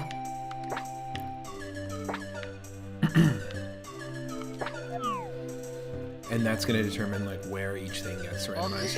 Kind of similar to when we do like 2D Mario randomizers and other game randomizers. But here we are. It looks pretty normal. But as you can see, there's a wing cap over here, which there normally isn't. Oh, and a 1-up right away. That's nice.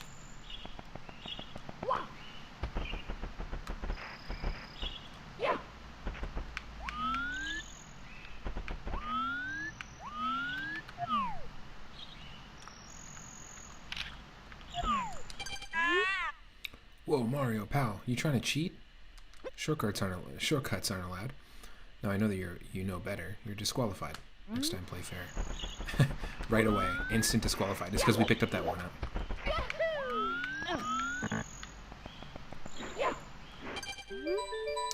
You stepped on the wing cap switch. Cool. Apparently we can save there.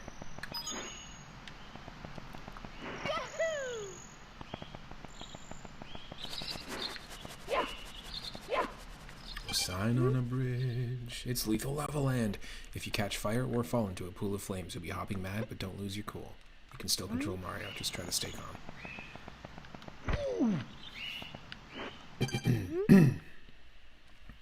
Wow, you've already recovered that many stars? 0 stars? Holy shit. Be careful.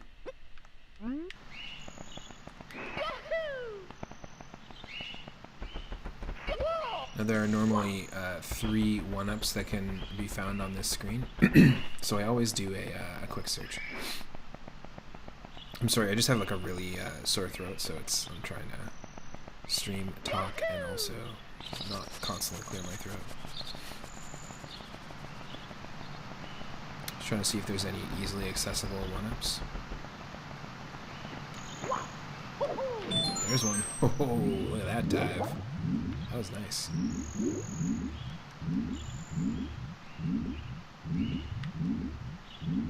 I haven't played this in a while, and yesterday was the first time we played in months. Any Mario 64, just in general.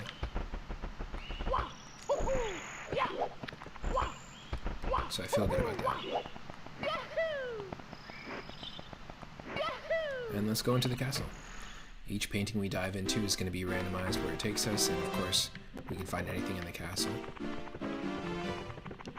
Even the star costs of each door are going to be shuffled around. So we're always going to be able to open this one up here. But this is, let's see what these costs are. We're going to need 7 stars to open that.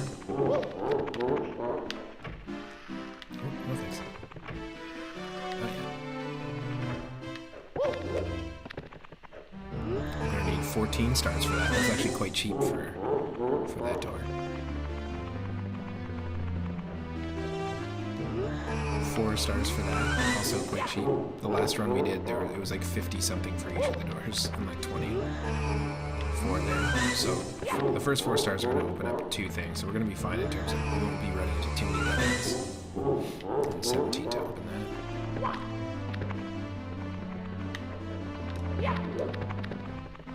How about up here?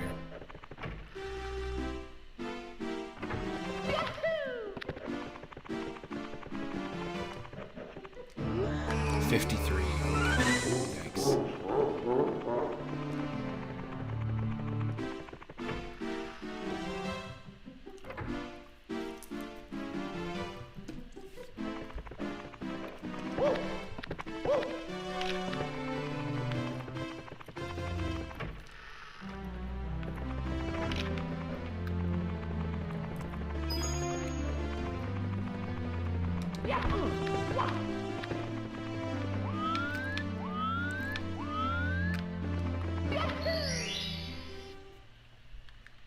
It's gonna take us here. Ooh, ooh. Oh no. That's actually not a good... This is like the worst possible thing we could have got. Because there's only 1 star in here. So we know guaranteed we're only gonna get the 1 star. At least it could have taken us to an actual level. Not that this isn't a level, this is just like a little bonus level stage. There's definitely not 100 coins in this stage either.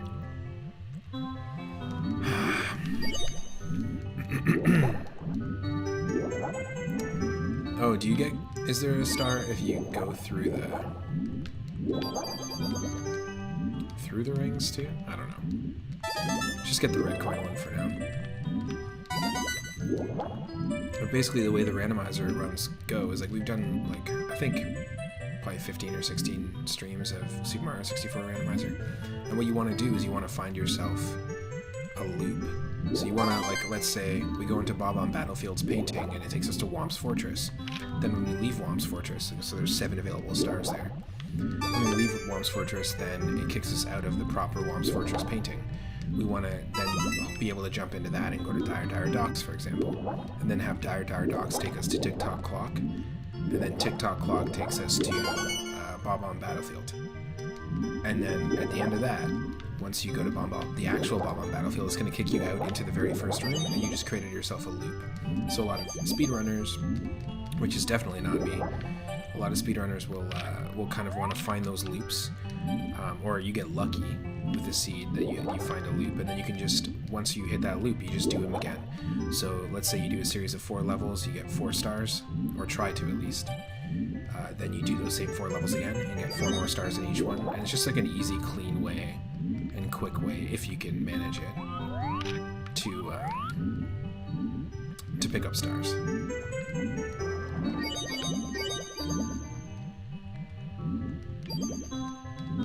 And a bunch of them at once, and then at that point, if you can find one of those loops early, then you're good for exploration, and you should be good in not in any situations where like you're locked out of an area or anything like that. There's one more red coin, isn't there? Yeah, there it is.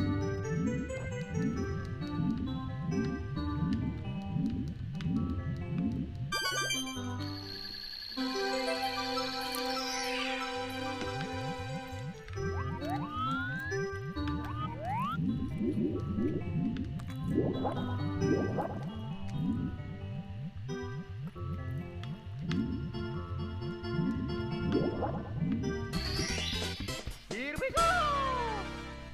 So this is an interesting seed already. You've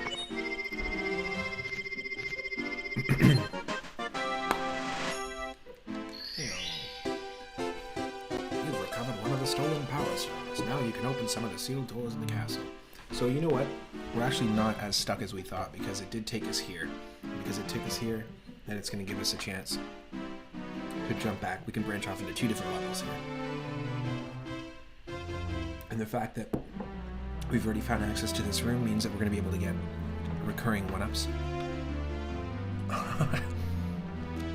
That'll be my new name, if I ever change my name. Recurring 1-up moon. Recurring 1-ups moon. Maximum of up to 3.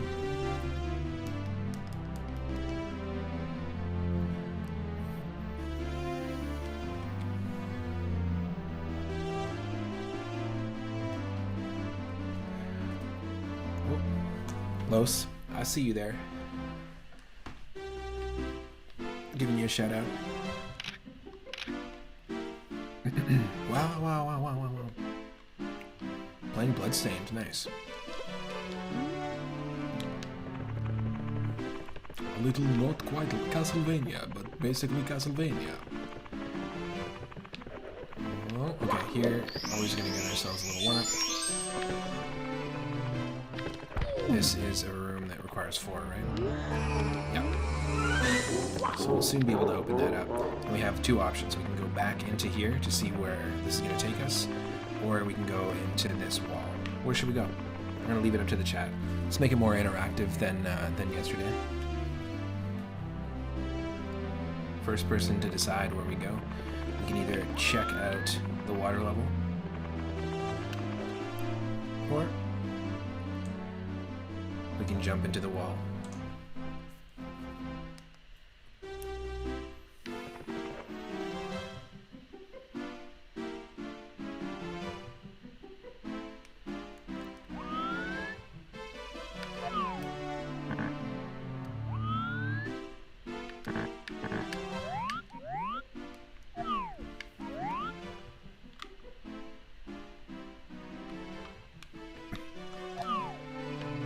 Nobody cares, we'll go in the wall.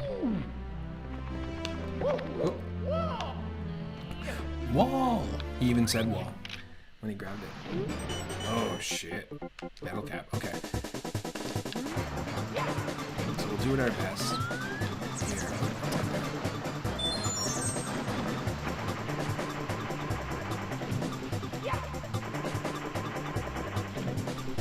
Oh, it's up here.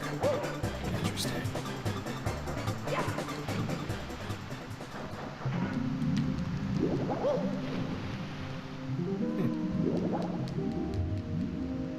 Okay, so I don't think we're gonna go for the red coins. We'll try.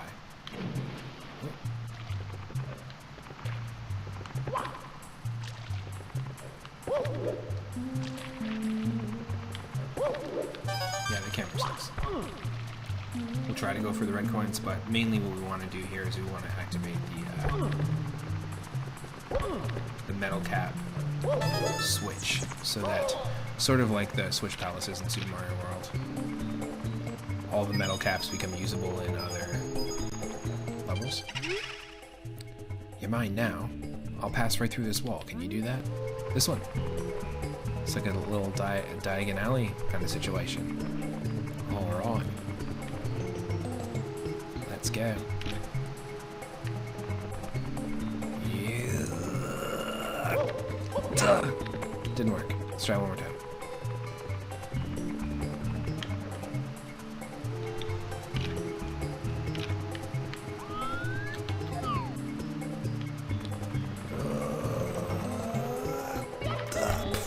Nope. You're not a wizard, Mario. Sorry. Sorry.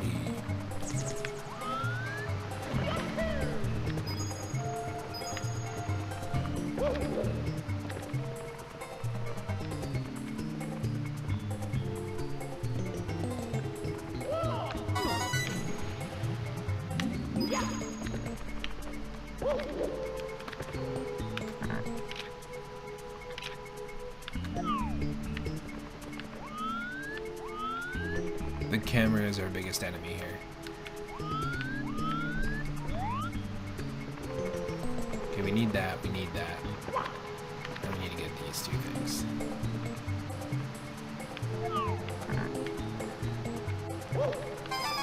There we go.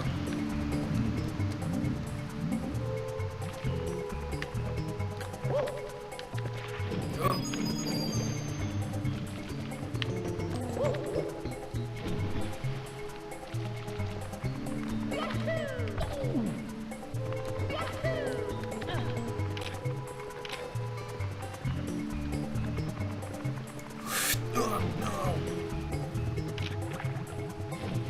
The camera is gonna be our freaking downfall.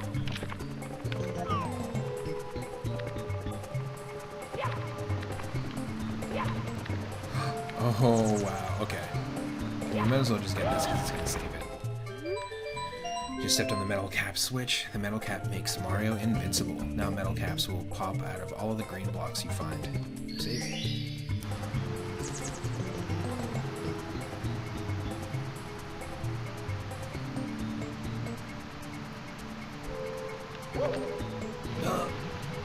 Definitely did not want to do that.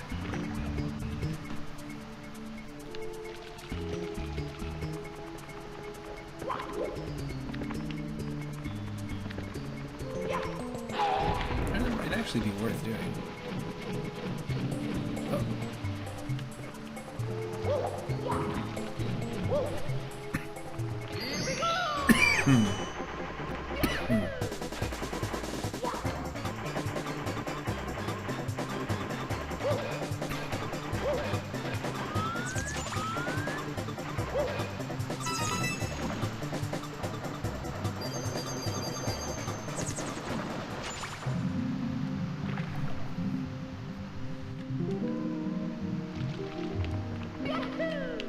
Okay, we don't need it for this one.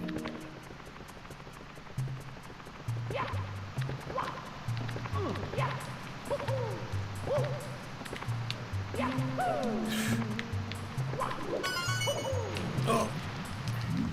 There was one more. Are you kidding me?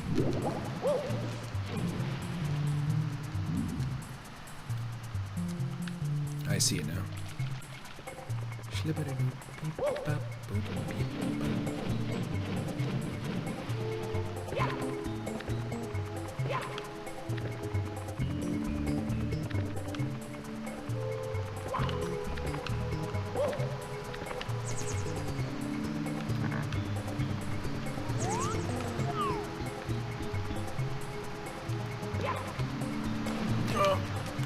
No.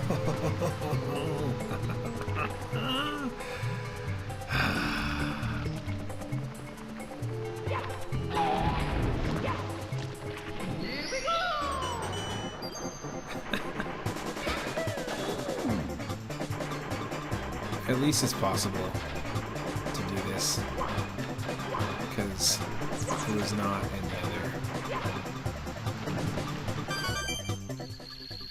in the other seed we played yesterday. It wasn't possible to actually get this.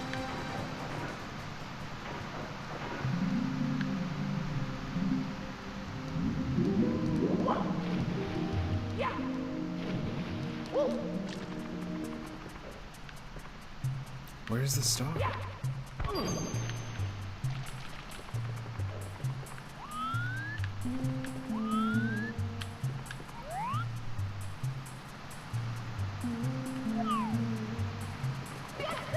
There it is. Look at this.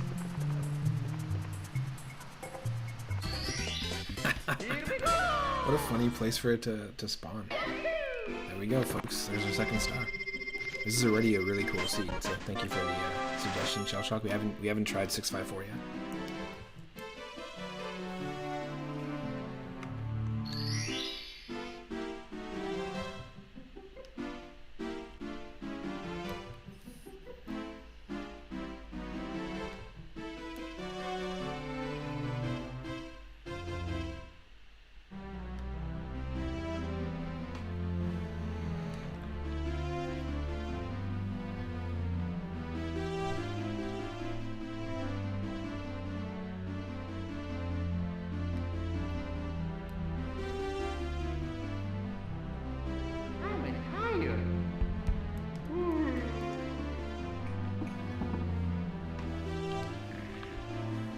So we can see how much it's going to cost to leave this room.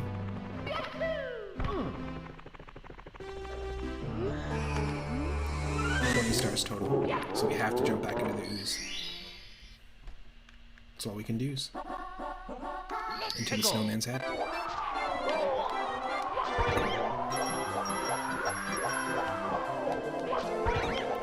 Okay.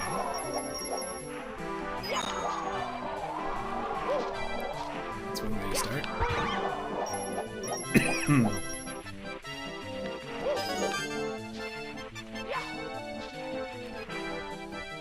Already you can see in the distance that there's a red coin there. We're not going to get that.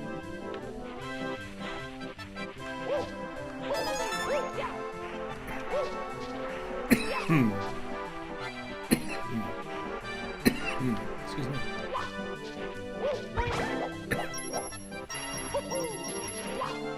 You know what I mean? Like, we have to perfectly time.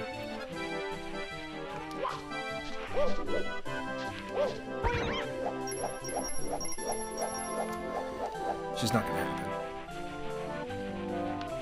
Red coin mission is out of the question unless we somehow spawn right up there and are able to get that one first.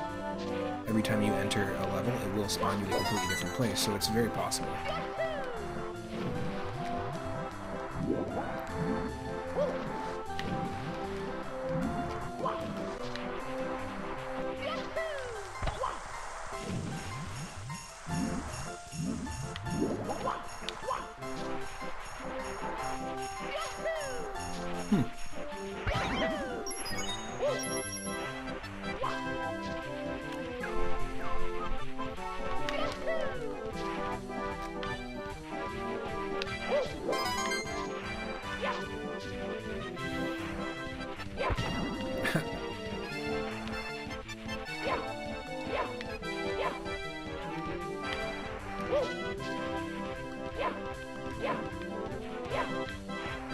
Come on, come on. Let me read it. Great. Pointless. Sometimes they can trigger stuff, depending on the message that you get. Hey, let's just go for it. That's clean, free star. If we get one more, we open up 2 doors in the castle. Here we go!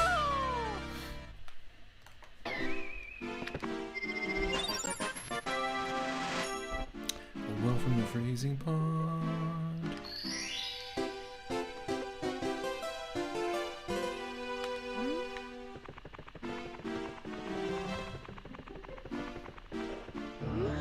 And 18 stars to open that.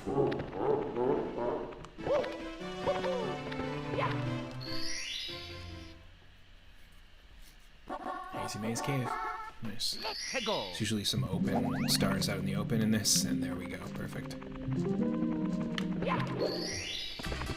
Easy. Here we go! There's our 4th, so now we can open up those 2 doors, and we don't really have to worry too much about, like, stuff becoming... or just like a soft lock in general. We don't have to worry about that. Let's go! It's an unfortunate place to spawn.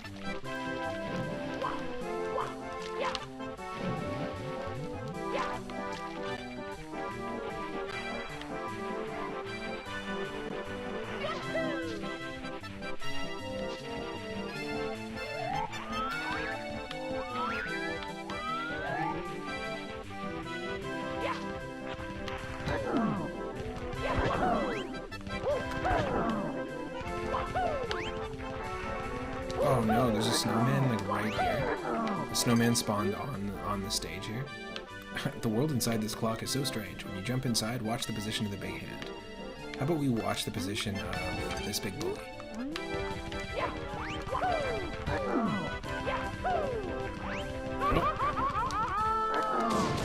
Hey, it worked.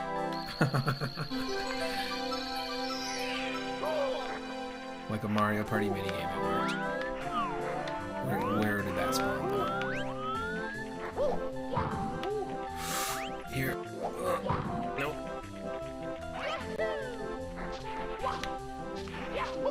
Oh my.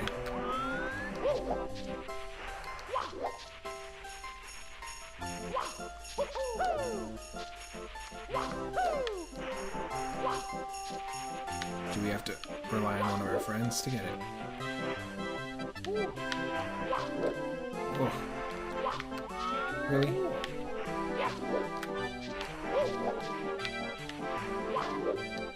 Thank you for the hydrant. Yes. Yes. Here we go!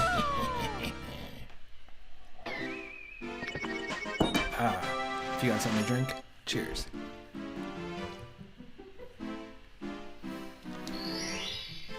Welcome in. Hope you're doing well. Alright, I guess we have to go back in this way. Into Hazy Maze Cave. Did we find ourselves stuck in a loop? Let's go! I hope not. Are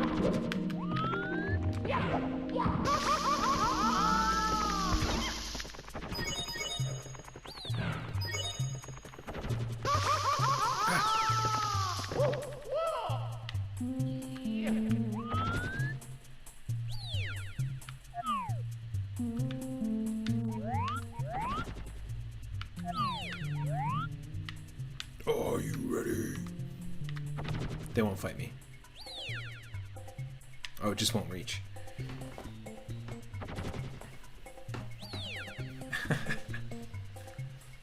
Isn't life just kind of like this? Coins leading to a pit. Something ready to throw fire at you, and something constantly throwing rocks at you.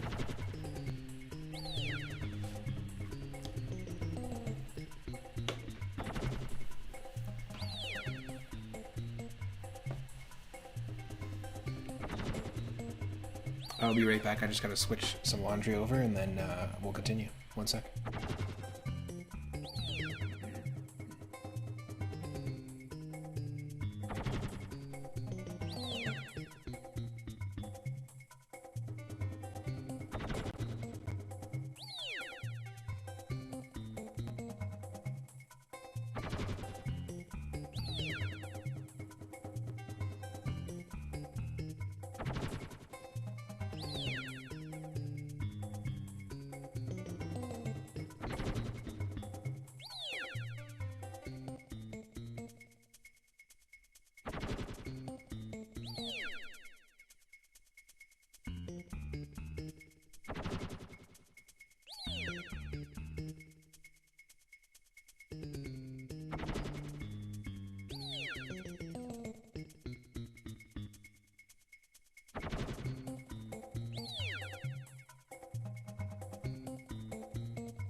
Okay, that's funny.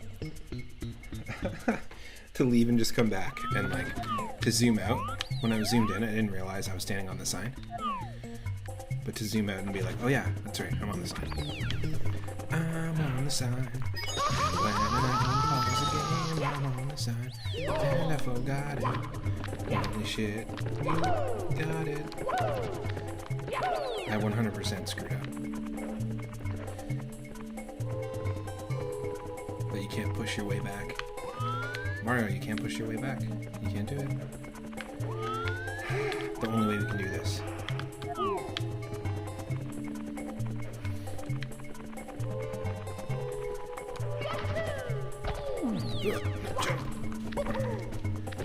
Does he just not allow him? Oh, I'll take you. That's why I like a randomizer. Thank you.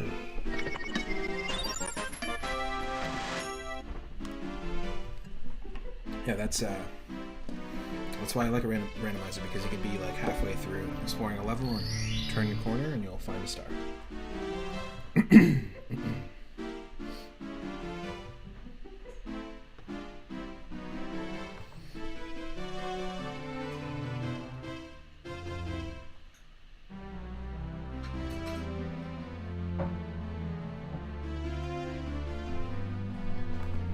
Cool.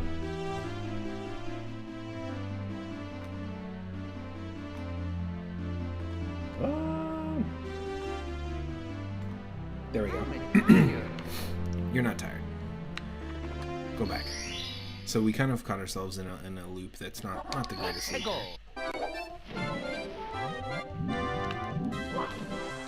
Keep spawning in this pool, which is not fun.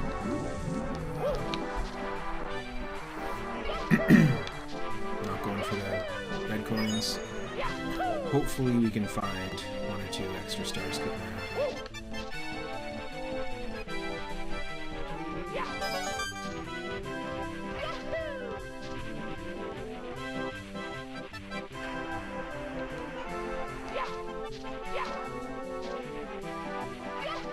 There's one.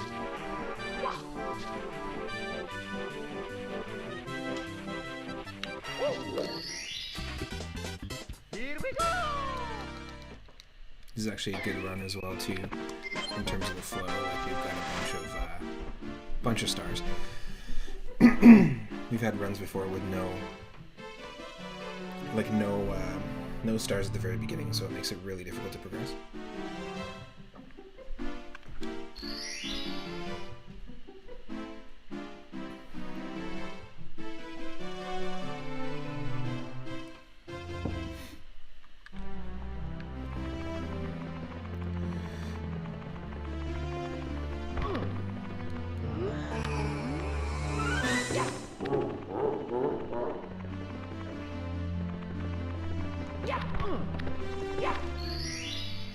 The only way to like get back to and like out of this loop is to like quit.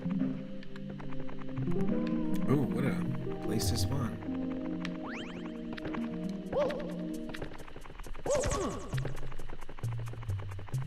What a place to spawn.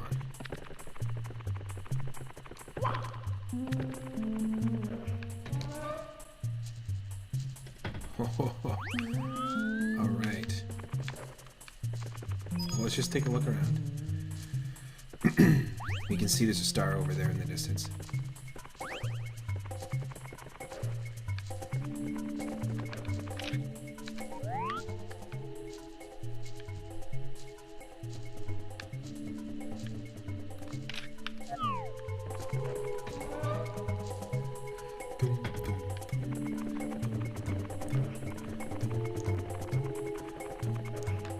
What happens if we go in here?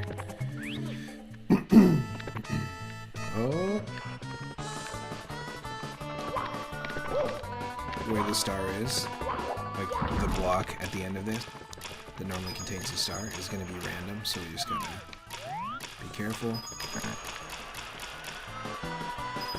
try to slow ourselves down as much as possible.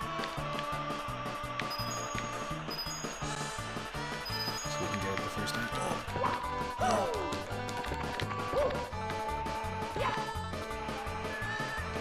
Yep. No. We should be able to get it. No, Mario? Mario? No.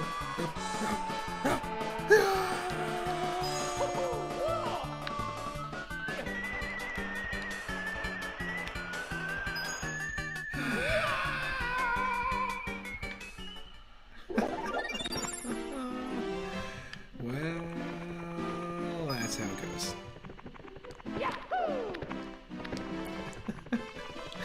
We had it. We were there. That was the star and the only star we can get in that location.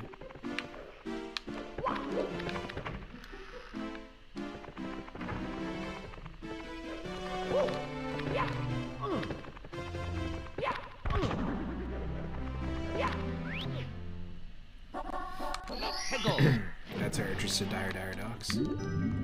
Well,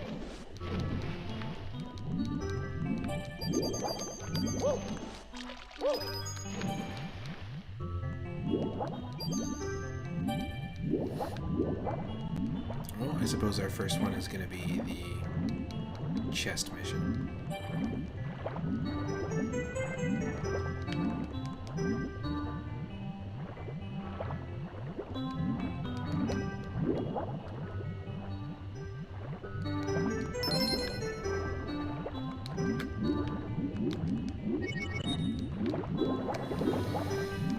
Nope.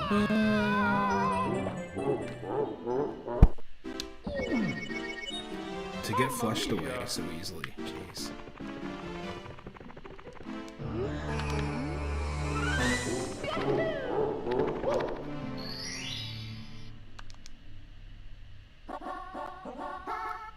This is how we get to Bob on Battlefield. I love it. I love it. Let's go.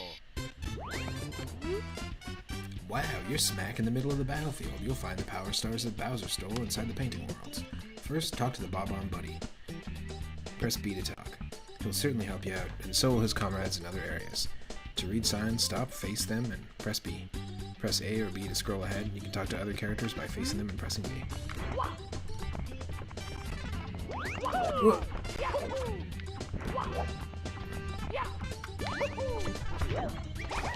We are smack in the middle.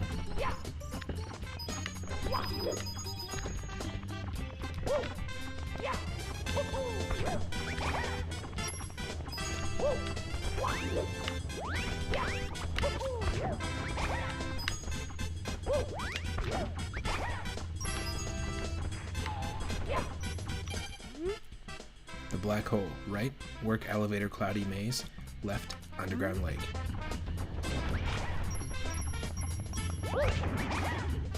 Oh, look. What a perfect place to have to fight the boss. That is ridiculous.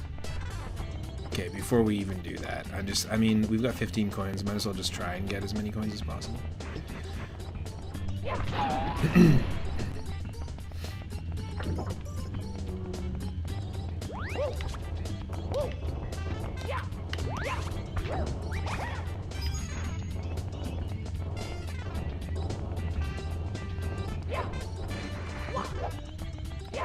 One coin up there.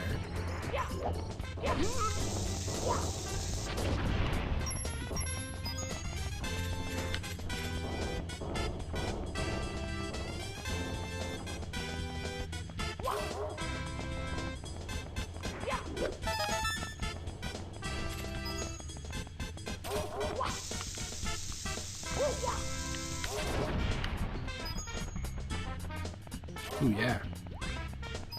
Got the heal. Right there. Heart bridge. I'll take it.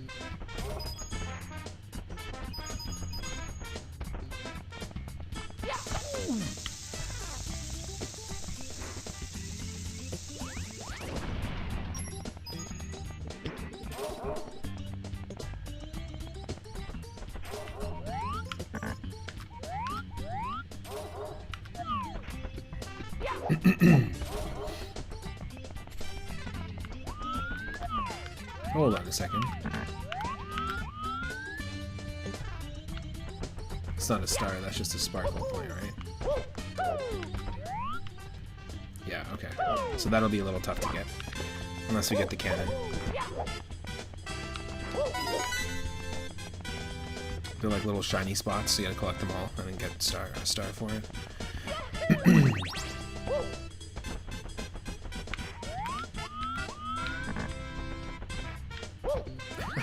What a funny place for doing this.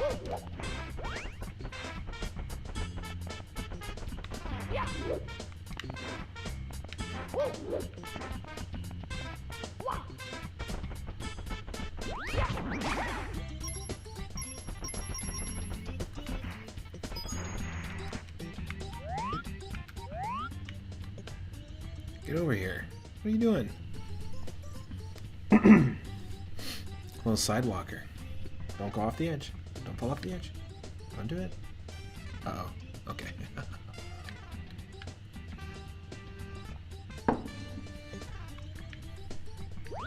Here, Goomba Goomba Goomba. What are you freaking out about? Attention seeker?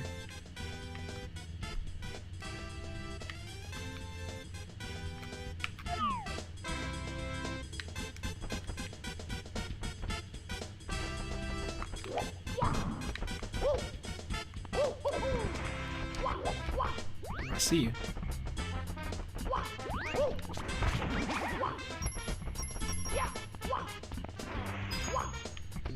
There we go.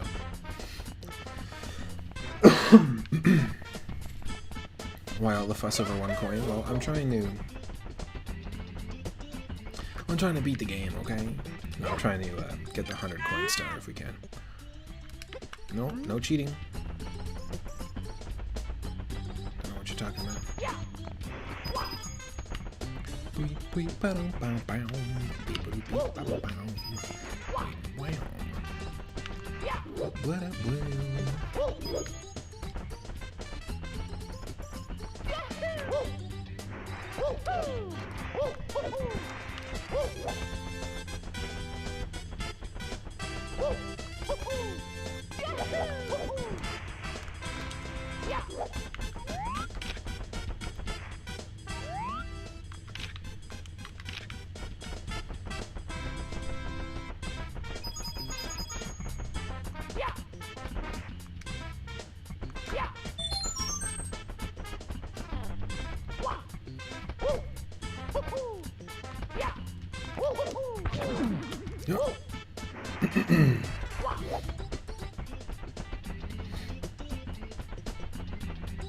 Trying to work with the camera here.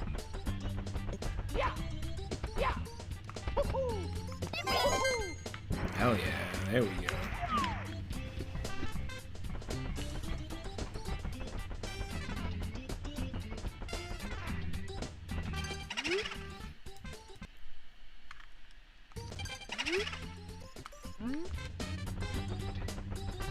Ghost message.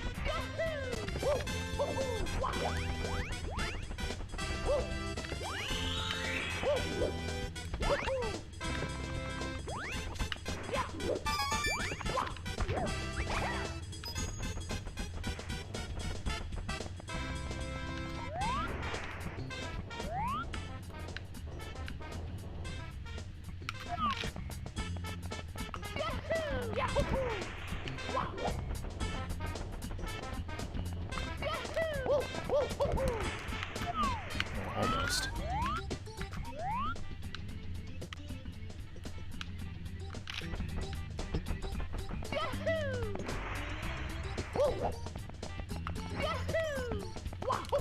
Oh, so close.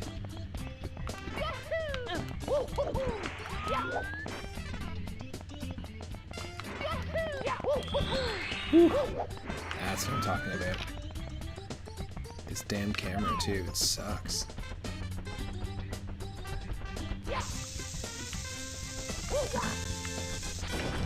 Throw the bomb at the camera.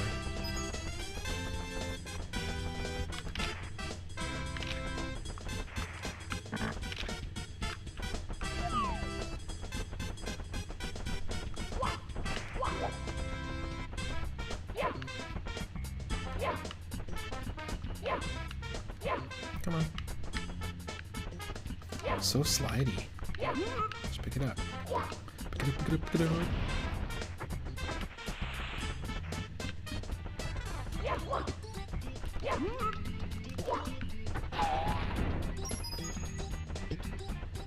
More than halfway there.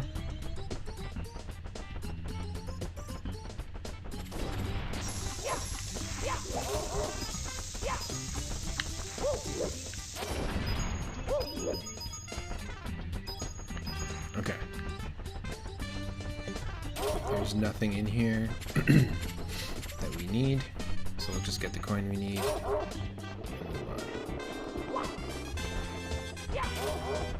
Getting closer to back where we started.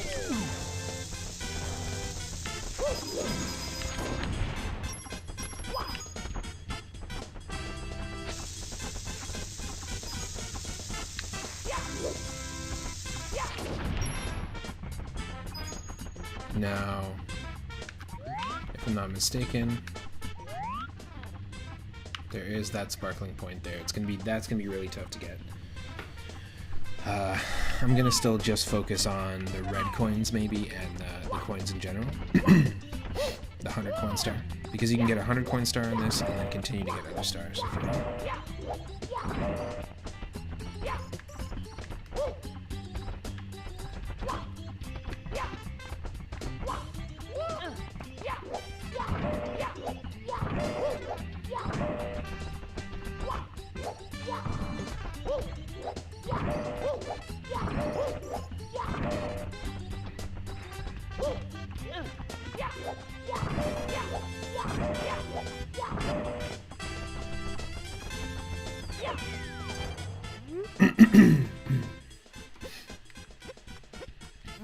wants me to fight the boss.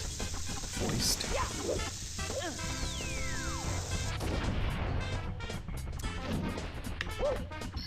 Ooh, we are not going to grab that. We are not grabbing that.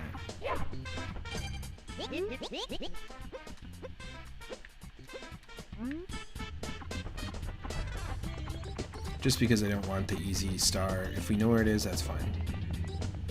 I'd rather just get there eventually. There's a star up on the island.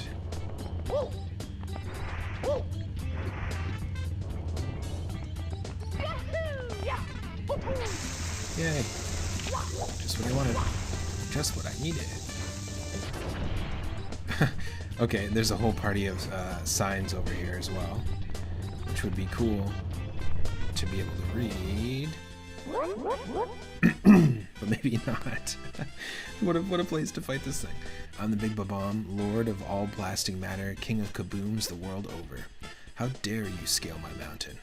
By what right do you set foot on my imperial mountaintop? You may have eluded my guards, but you'll never escape my grasp, and you'll never take away my power star. I hereby challenge you, Mario. If you want the star, fight me. You can't do it. You can't read signs when this is encaged. Okay. Well, I don't really want to fight because I kind of would prefer to just get these coins.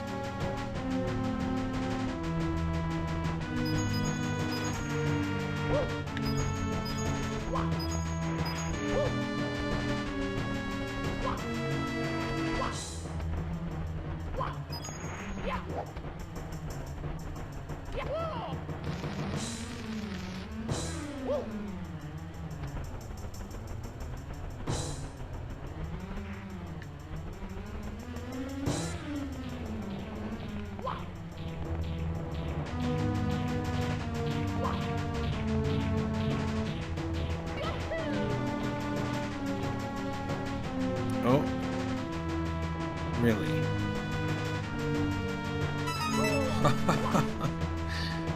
We were never gonna see that. That's why it's important.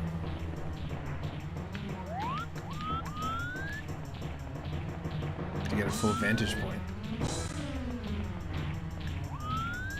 Oh, I didn't see that. You saw where that sparkle point was, but I didn't see this one. You can barely see it here. There. See it?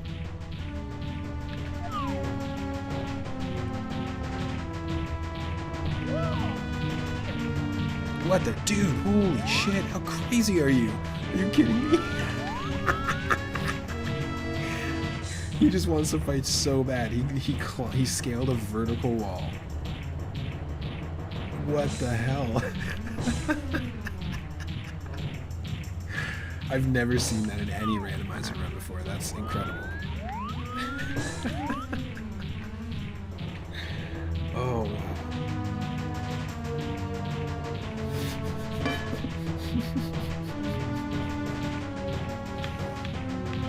Where is he? Look at him.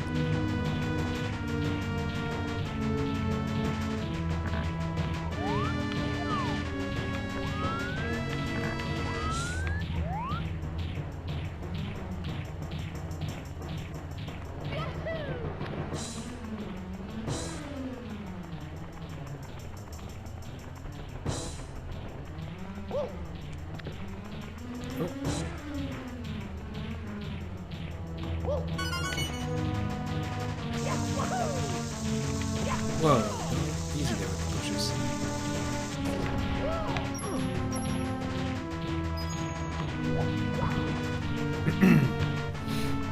Is there a way for us to get coins? Somehow, where are we going to get more coins?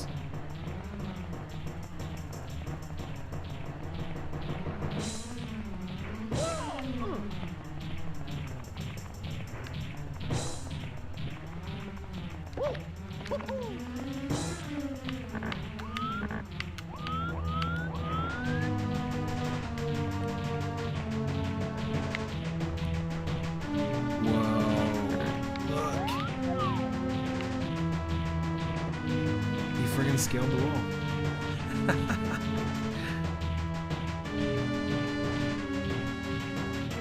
How do we get 13 more coins?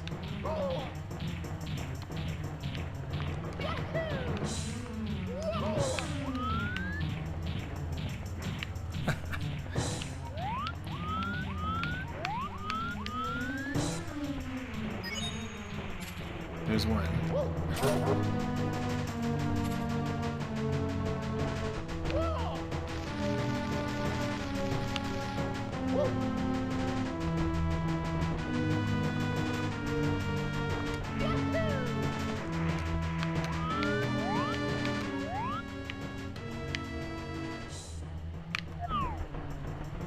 There's got to be 13 points somewhere.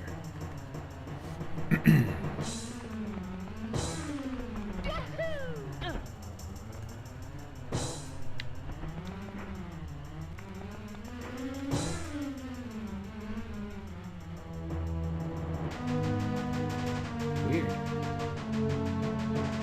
Maybe just had to refresh on that computer side, but my internet's working fine.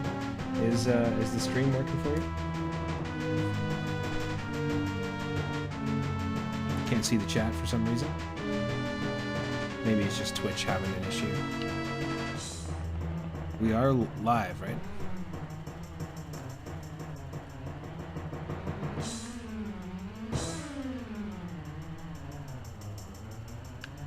Yep, it looks like just like Twitch is just having an issue. Is the stream working for everyone else?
Really? Where are we gonna go then? Wow, okay, so there was a bunch of coins that were just sitting here and we just didn't touch them. Great.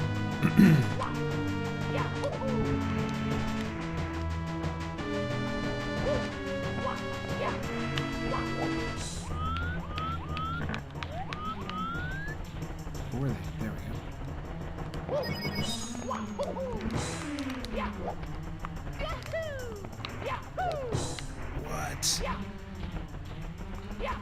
What? Is there one coin missing?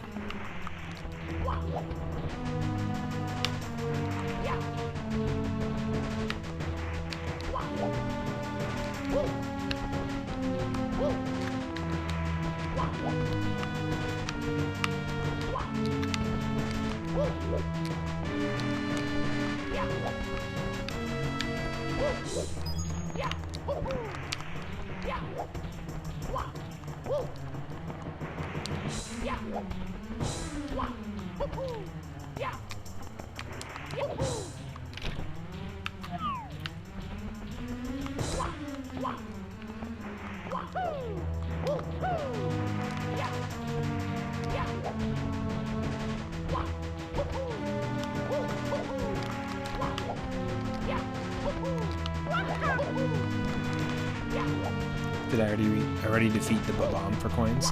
I think every single enemy has been defeated for coins, so that unless there's one kicking, we haven't. Oh, come on. Oh, and there's one more red coin kicking. That's why. It's because... Oh, I see it. I see it. I paused, and I can see it at the very, very top. There's a red coin right here on the island. So we do have to go to the island, but I do need these as well. It's kind of shit-tang.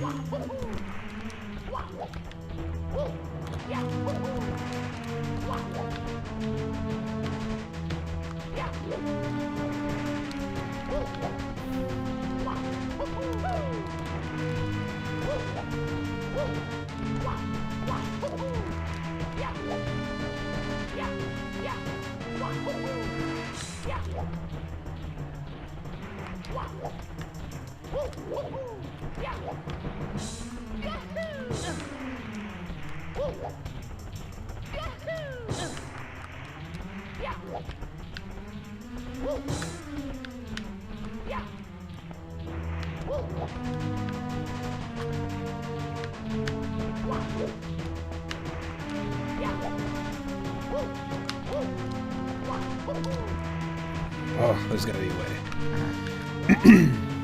Just some bullshit camera nonsense.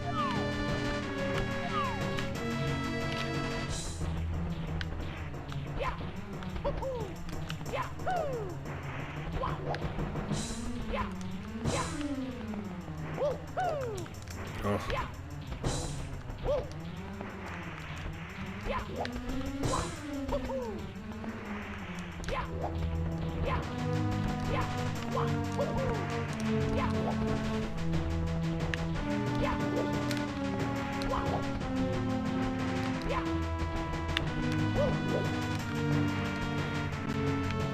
Triple jump before the slope. Okay.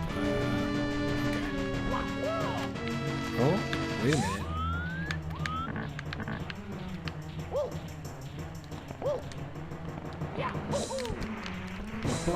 Hold on.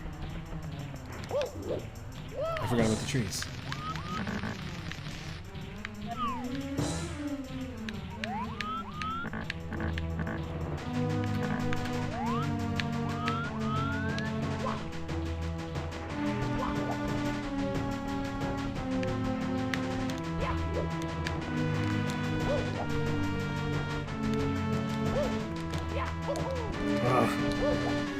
Fucking hate triple jump, especially from this angle.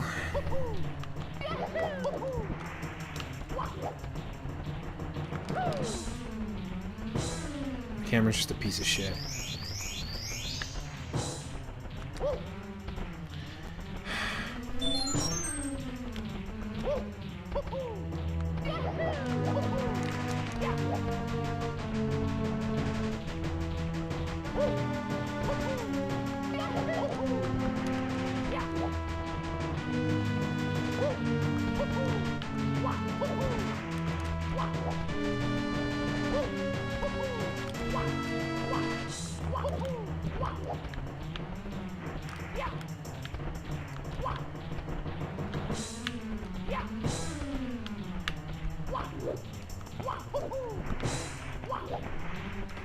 Fuck that.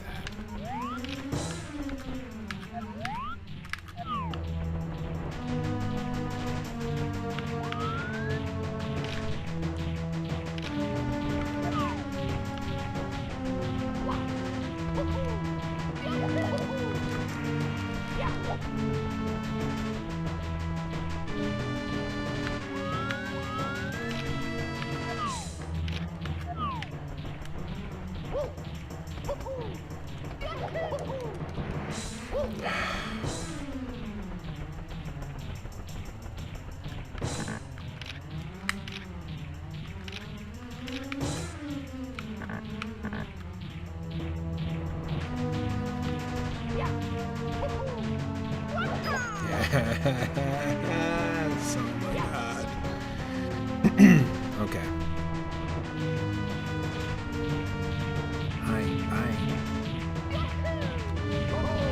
Perfect.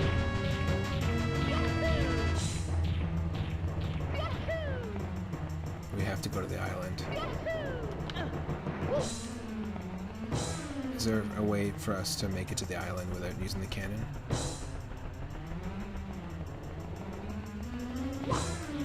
Please tell me that's a thing.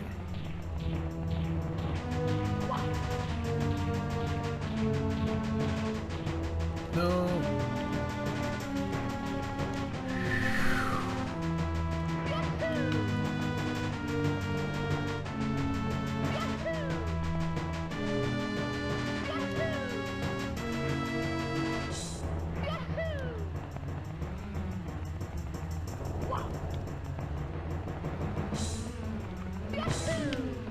No.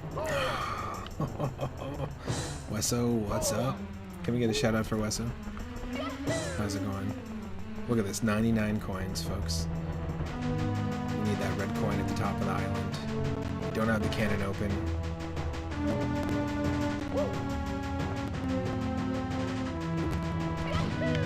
No! How many times are we gonna do that?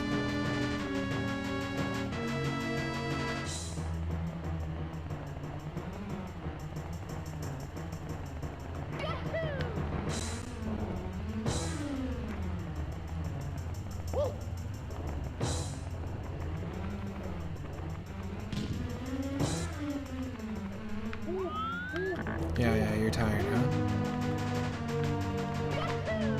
No! No!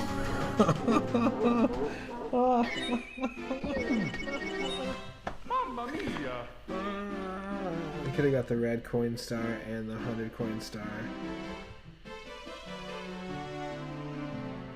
But instead we got the 100 coin star after 99. Holy shit.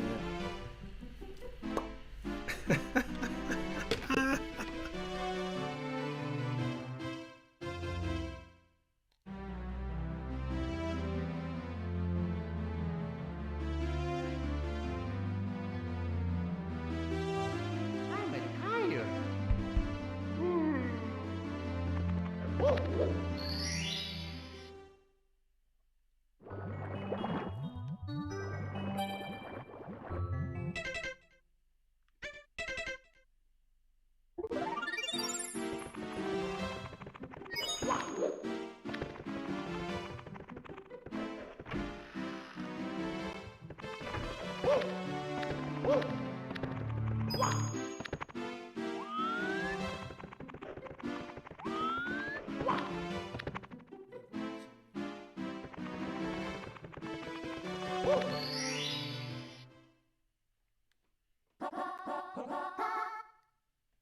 Let's go.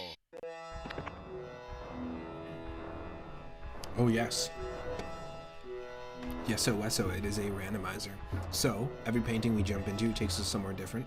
But if we die in this, like if we get a star, for example, there's 2 stars right in front of us, then it will kick us out of the proper area. So it'll actually take us to the entrance of Shifting Sandland, but every time you go into a painting, it takes you to that's all been shuffled. All the star locations. That's why we had to get to the island for the red coin. It's amazing. It's amazing. It's so fun. One of my favorite ones. And we're using the seed 654, suggested by Shell Shock Brown. Yesterday we used a suggestion from Stegosaurus McCartney.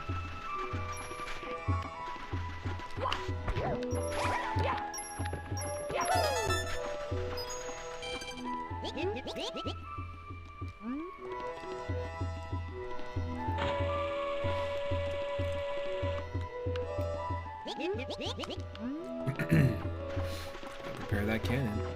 Everything is shuffled, so even this. Come on. If you stop and press Z to crouch, then jump, you perform a backward somersault. If you press B, you also do flares.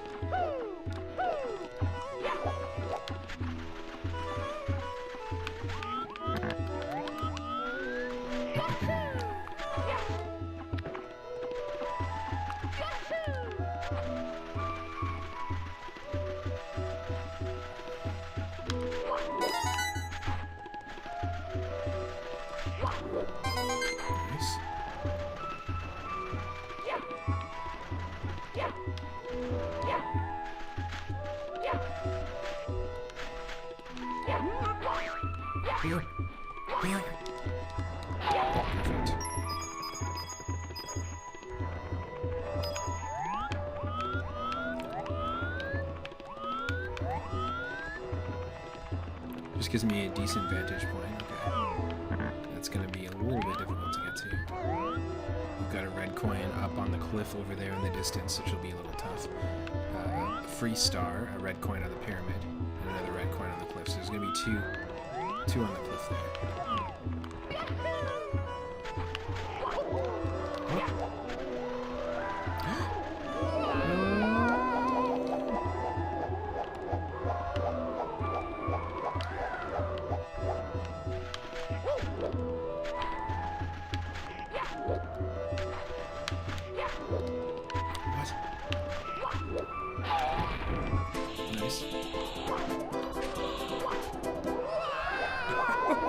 I've never ever dove into a tornado with a Koopa shell before. There's a first.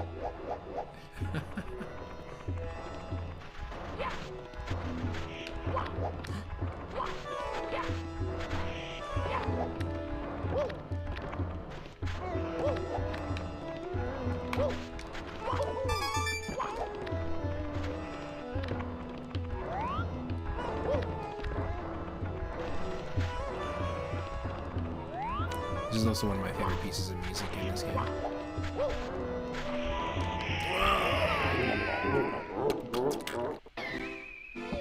Well, Mamma mia! how quickly our dreams can be crushed. But it's our first time in the basement here. So we have options. We can go into the Lethal Lava Land painting and see where that takes us. We can jump back into that wall, which normally takes us to Shifting Sand Land, and see where that takes us. It doesn't look like there's any toads or mips spawned yet, but let's see. We can open that door, that's nice. That is quite nice. In fact, while we're here, let's just quickly survey. Because there might be a toad that can give us a star. We need 15 stars total to get through that. And this is just the basement, that's what I thought. Mario 64 equivalent to the back rooms. I mean, we kind of did just like glitch through a wall right into these back rooms.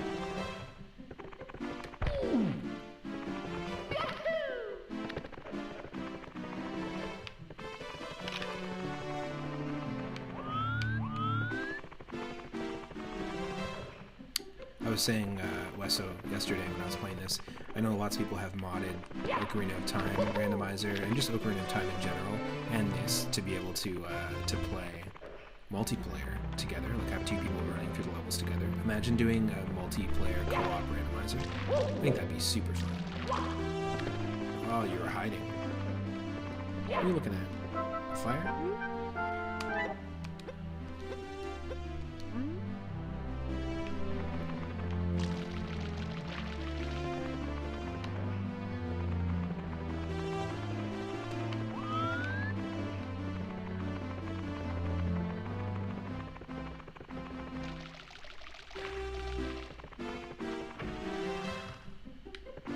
That we can go just immediately go here.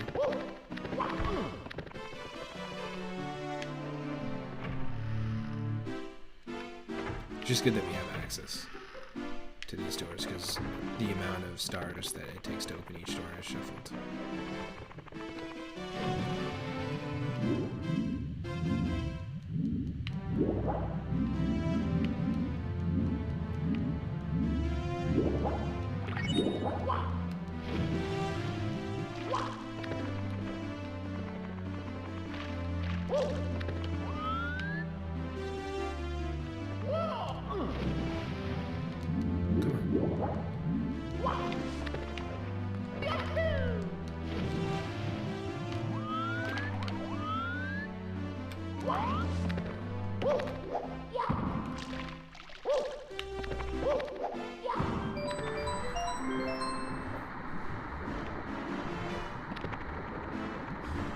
Okay, so all that's going to do is just give us access to the front, right?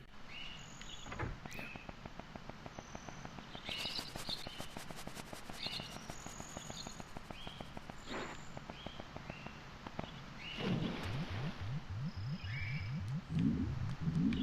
Oh, is there a one up down there? I saw something, but I think it might have just been our bubble. Or an air bubble. Yeah. Yes, it was. It was just the air bubble. It was just the air bubble. It was just the air bubble.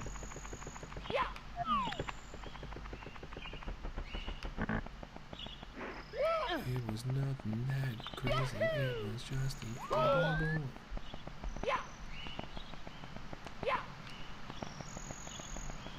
Hey.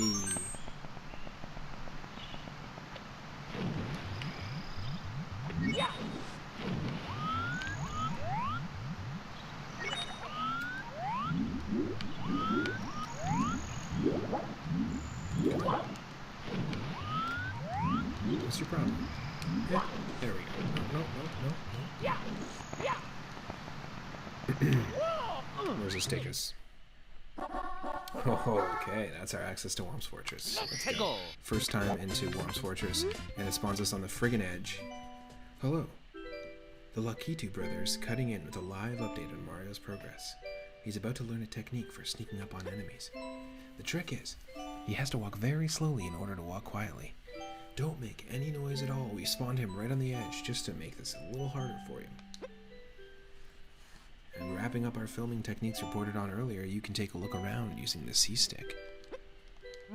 Oh, can I?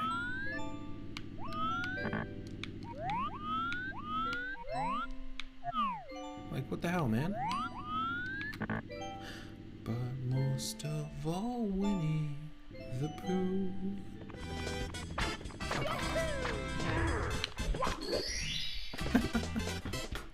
What a place to start. But hey, I'll take, and do you see those red coins down that slope? That's not fun. I will definitely take the free star that's just sitting there for us. And we haven't been able to go into this room yet, so. Are we locked in here? Or do we have enough stars? 9 more stars and we're locked in, so we have to go this way. Oh, my friend. What are you doing hiding in there?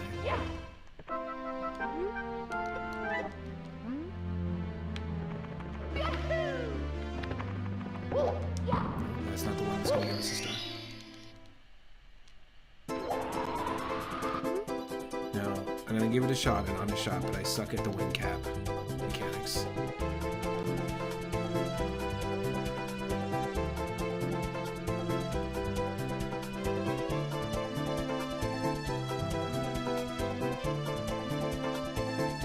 Oh, is that what happened? Did I somehow accidentally unfollow myself from my mod account? Yeah, that's what happened. That's so funny. Okay, we're back to normal. Okay, so yeah, I kind of suck at this. I wish I knew how to, like, aim this movie. Like, how to accurately aim so I don't get all these things. But it's just pandemonium to me, honestly. Sorry. I definitely had the volume balance not so good for this last little bit here. My apologies. I didn't have it pulled up to the right amount. There we go. That's much better. That's the balance we normally have. My apologies on the video there. But yeah, I'm not great at the wing cap. That's just something I've always had to deal with.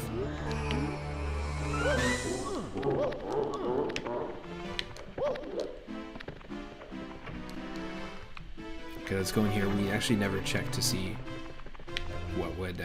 what this would lead us to. But of course we have to get our one up.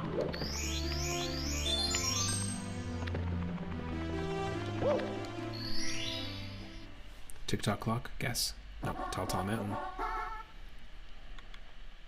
Where's it gonna put us? Let's go.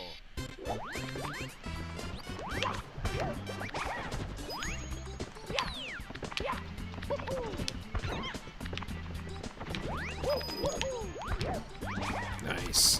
The belly flop.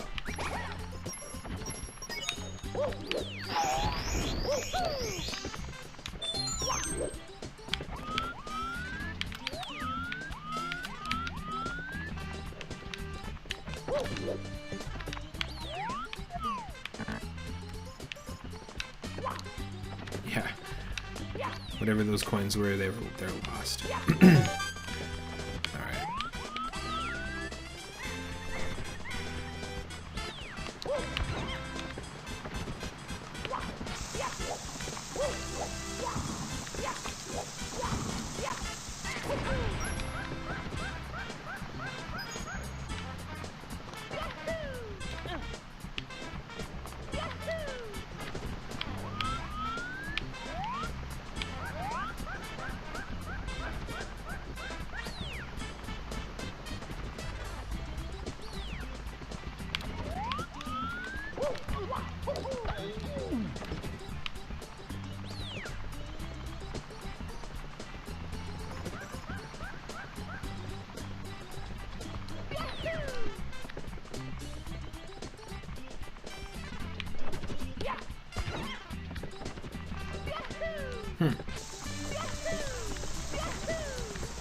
Oh, no. Damn it. But hey, it gives us access to this. This room, which we couldn't open before.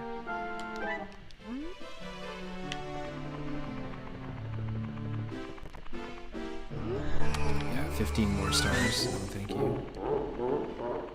What about here? 45 more stars to open that. Wet Dry World is going to take us to Jolly Roger Bay. Wet World. Not Wet Dry World, it's Wet World. Spawning with a 1-up in the mist. I like it.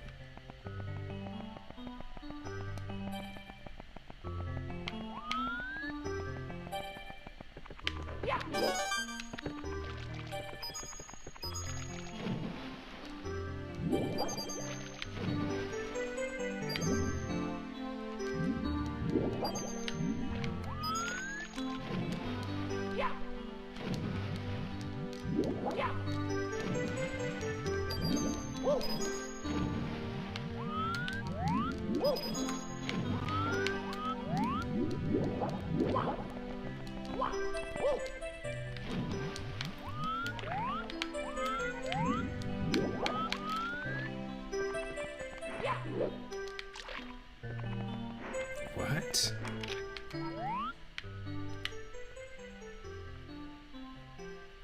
Why is there a shadow if there's nothing there? Come on, come on. No, fuck off, camera. Fuck off. Just rotate.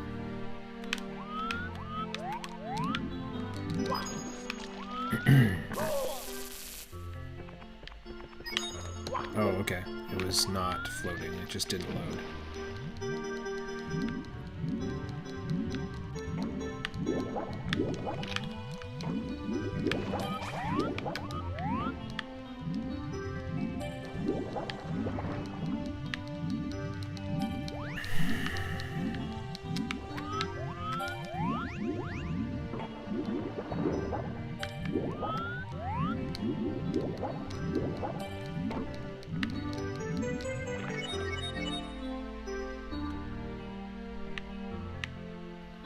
Doesn't really seem to be anything coin-wise around here. This might be a star, so we'll just go for it.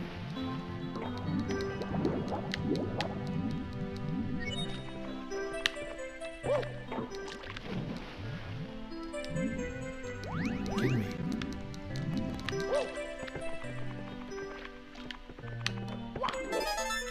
There we go.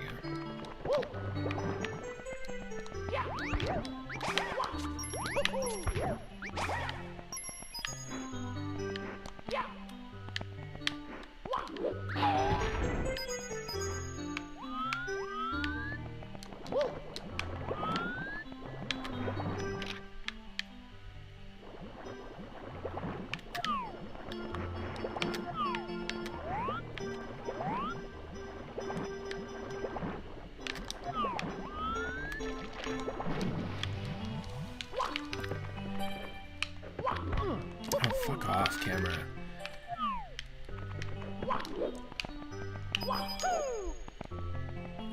It's always in a non-ideal situation. Or unideal position. Oh, for fuck's sake.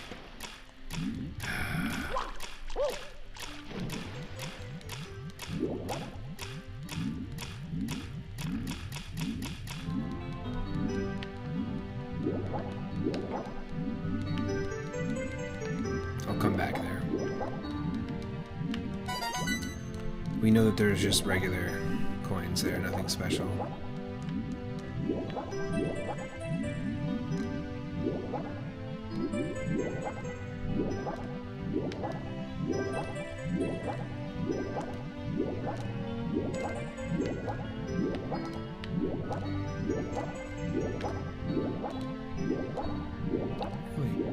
I'm kind of surprised there's no coins in here. This is such a big area.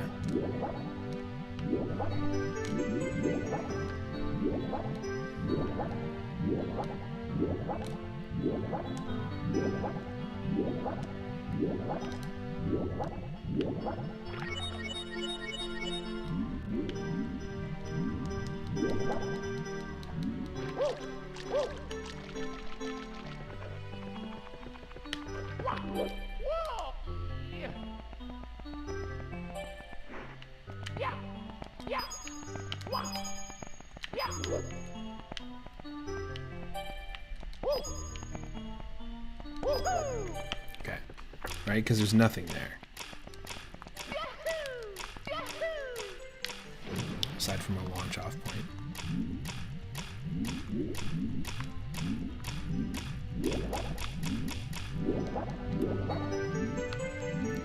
It's the only place we can go. And there's only 3 red coins so far. Get ready for the drums.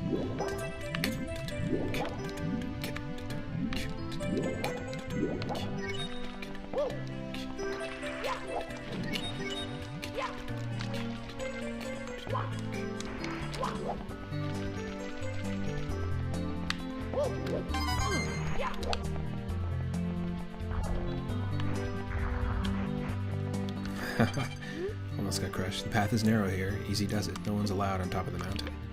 This isn't the top of a mountain.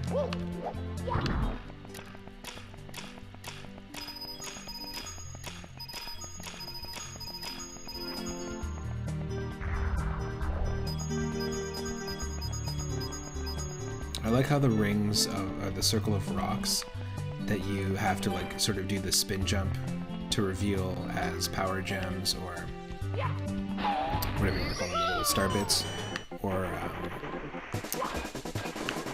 coins. Like that's something they kept in Mario Galaxy as like an homage to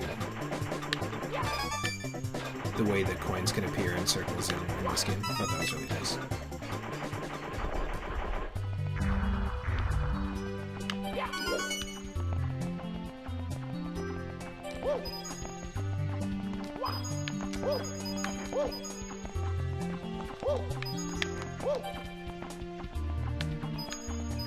Oh, look at this. Interesting. There's our 100 coin star, and look at this, it's 3 blocks. So we can definitely pick this up for sure. It's 3 blocks. Here we go!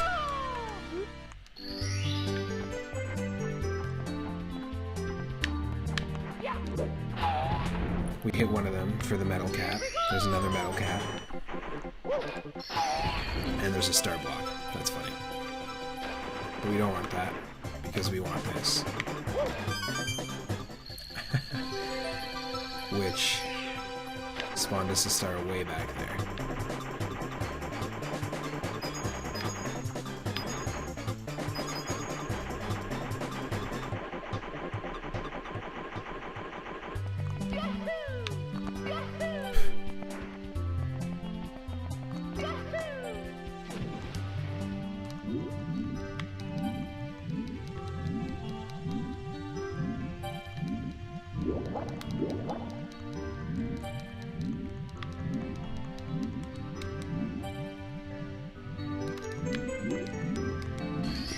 Nice.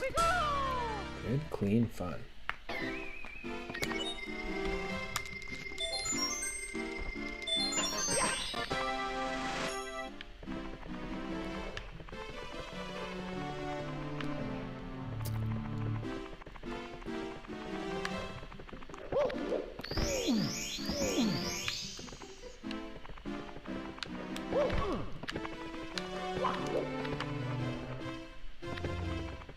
missed it somehow.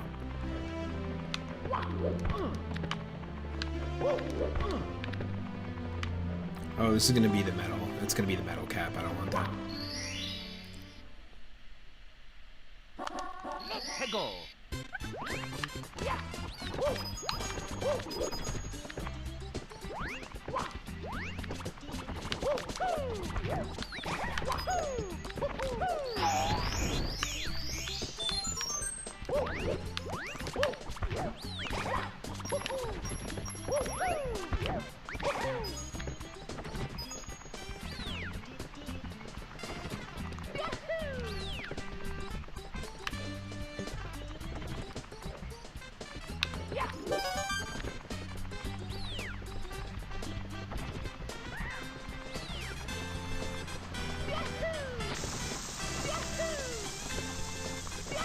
No, no.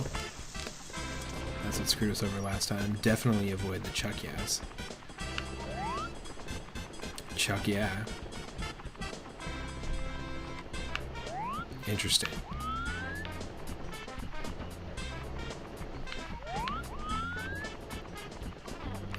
Yep. Which one? Here we go. Too bad you can't get two. We actually didn't go in here. We didn't go back into this painting to see where it took us. So let's see where that takes us. That's going to be one of the Bowser stages. Bowser in the Dark World. Alright. Oh shit, shoot. Just because I wanted to check what it was.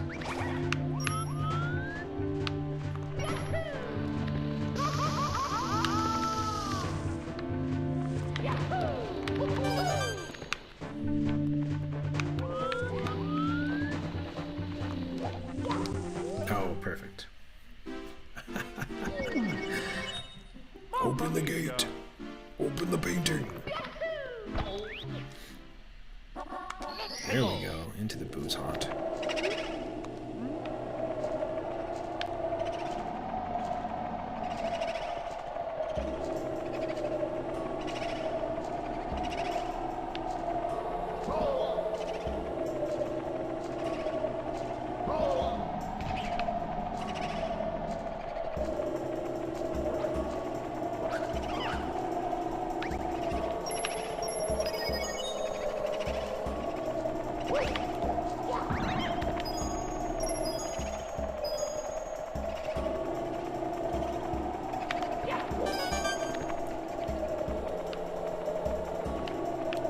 Halloween isn't over.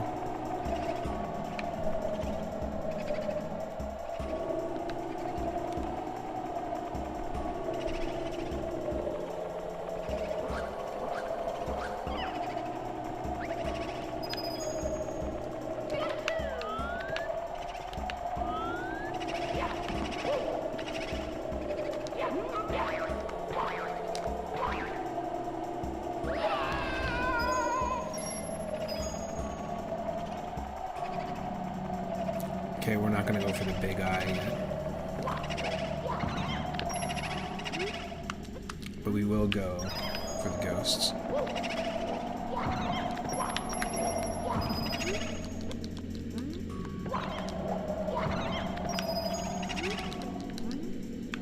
Just because the big eye is gonna give us a star, and I don't want a star right away. Same with the big boo. The big boo is gonna give us a star as well.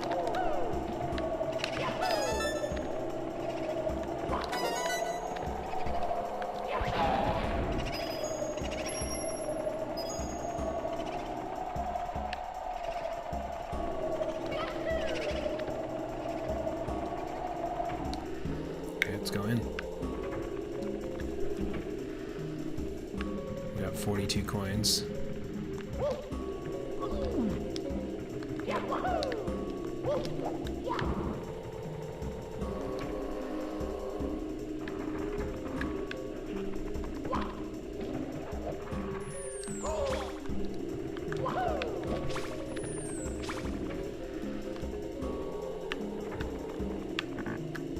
Oh, there's a star just hanging out here.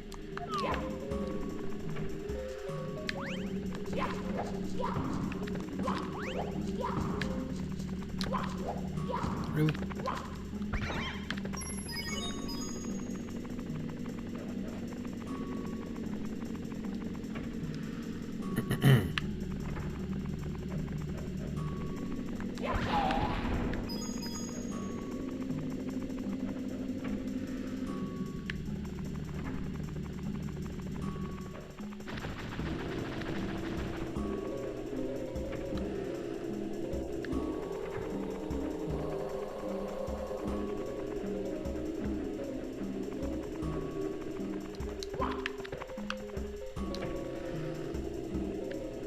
Oh, there's our Easy Star. Easy Star All Stars. I don't want it.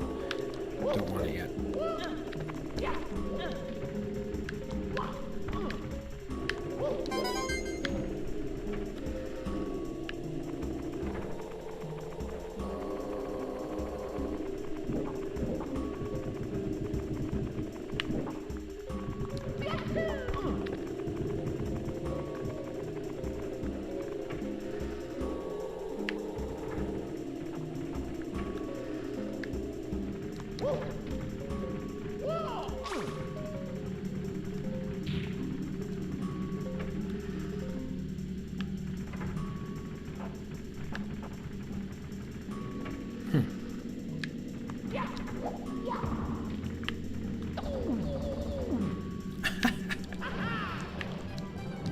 That'll do it.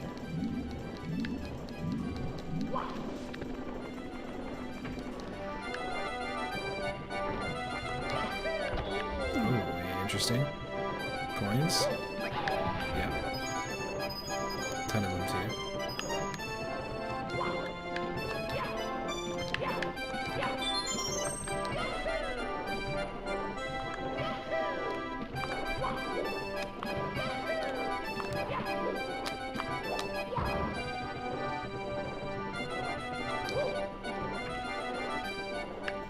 Oh. Terrifying.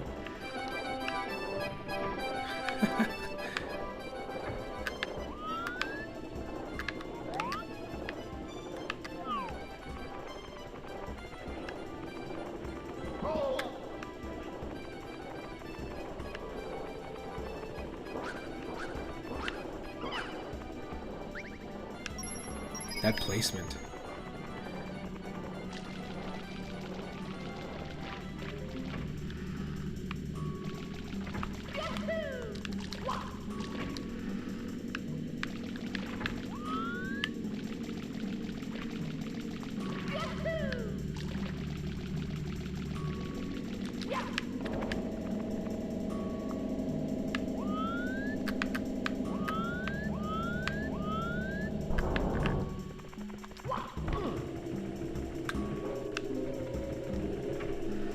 I'm surprised. Nothing there. Where the hell could the other coins be? Just doing it. We're doing it.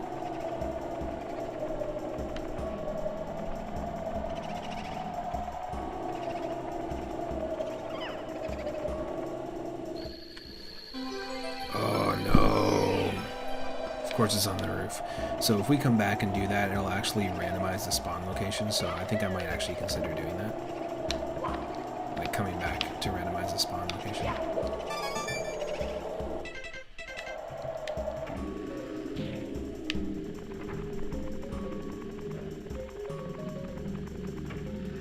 Because I don't want to go on the roof, to be perfectly honest.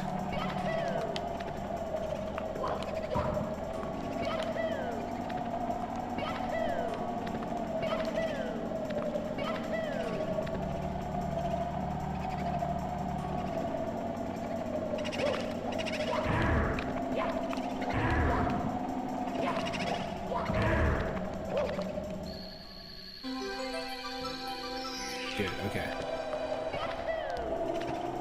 Library. It's time to return our library book.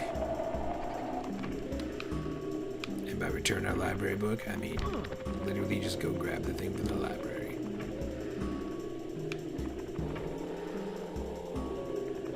Steal a star from the library.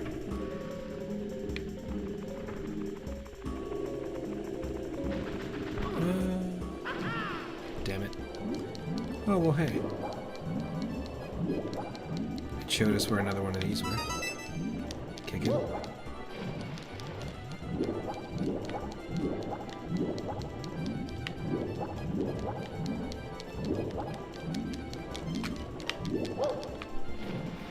Oh, come on.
Ah! There we go. That's the big blue star. Let's just take it. 69 coins.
What happens if you get all the booze?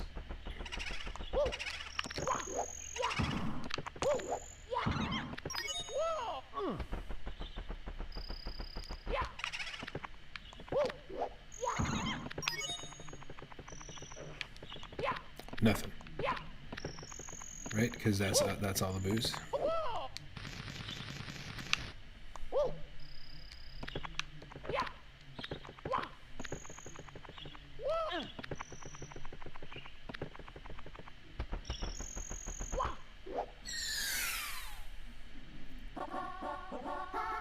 Let's go.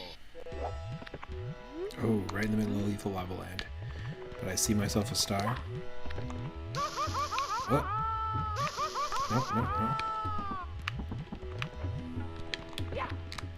No, that was dumb. It was right in front of us and we died so easily. Well, where does this take us?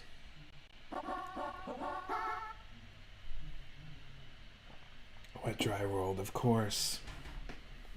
Let's go.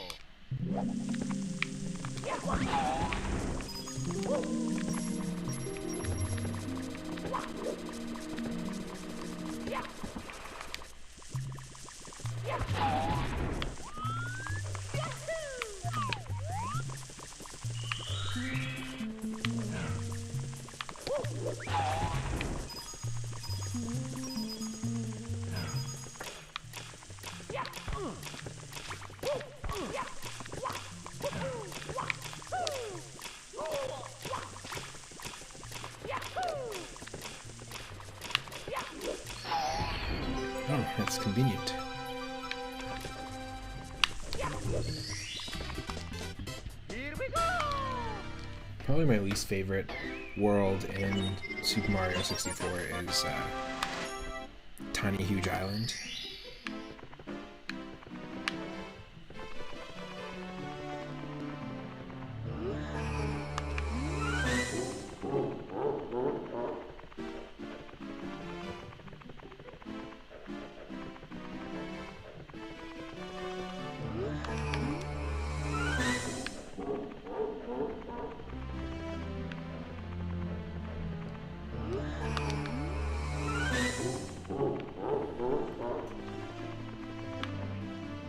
You know what? Maybe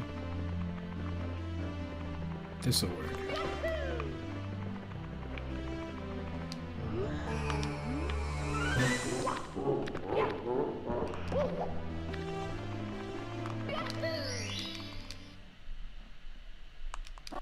Let's go.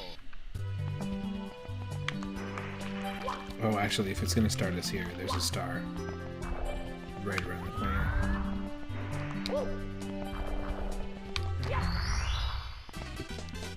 Here we go.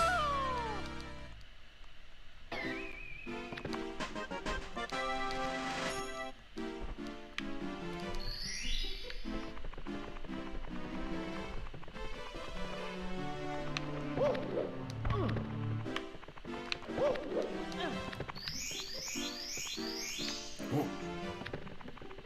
Dang. Missed it again.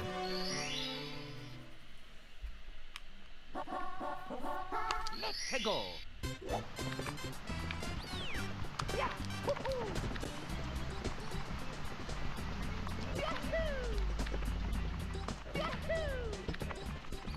No.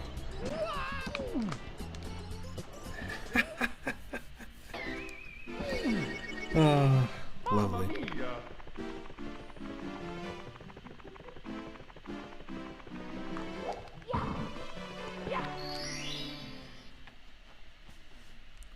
Let's go.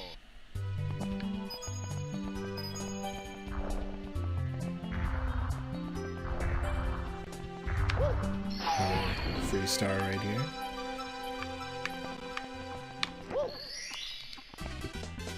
Here we go.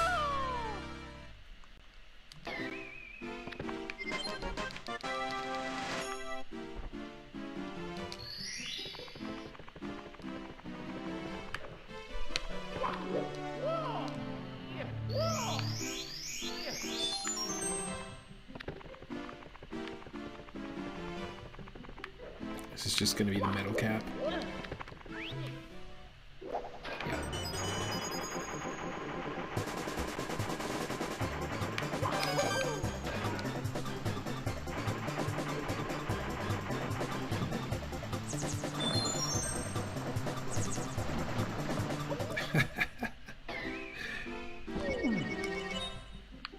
And I think it's gonna take us to Hazy Maze Cave because I don't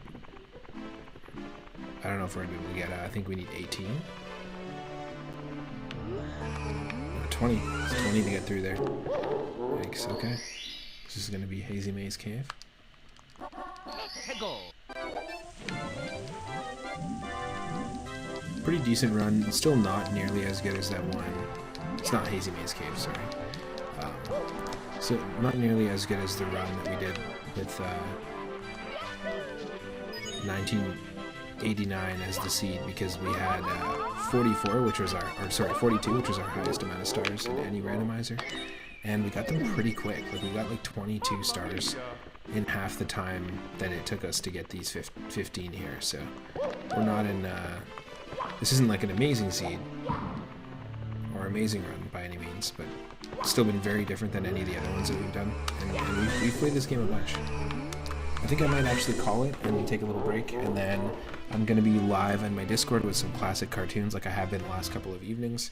So if you want to hang out there while I basically unwind and just turn it from weekend mode into work mode basically for tomorrow, I'm going to be hanging out there. I want to say thank you to Saber544 for the raid and sharing a community over here, and thank you to all the people who've been hanging out, the recent people who have been following and subscribing on YouTube, and thank you to Hazagul for following. I appreciate it. We are going to raid somebody. We're going to raid... I think we are going to raid... Lord Loki, who is playing Beacon Pines, a really cool isometric indie game, as part of their Thursday game that they're, I think, trying to beat. So we're gonna go hang out over there. They've been lurking. They've been Lord Lurky this whole time. So I'll see you in Loki's chat, and then I'll see you in about an hour or so for some classic cartoons. Thanks, everyone. Really appreciate it. And I will see you also in the next part of our sci-fi, space, and alien-themed retro roulette, which will be tomorrow evening.